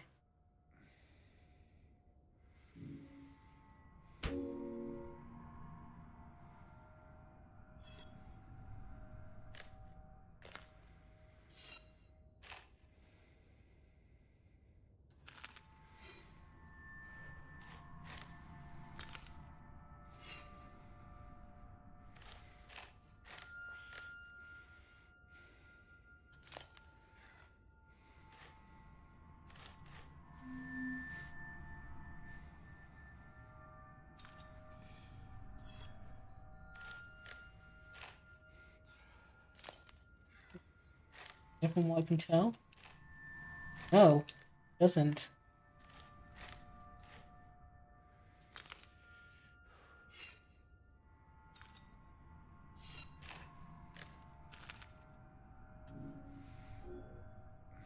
Is one of them missing?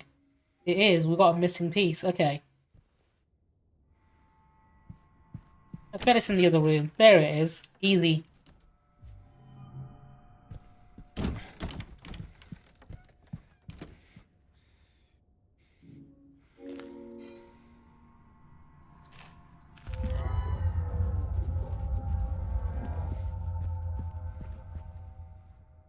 I think now when I go in the other room. Locked? Okay.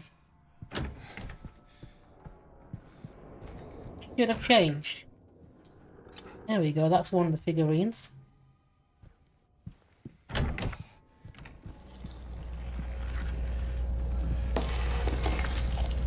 Oh, I don't want to waste my shotgun on these guys. Oh, fuck, there's a lot of them. Okay.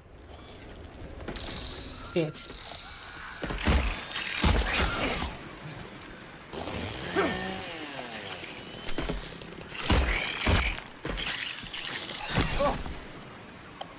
I don't know if I can have enough health to take this many ambush attack hits. Especially because the camera's not very good when you're in a tight corridor like this.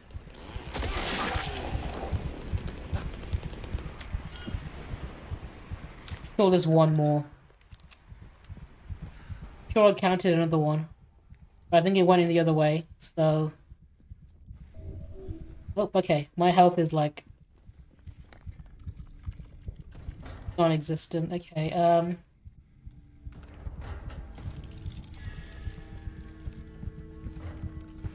let's go to room 202. What's the worst that could happen? Anyway, room 107 is next.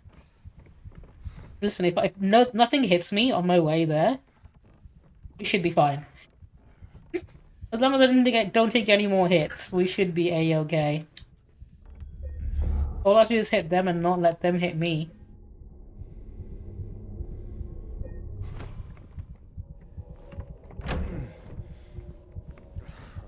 Yeah, I missed.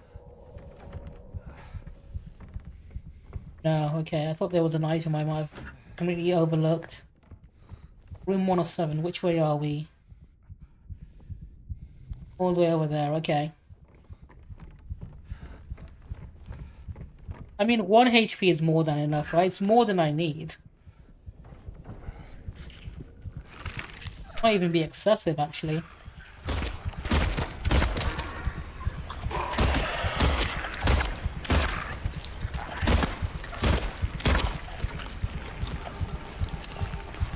Shit.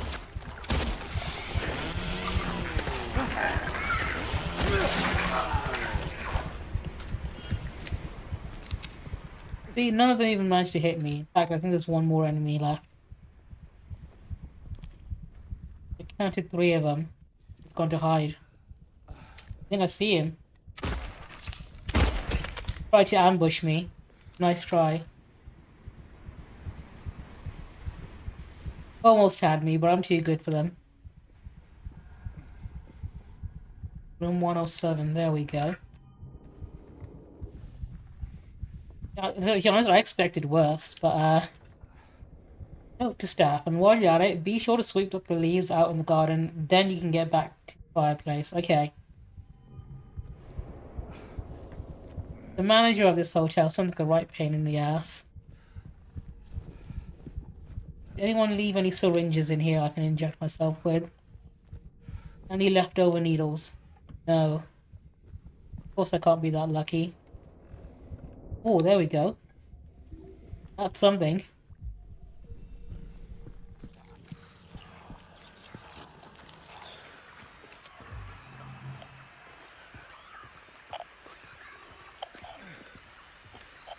I hear them.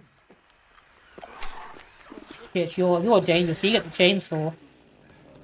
I'm not wasting any time with them.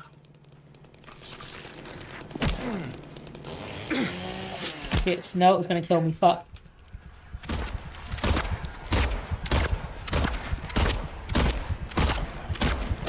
I just got the energy drink. I just recovered that health and immediately lost it all again. What, the second I pick this up and heal that health back up, someone's gonna ambush me. I bet they're waiting around that very corner. See, I knew it. The second the game gives you some health, it wants to take it away immediately.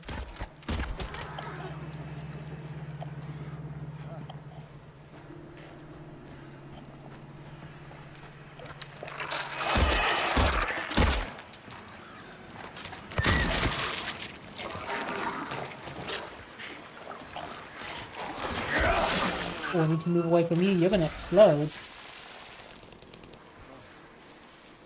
Fireplace key. There we go. That's what I needed.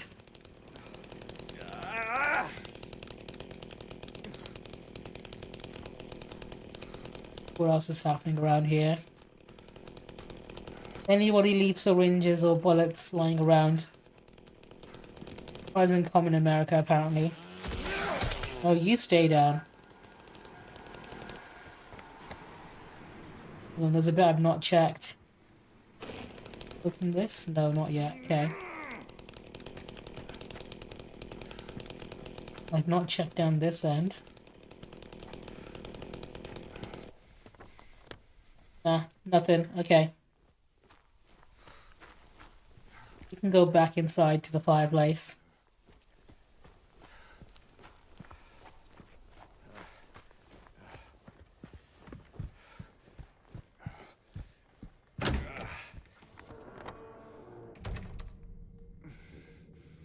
I had the room 102 key as well. No, not yet. Okay, that's later then. Can I take the stairs? Go outside here? Or is that the different part? No, that's a different part of the hotel I'm thinking of.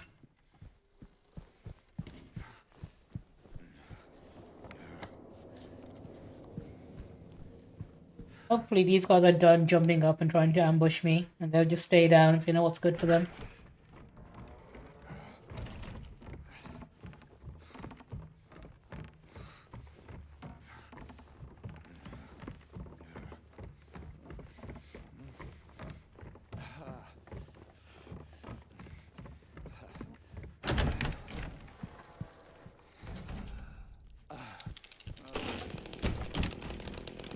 I hear you. Hang on, let me save the game first, then I'll come and kill you.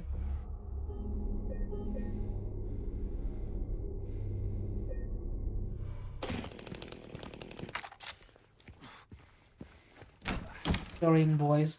Oh, is this part? No, it's not opened. I was wondering for a second. Hang on, why am I going this way? It's the wrong way. It's meant to be the other way.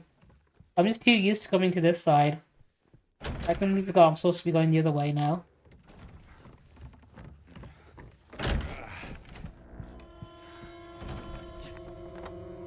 In that room. Please check these rooms real quick in case there's any healing items I can take with me. Oh, staff only. I am not staff. I can't go that way. Can't go that way yet.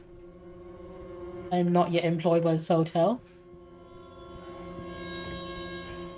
Maybe one day. It's blocked. This door's locked. Anything. Okay, we've got some. Got some shotgun shells. I'm gonna need those in a minute.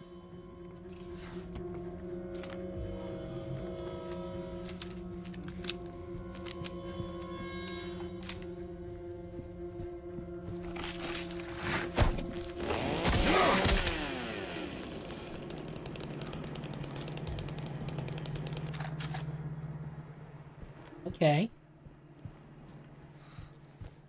That door's locked. This door is not. Okay, before I do, anything in here? Rifle ammo is always good. Shit! Almost got me because I was busy opening that drawer. Okay. Considering how low health I'm on, that hit would have killed me. Thankfully, I've got catboy reflexes.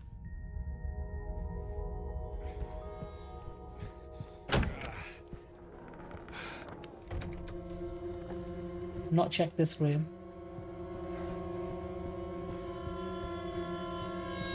Now I have. Okay, good. Yeah, more or less. Oh, no, hang on. I can't get to that side. That's fine. We're good. Okay, we can move on now. I've satisfied my curiosity. Let's get on with it. Okay, so if I go in here, look around first. I don't think there's any item in here I can pick up yet. Oh, yeah, okay. Second I look in here, I'll find this. Then we get ambushed.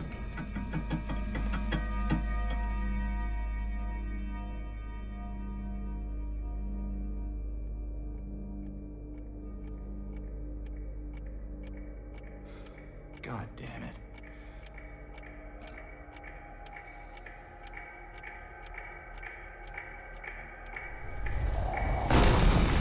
Now, this is a boss you can run away from, but I want to kill it. I'm going to.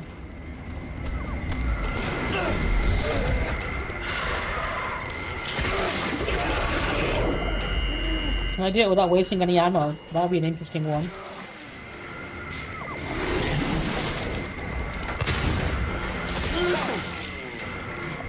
Damn, he's taking quite a few hits. And this is the boss you're meant to run from. I don't know if you can actually beat it or not, but I want to try.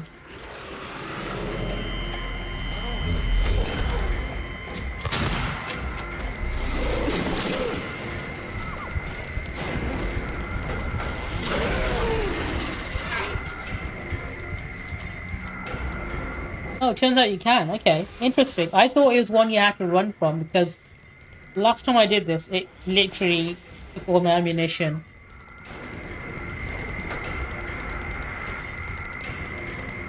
Fuck it, we did it.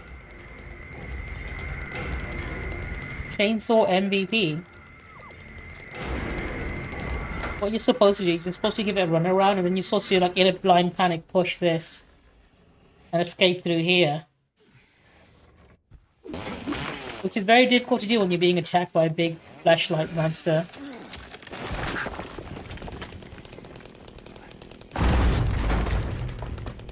And then that's meant to collapse as it attacks the wall, so okay, cool. We're done. I'll go that way, this way. Now this room is in a mess. Why did, like, the hotel manager not want anyone to clean this room up? Must be someone's art project from the looks of it.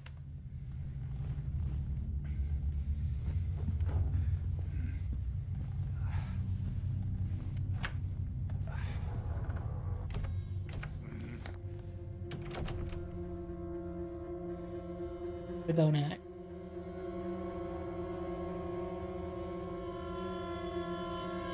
Am I right?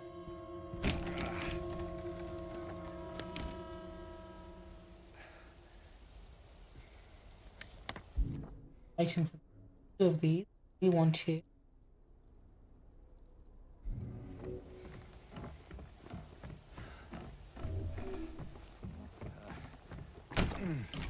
This brings me down to here. Okay, I've not opened these rooms. That one's not going to let me in. This one is. Okay.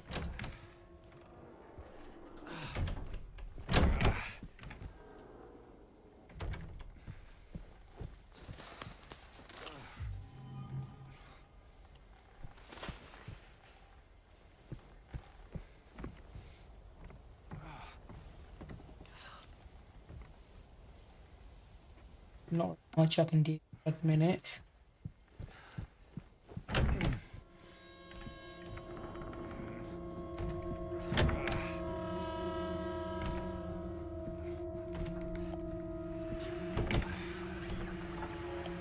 There's someone in the next room waiting for me.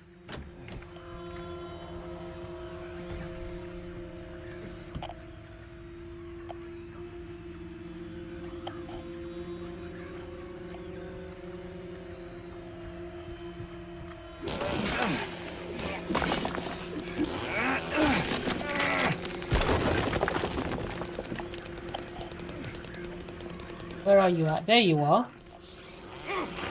Shit. Shit. No, fuck.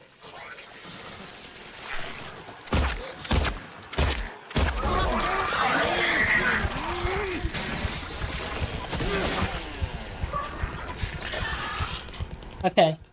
The downside of the chainsaw is it's quite slow, so you run the risk of being hit if you miss with it.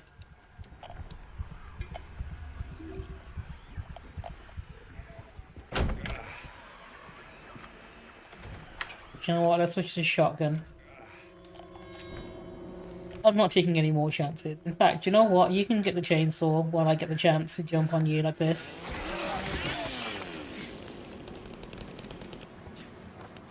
I ain't got time to deal with these nurses.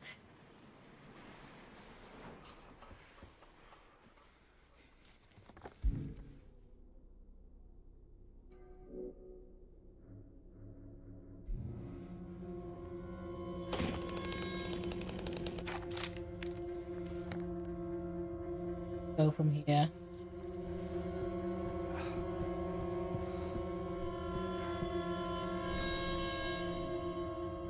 Don't have the key for that. Okay, we can not leave that then.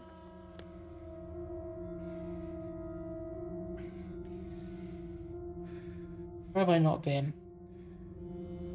I need to go back to the vanity mirror later once I get a light bulb, but I've not got that yet. Anywhere here I've not been. Room 104 and 105. And 102, but I don't have the key for room 102, do I? I'm gonna quickly run back to the save spot, just so I can save my progress. Fairly certain the next enemy that hits me is gonna kill me.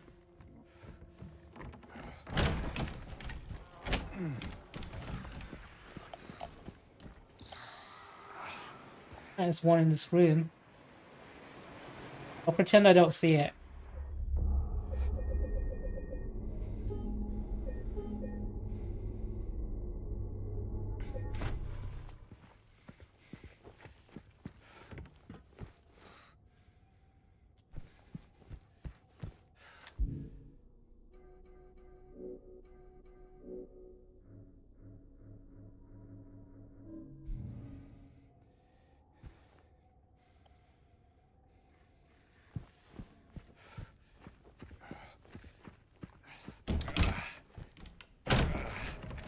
Let's have a look at the map real quick.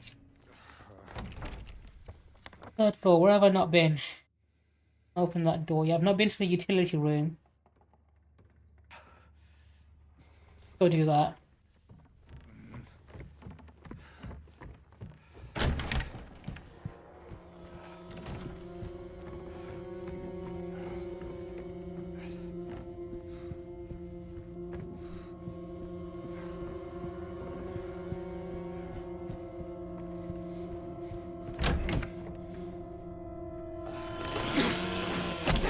Oh, fuck, fuck. I went straight for the bullets, I didn't even realize there'd be an enemy there.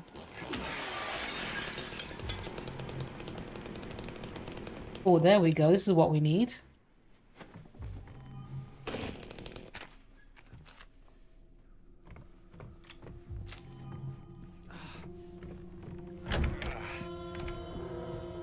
I think I can use those on the garden thingy, can't I? Unless it's on this. No, it's not this. We need a key for that. Back outside we go.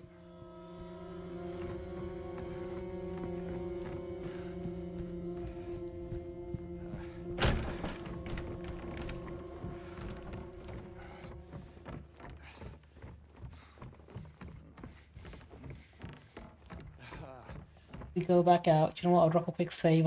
Since I'm running past this area anyway.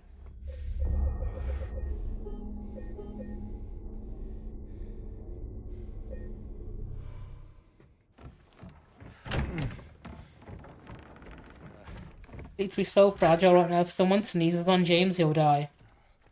He's basically immunocompromised at this point. There we go. I can get through here.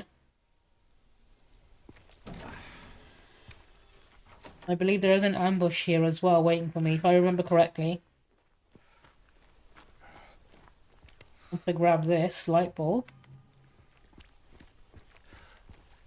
the way back out, we should have some... Oh, hang on, let me read that. What does that say? Large one by the west, tempted... Large one of the west, tempted by the law's appeal. Failed to resist it. Okay.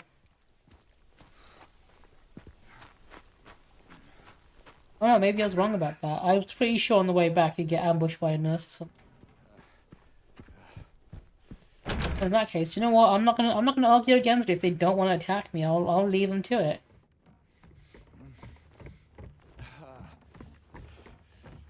Back up here, we need to go to vanity mirror. So I think I can solve that now.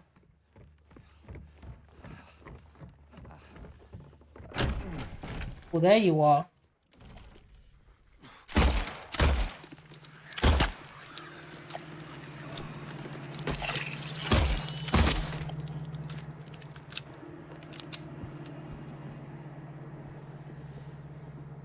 Right, I'm gonna ignore you now.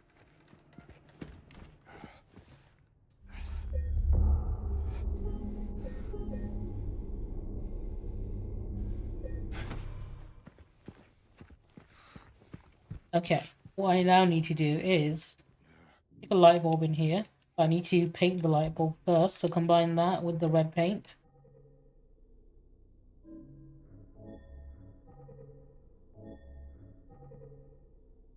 Oh, okay. Do I need to do something else with the red paint first then?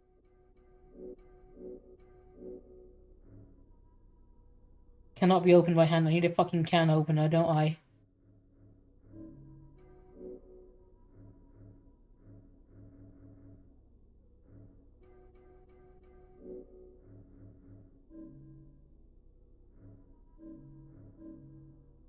Done that. I need to find these two now.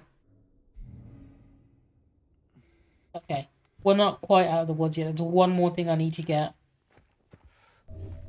I don't think I have it on me. Find this with... Nope, I don't have it. Okay. I need to get a fucking can opener for this. I believe it's on the 3rd floor actually, if I remember correctly. Or it might be this floor on this side.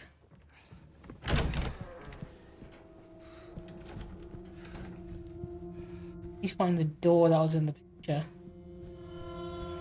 I had like a trail of blood going underneath it.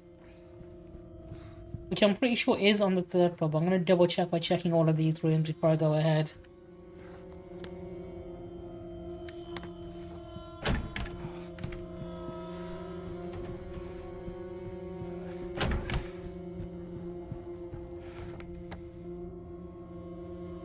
Must be upstairs then. Okay, let's go back up.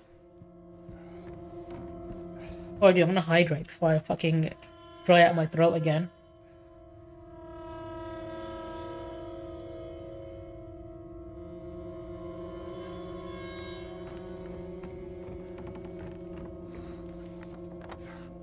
I need to go back in the conference room. No, it's locked. Okay. Already checked here. I haven't. Oh no, I haven't.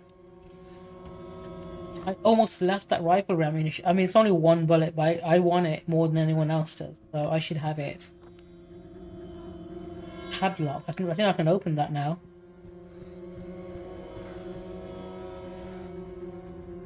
No, I cannot. I need the key for it. Okay. Not yet.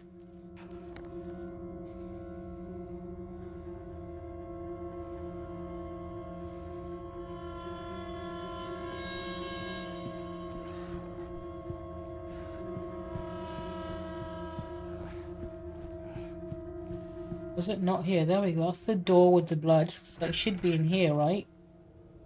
Have I already got this one?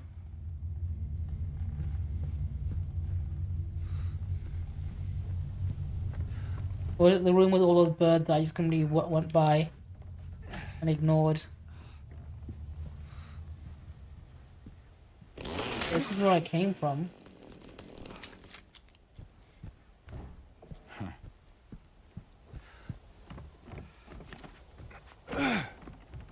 So I've gotten the one in this room because this was the paint, which means the one I'm looking for is the one with the light. So the room I'm looking for, this room, I have a light above it. Not going to be this one.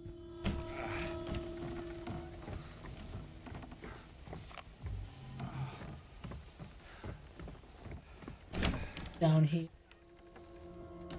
This one. Oh, it's the wrong kind of light, isn't it?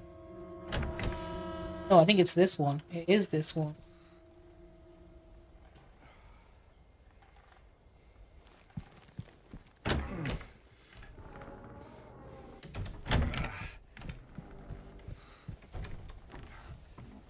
Is that what I need?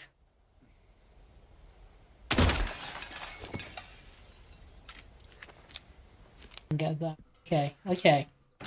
Things are starting to come together. I can't go down this way.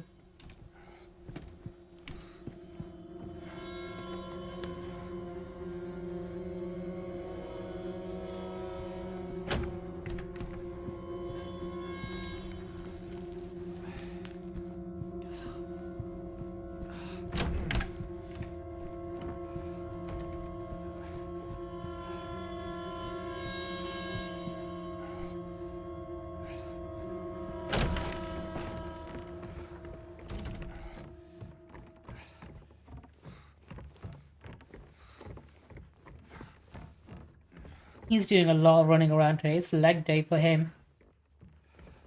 Okay, so I shot that down here.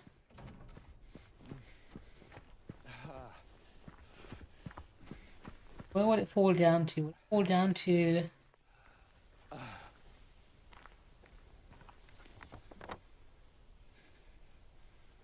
side, maybe? I think it might be.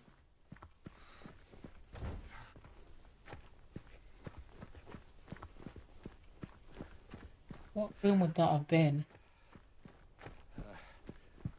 Is it the piano room? I think it might be.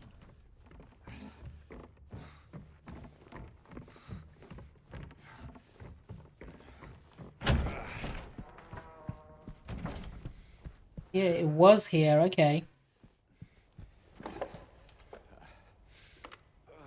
Hell yeah, can opener. That's what we need. Okay, good. Combine that with the can of paint. Can of paint is open. Combine can of paint with light bulb. We now have a red light bulb. Now we can go back up and use that on the vanity mirror to reveal the code, to then open that briefcase. I think that's a tune he plays whenever you play the piano. If I go back to the piano real quick, just because I'm there anyway. You can make him play a tune. I'm pretty sure it is the, like the motif of Silent Hill, isn't it? Let's go hammer some keys on the keyboard there. A little piano.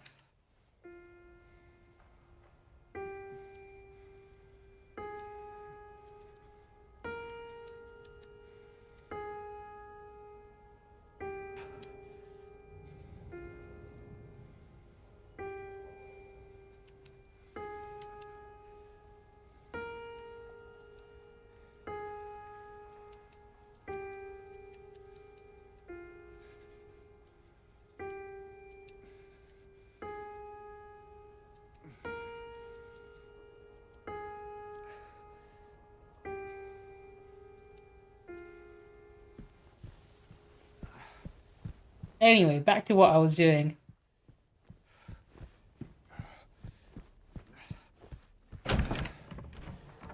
I believe we might be close to getting to the room. The observation room. I think Iroh is also a fan of Psycho Mantis.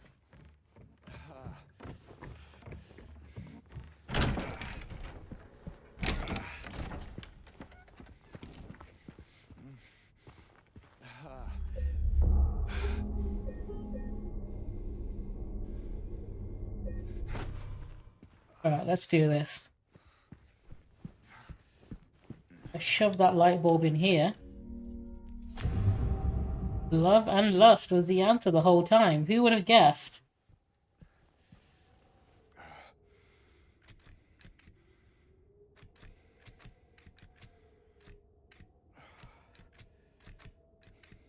If you knew the answer, you could have skipped all that puzzle stuff.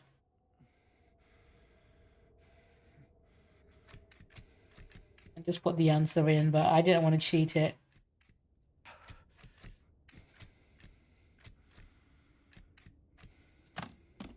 There we go, and then we get this key for the employee. Oh, I hate this section. Okay, I hate this next bit.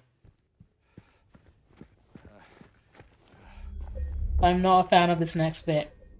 I think this might be the worst bit in the hotel, but it's a really short section, so it's not too long. You basically want to go to the employee elevator over here. It's kind of a forced section. It's difficult, but it's like artificially difficult, if you know what I mean.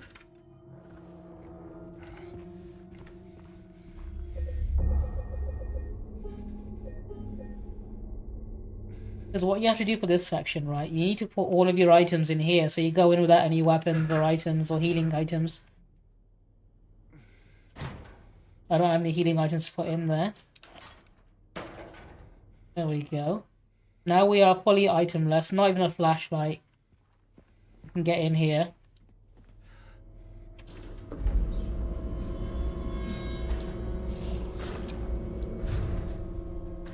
And there's these motherfuckers, there's 2 of them in there.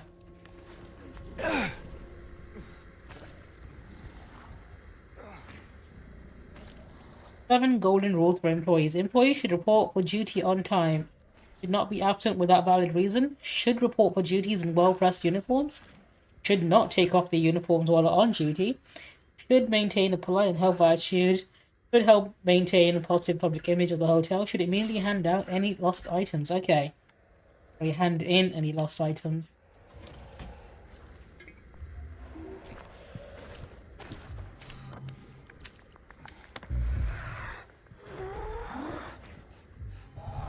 Oh, we should open this thing. Okay.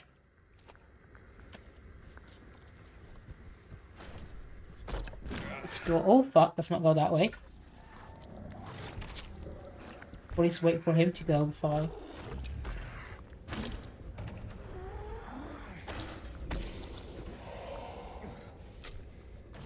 Dude, why'd you turn around? Totally unfair, you should not have done that.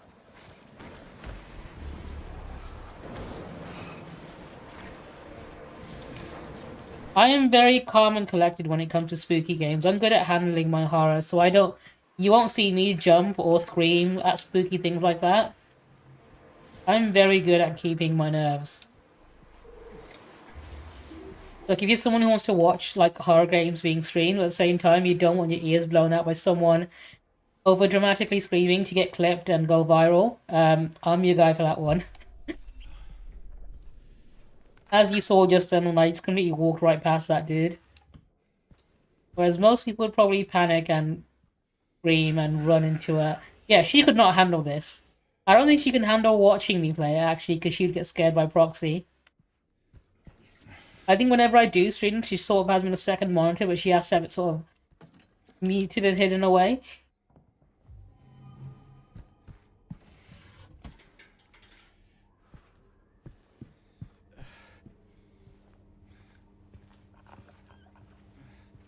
Or at the very least, you'll watch bits of it before it gets too much.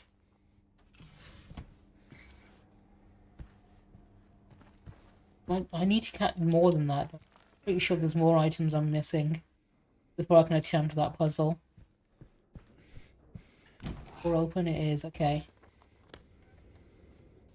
Gem box, got you, okay. Pretty sure there's 3 gems I need to put in this box. I'll put 1 in for now. Get the other 2 in a minute. Must be in the other rooms. So let me try the laundry room next. That door's not opening. There we go, okay. I'm just sprinting between rooms. Nothing works, I just won't wash off. Order new sheets.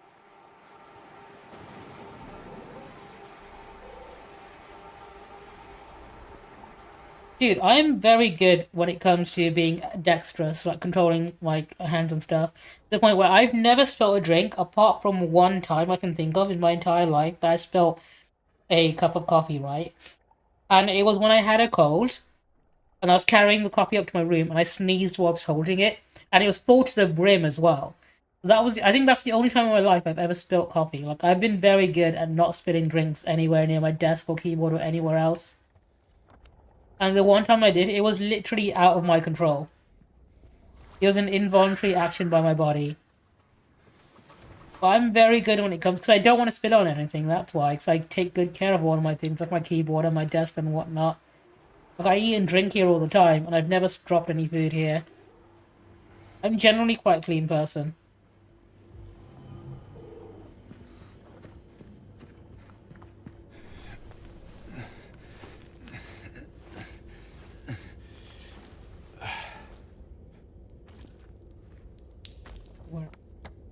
Shit, this is a dangerous area to be. I don't want to stand around here.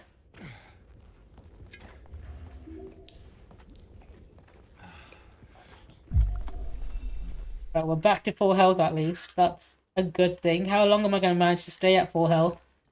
I reckon I'm going to run to the next room and immediately get hit. Knowing my luck. Look, this section shouldn't be difficult at all. Fuck. The fact is, you don't have any weapons or items. There's nothing you can do about it. Apart from run. Which makes it more difficult than it should be.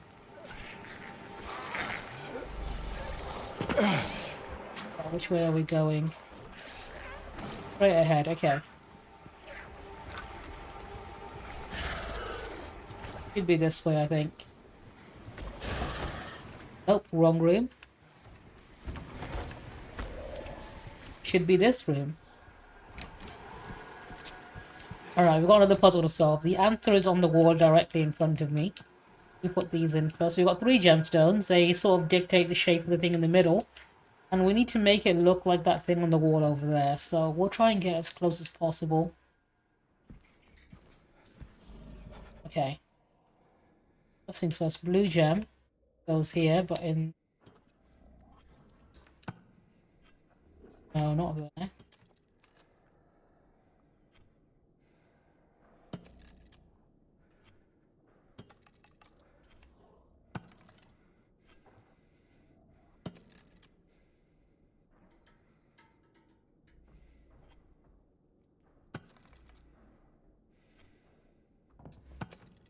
I turn this around. Oh, okay.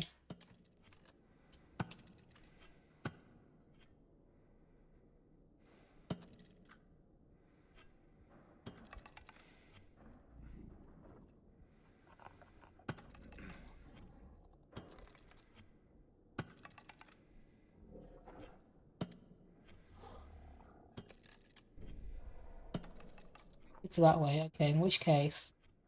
Go there. Nope. Go there. Yep, okay, almost got it.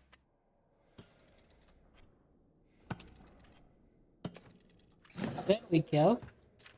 7414, I think that's the code for the safe.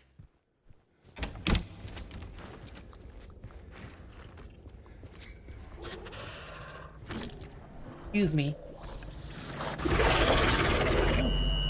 Excuse me, sir. Fuck. Oh. Okay, I can't fuck around anymore. I thought I could get away with it. That was me being too cocky. I should not have done that. 7414. I was pushing my luck when I shouldn't have done that. Okay, that's the key to the basement and my sex tape. We found it, lads. How do I get out of here? It's that door, isn't it? I'm hoping it's that door. I'm gonna make a run for it. Can I make it there? Oh my god, I just got my health back and now it's all gone. Come on, open the door. Not gonna let me. Okay, I'm gonna have to run it around. Nope, he got me. I thought I could have been quick enough.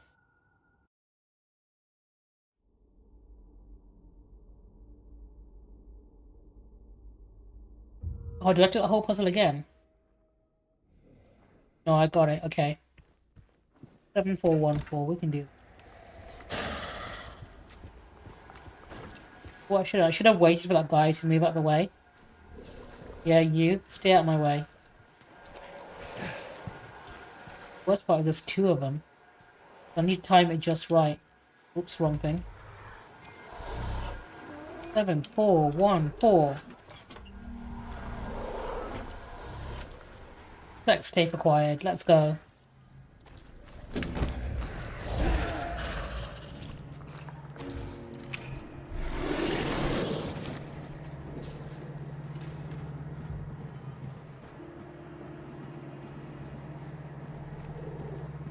There, okay.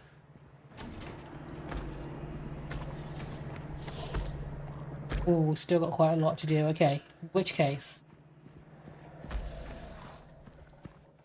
we start by going this.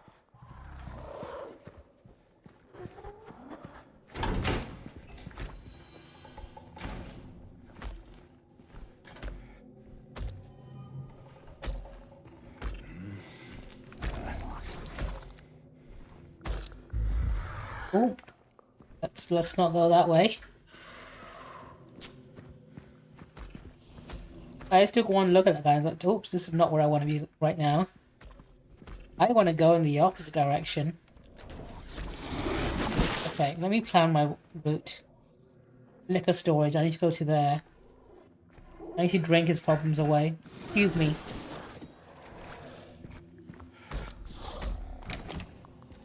There we go, okay. Drown your sorrows, James. Ah, I see what I need to do. Okay. I've already picked this up, so we should be good.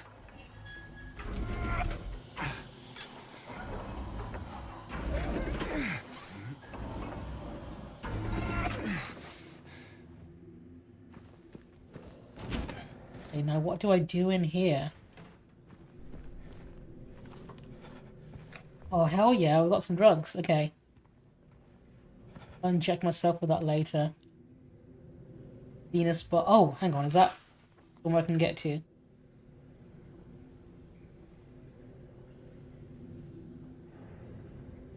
Camera is on the other side, okay. Get to there from here. Nothing else worth taking here. Okay, can I go to my left here and open this door now?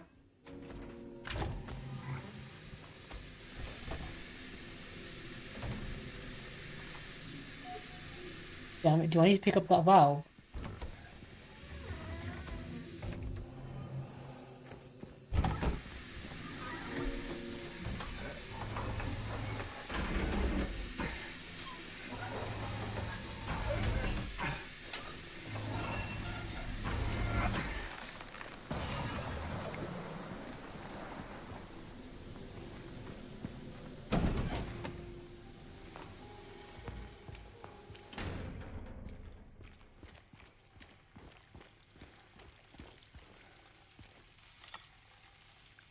That's the third one I need. In which case, we should be good to open that puzzle now, actually. I've gotten all three.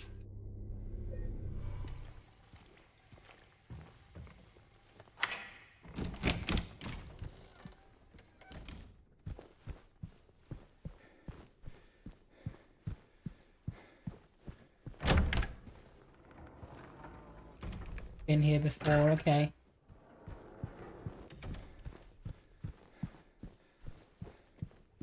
I need to go back to the employee elevator and get my stuff back. So I've left the other two statues in there.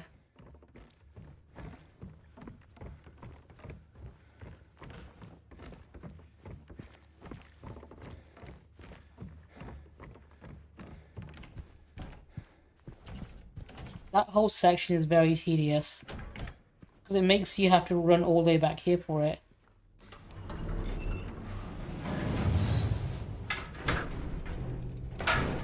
Why I speed run that area because I don't like doing it.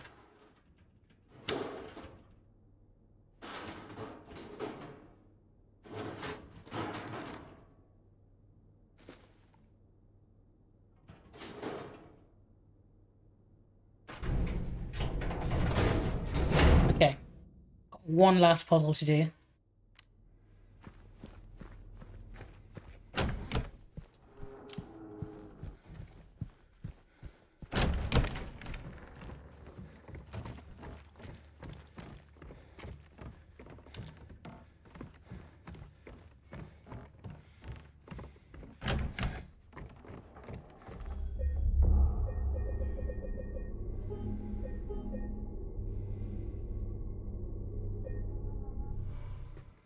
Let's solve this one. Shouldn't take me too long. I've done it before. If I can still remember what to do, it should be fine.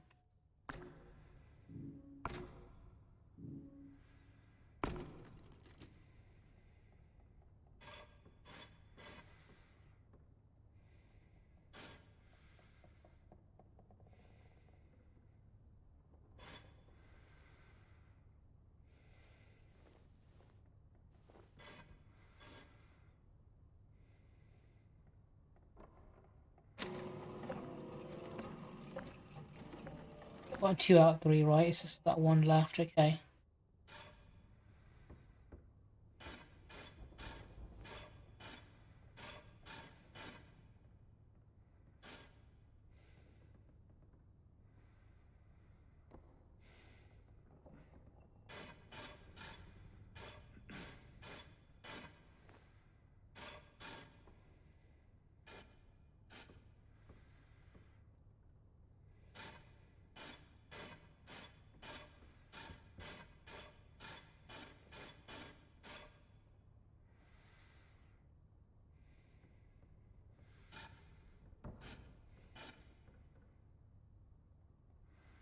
Be it.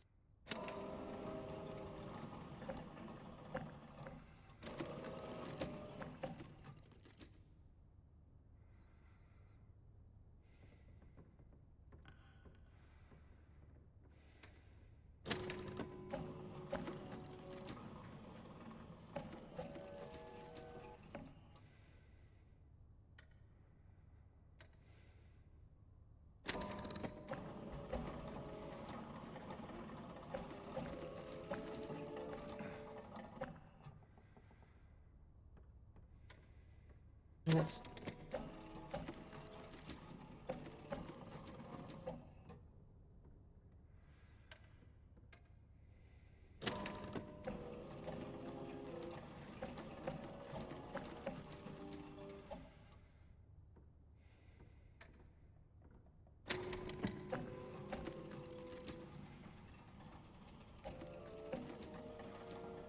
Okay, I think I get it. It should do. I did it right. There we go. 3rd floor key. Hell yeah, we got this. Let me save it before I go up there. We about to get all dogged up. I'll get the dog ending and then I'll wrap it up here. I was determined to get this ending. And then I'll get the other ones tomorrow, and then I'll probably finish all the endings by the end of this week. Actually, you can get the White Claudia and the UFO ending at once. The only one you actually need to get to the final boss for is the Rebirth ending, which is the last ending I'm gonna get.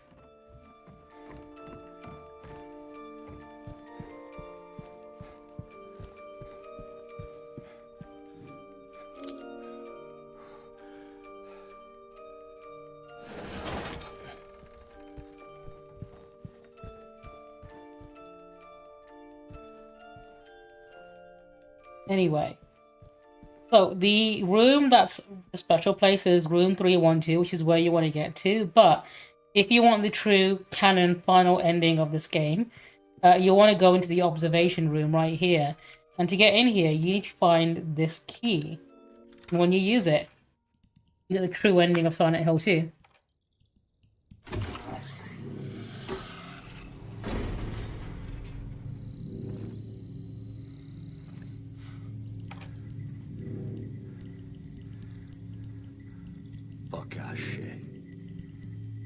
Oh, it's only in Japanese, because they never released it in English.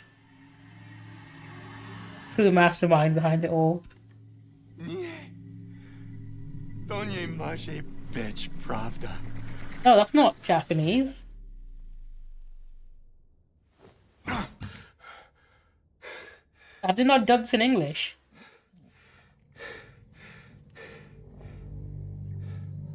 I think he was speaking Polish for a second.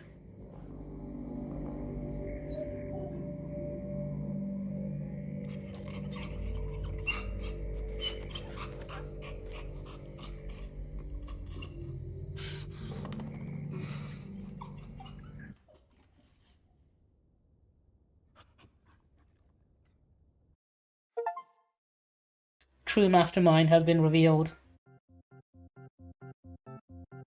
And that's the end of Silent Hill 2. We find out who it was that was controlling everything all along. What do you all think about Silent Hill 2? That was the ending. Like, on a scale of 1 to 10, how would you rate that ending? He was a dog the entire time.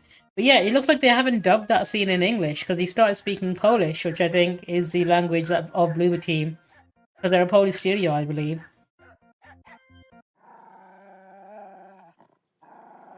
So that's why James randomly stopped speaking English and came out in full fluent Polish. 3, Boogie, you'd rate it at 3? Why is that? It was foreshadowed in the whole game. Like, when you pick up the parts of the dog key, there's a message in the pet shop about a mysterious dog that they've seen lurking around. So it was fully foreshadowed that this dog was the mastermind the whole time. Which makes it even funnier, because you find the other half of the key in the dog's house.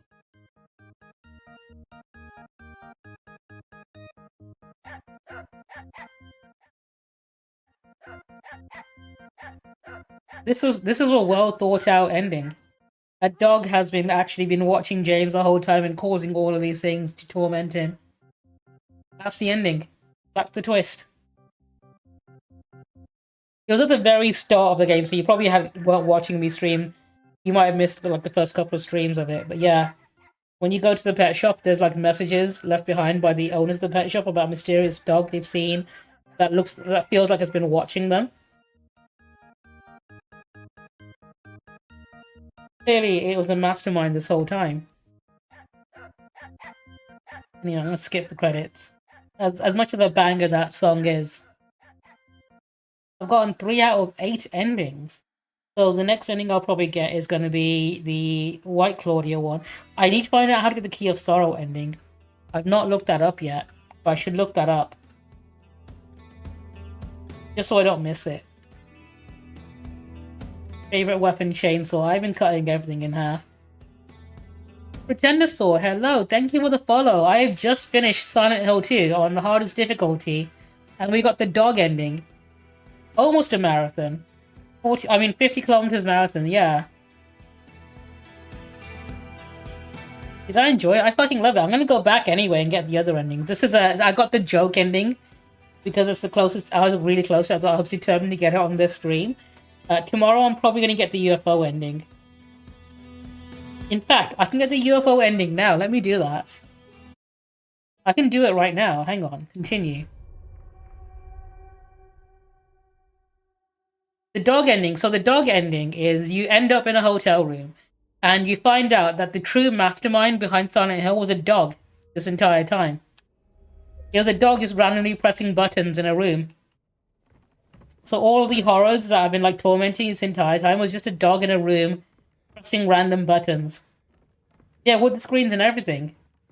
Anyway, we can get the UFO ending now. If I go in here...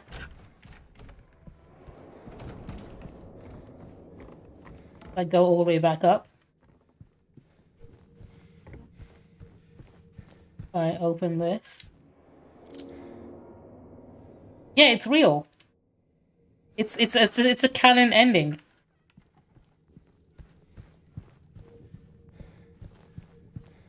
I don't know why he stopped speaking English though for it. I don't think it was dubbed in English for some reason. But anyway, if we go in here, you hear a certain sound. If you check your inventory, key items, check the blue gem.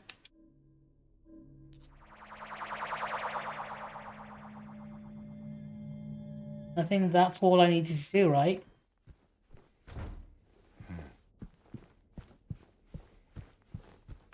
And then do you watch the video after that?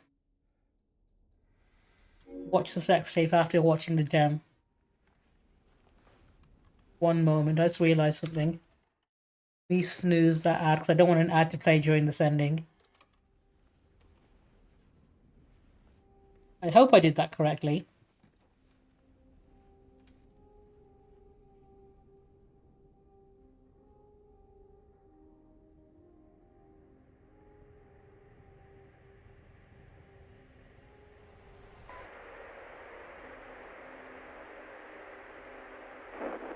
This is actually the first time I played a Silent Hill game on stream. I played a couple of them. Like I played a few. I've not played all of them. I never finished the original Silent Hill 2. But I've been really enjoying the remake, and I played a lot of this. Get past. I think I've done it wrong. No, I should have gotten the UFO ending by that. Okay, hang on. Let me load that up again. Oh, wrong save file. Hang on. Let me double check how to get the UFO ending. I'm gonna quickly do a quick Google search. I'm pretty sure you're supposed to look at the gem there. Silent Hill 2 UFO ending. How do I get this?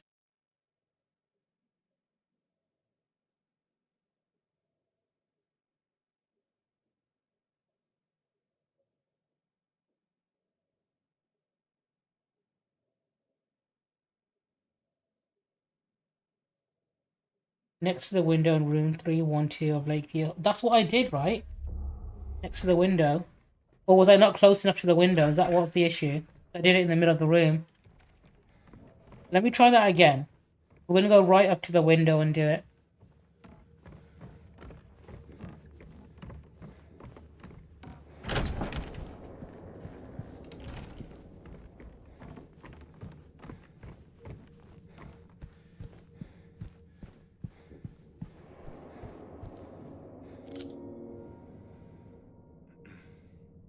So we go back to room 312.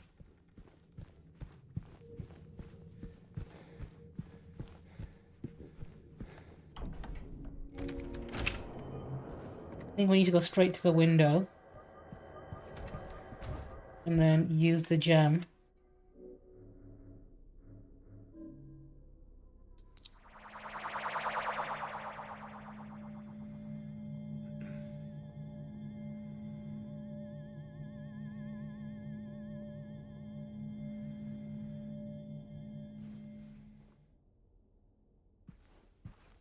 Did that not work?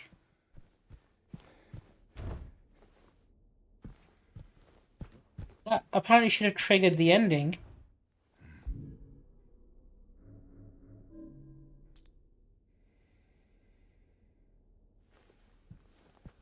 Let me quickly double check it again.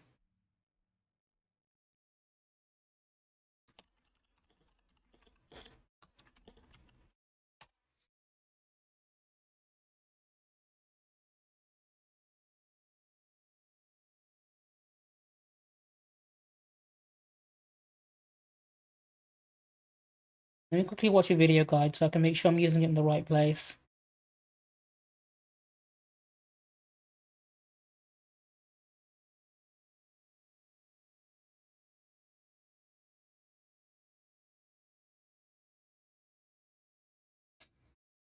It should have done. Did I miss a spot? Hello, King Argaroth. Thank you for raiding me. I hope you said many, many nice things about me. In fact, here come the nice things. I know he's always a lovely person. I'm glad to be raided by you. Thank you so much. You know I give no shit. I'm at full capacity for shit. I can't take any more. I appreciate the kind words. I'm glad you finally had a chance to raid me. I really appreciate it. I am currently doing a sort of late night Silent Hill 2 stream. So essentially, here's all my information, everyone, by the way. I'm very lazy. I don't like repeating myself. So I optimized my stream to the point where I never have to repeat myself. But thank you so much for choosing to raid me and bringing everyone here. I'll try and be as nice as possible to everyone you brought to me. I know you're a genuinely decent guy. And you attract you have a very good community. Have you played Silent Hill 2, or are you wary of any spoilers or whatnot? What I'm currently doing is I'm doing a new game plus. I'm playing it on the hardest difficulty, and I'm going for all the endings I can get. In fact, you know what? I'll have to sort this one out later. What I'll do, I'll show you the ending I got last time. Because what should have happened is they should have triggered one of the endings here. I think I might have missed a few items as well, so I might not be able to get all of them. Let me have a look at what I've got.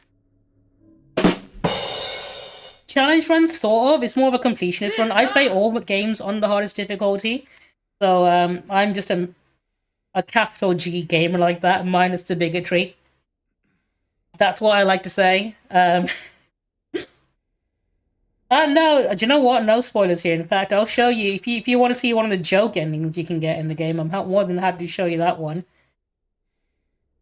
Yeah, you know, a capital G game without the gatekeeping, without the racism, um, without the sexism. There's a lot of isms in the capital G gamer community. Do you know what? I'll pause this and I'll introduce myself properly. Hang on. Let's chat. Let's chat. There we go. Sometimes that takes a second. I've got voice commands set up because I'm very lazy and I don't like pressing buttons and I can't afford a Steam Deck. So think smarter, not harder, right? Yeah, thank you everyone who tuned in from King Argrot stream. In fact, let me give you a proper shout out and see what you were up to first of all. Anyone who doesn't know, the King here, I have rated him a few times before. I'm pretty sure you guys do know him. He's a very lovely guy, very wholesome. How is Shadow of the Earth Tree going? I'm hoping you're having a good time. So I know you're doing a charity, somewhat challenge run. Does it ever go off? So what I've done is I've made sure I use phrases that I wouldn't normally use. So when I'm ready to play the game, I'll say, and I've also done it in a way that it only picks it up if I say it on its own. So the reason I took a second attempt was because I said it too soon after the previous sentence. So if it detects the word in a sentence, it won't go off. So I can say things like let's chat in the middle of a sentence and it won't switch to the scene. It'll only do it when I say it. But if I were to say let's play, it'll go back to it. And then when I want to go back to my chatting scene, let's chat. And I have tested it a few times. I've had people on stream that I chat with, I play with every now and again. And I try to see if they can set it off as well. For some reason, it doesn't go off with them. So that's a good thing that they can't trigger the commands themselves. But yeah, I'm a very lazy person. And I think Bill Gates once said, if you give your hardest task to the laziest person you have, they'll find the most efficient way of getting it done. And I think that's just me to a T.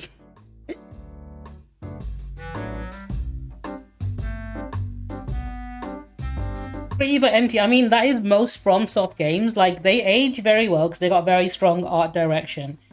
But I think the issue with open world games, especially when it's a studio's very first open world game, it's you get a lot of empty space between like places, so you're doing a lot of back and forth traveling, and that somewhat artificially inflates the gameplay time of the game, the amount of time you spend playing the game. I think if you look at games during the 2015, well, the few years after Skyrim, so after 2011, when every game decided it should be open world, I think you can definitely see it mostly in Assassin's Creed as well, where games went from being 20 hours long to suddenly being 80 hours long because everyone decided they wanted to be an open world game and they never properly thought it through, and now we have really artificially inflated, really bloated games that take forever to complete. And if you're someone who has, you know, a full-time job or whatever, like most games these days are impossible to finish.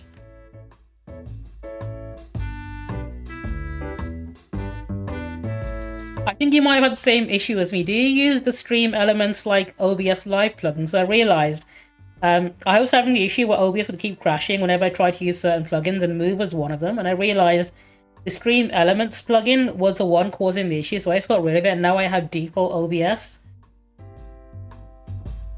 But I think it did skew the whole gaming community in a way that, like, if you don't have the free time to be playing a 100-hour game, then you're a casual, normie, whatever thing they want to call you. And I'm someone who, I don't know if it's a hot take or not, but I enjoy my small budget AA games that like you can finish in like 20 hours or less. Like, people want the most bang for their buck, so they want to have like 100 hours in a game because they think they're getting their money's worth. But I would legitimately, like, I don't mind, like, they're normally like 40 quid, like slightly less than regular games, but you'll get games like Hellblade or recently I've been playing Still Wakes the Deep, which you can finish in like 5 to 10 hours, and I like those games, so I want to actually finish my games and have a sense of catharsis, right? I want to know the ending, I want to finish it and move on. I'm a monogamous gamer. I play a game from start to finish, and then I move on to the next game, so I won't buy a new game until I finish the one I'm on. If I buy a 100-hour RPG, like the very first game I bought this year was Like a Dragon Infinite Wealth, and that took me like 6 months to finish, so I didn't buy any new games till I finished it because I am a dedicated person. I'm in the very early hours of it, but I am really loving it because I love my Lovecraft, I love Cthulhu, I love my Eldritch Horror games like Bloodborne and stuff. So Still Wakes the Deep, I thought was fantastic so far. It has been really good. It's been really impressive. Genuinely, I want my satisfaction, right? I want the satisfaction of finishing a game and knowing the ending and knowing I'm done with it. I know a lot of people sort of look down on games that are like over in a weekend because they want to play a game that will make them feel like they've spent their money on it and they got what they paid for. But I'm someone who's like happy with finishing. That's why I like the Resident Evil games, because the Resident Evil games you can finish them. I'm a big horror game fan, as you can tell, because I'm playing Silent Hill 2. But the Resident Evil games, you can finish them in like 3-4 days. They're like less than 10 hours long. And I like that. Not everyone does. People expect them to be like really long, like AAA action games, but they're kind of games that are made to be like, you can speedrun them like in a couple of hours really easily, even if you're not a speedrunner, because if you know what you're doing, you can just go from point A to B in no time at all. But I like having games I can finish in that time. It's why when I stream a lot of games, like Silent Hill 2 is one of those games you can finish in like a couple of weeks. It's not really that long for your first playthrough. I think maybe 20 hours if it's your first time playing it and you're lost a lot. But it's one I do recommend if you're into your spooky horror games. Also, there is going to be an ad break soon. I think I've used up all of my snoozes, so in the next 60 seconds I'm going to have a quick ad break. And then, do you know what? I'm going to try and see what other endings I can get. I think I can get one more ending. And I'll do that before I call it a night. I'll need to double check some. In fact, while I'm on that break, I'm going to double check if I've gotten anything, if I've missed anything. There are games I don't mind, like fighting games, they're meant to be played endlessly, right? Like, there's no end to Super Smash Bros. And obviously live service games, like I've been playing Marvel Rivals recently, I've been enjoying that. That's the kind of game that you're supposed to play sort of endlessly. But when every game that comes out is meant to be played endlessly, it kind of becomes tedious.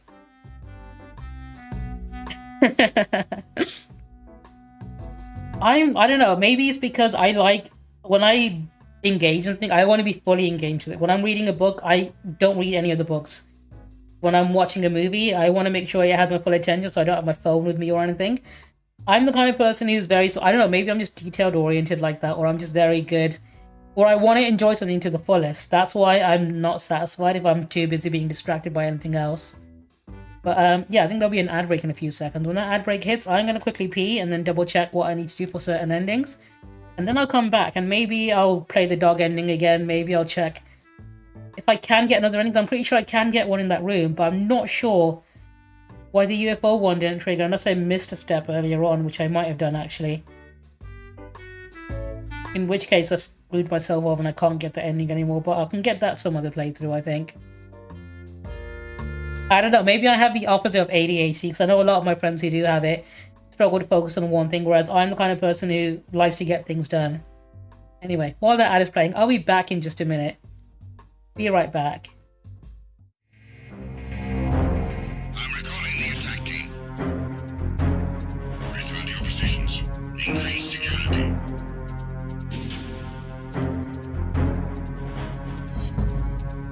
Be careful, he's still in this area.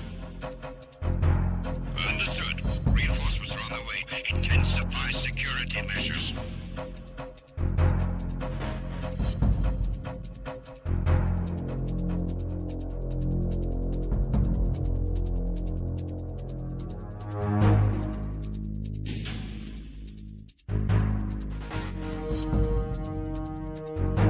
You haven't made your scheduled report. Carry out an investigation immediately.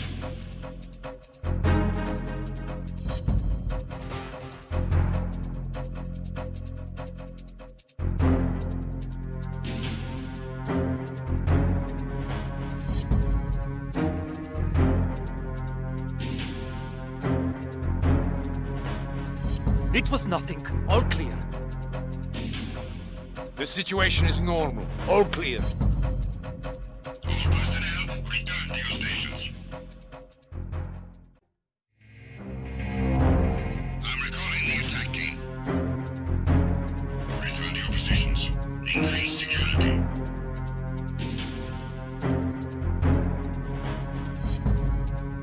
Be careful, he's still in this area.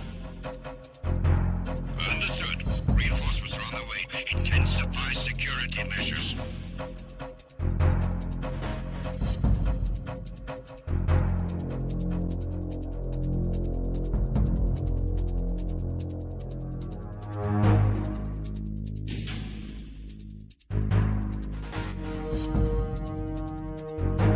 haven't made your scheduled report.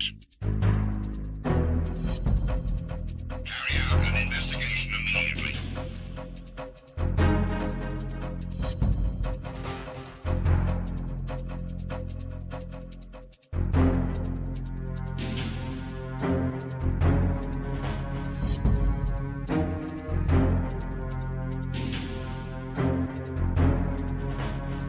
It was nothing. All clear.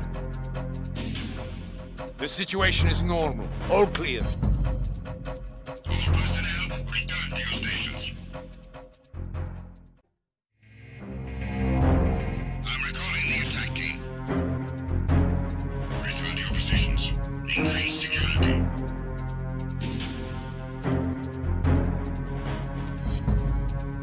Be careful, he's still in this area.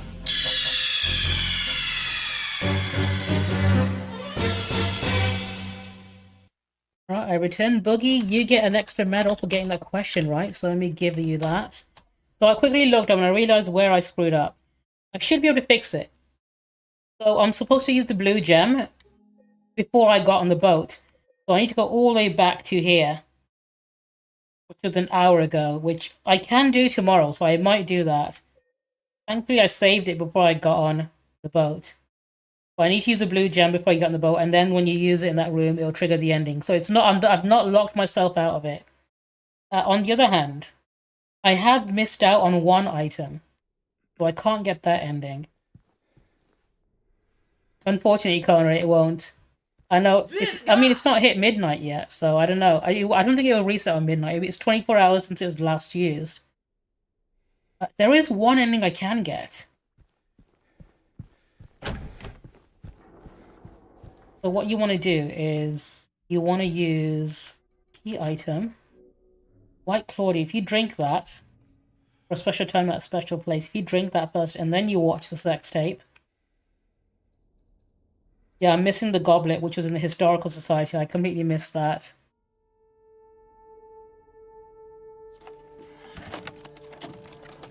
But this completely changes the ending.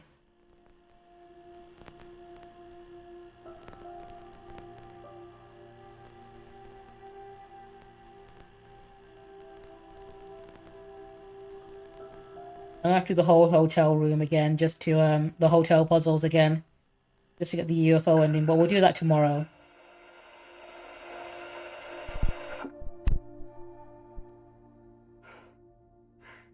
Are you taping again? Come on.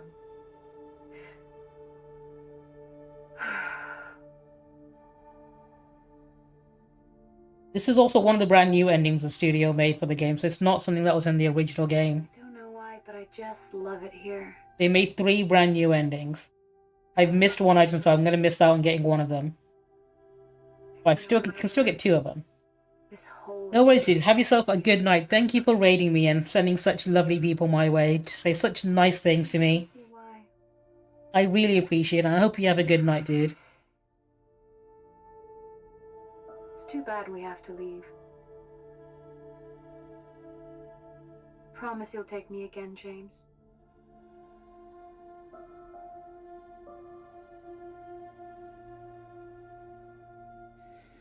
I promise.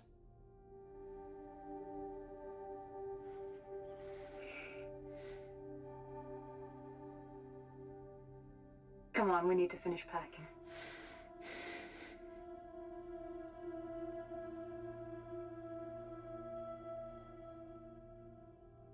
James, honey, did something happen? No, it's fine. Everything's fine. Damn, that is very different. Turns out nothing bad happened after all.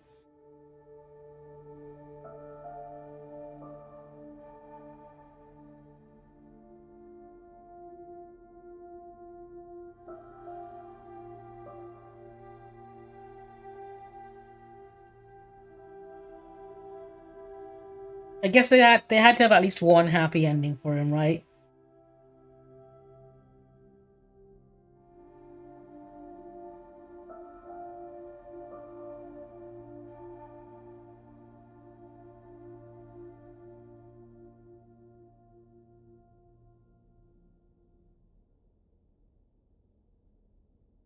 Okay, that one was quite short actually.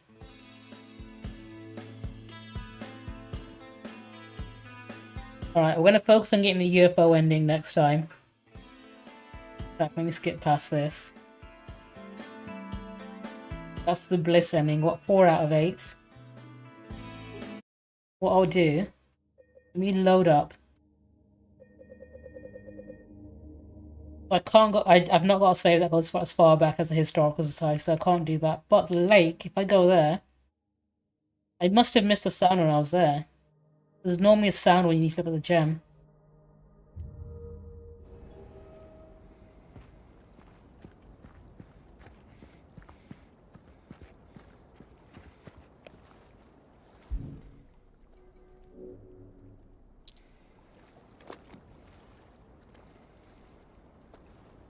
Unless it's before that. Why don't you load an earlier save?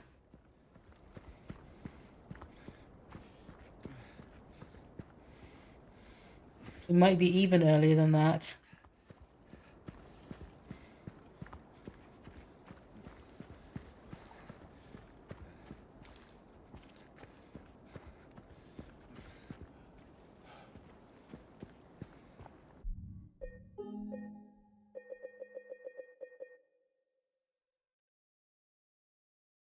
I can do the boss fight again. I don't mind doing that. I can probably do that off stream or whatever. You know what? That's for tomorrow. Tomorrow's version of me to solve tomorrow's problem. Let me wrap things up now. It's almost bedtime. I shouldn't be staying up this late. Let's chat. Yeah, thank you everyone who tuned in today. I always really appreciate it. Everyone who followed. Of course, King Argroth for the raid as well. I really appreciate that. Everyone who came over and watched me play for a little bit. Even if it was only like towards the tail of my stream, I appreciate all the nice things, of course. He forced you all to stay at gunpoint, I assume. As he is known to do. I'm gonna have a look if I can find someone nice to send all you lovely people to. If not, I'm gonna send you to the most horrible person I can find. Let me have a look at who we have available.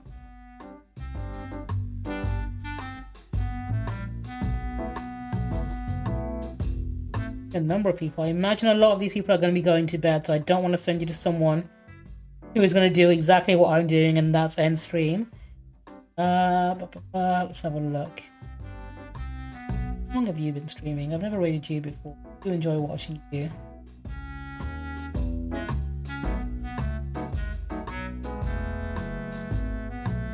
Maybe.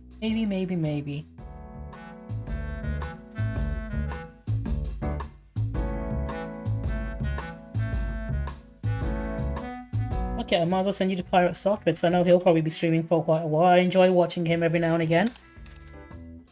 And from what I can see, everyone else I normally follow is probably going to bed soon. Okay, I'm going to send you to Pirate Software. He's a pretty cool guy. In fact, I've watched some of his content on stream that I've referenced every now and again, like the whole burrito index about witches ads and whatnot. If you want to copy and paste whichever raid message you want to use. I hope you enjoy watching me currently playing Path of Exile 2, which is a game I've been interested in, but I've not tried yet. I hope you have a good night. I appreciate you all who stuck around today. And hopefully I'll see you tomorrow for more Silent Hill 2. I'll try and get the other endings if I can. Anyway, I am done with you now. I am fed up of speaking to you guys. I'm going to go to bed. I hope you have a good night. Sayonara. Sayonara.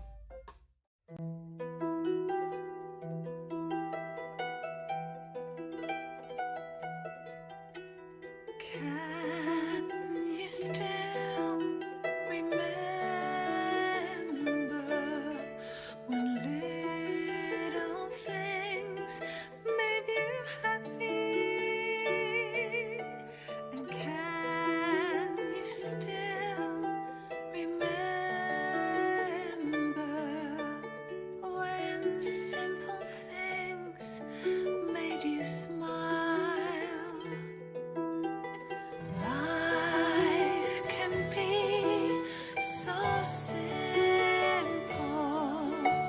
If you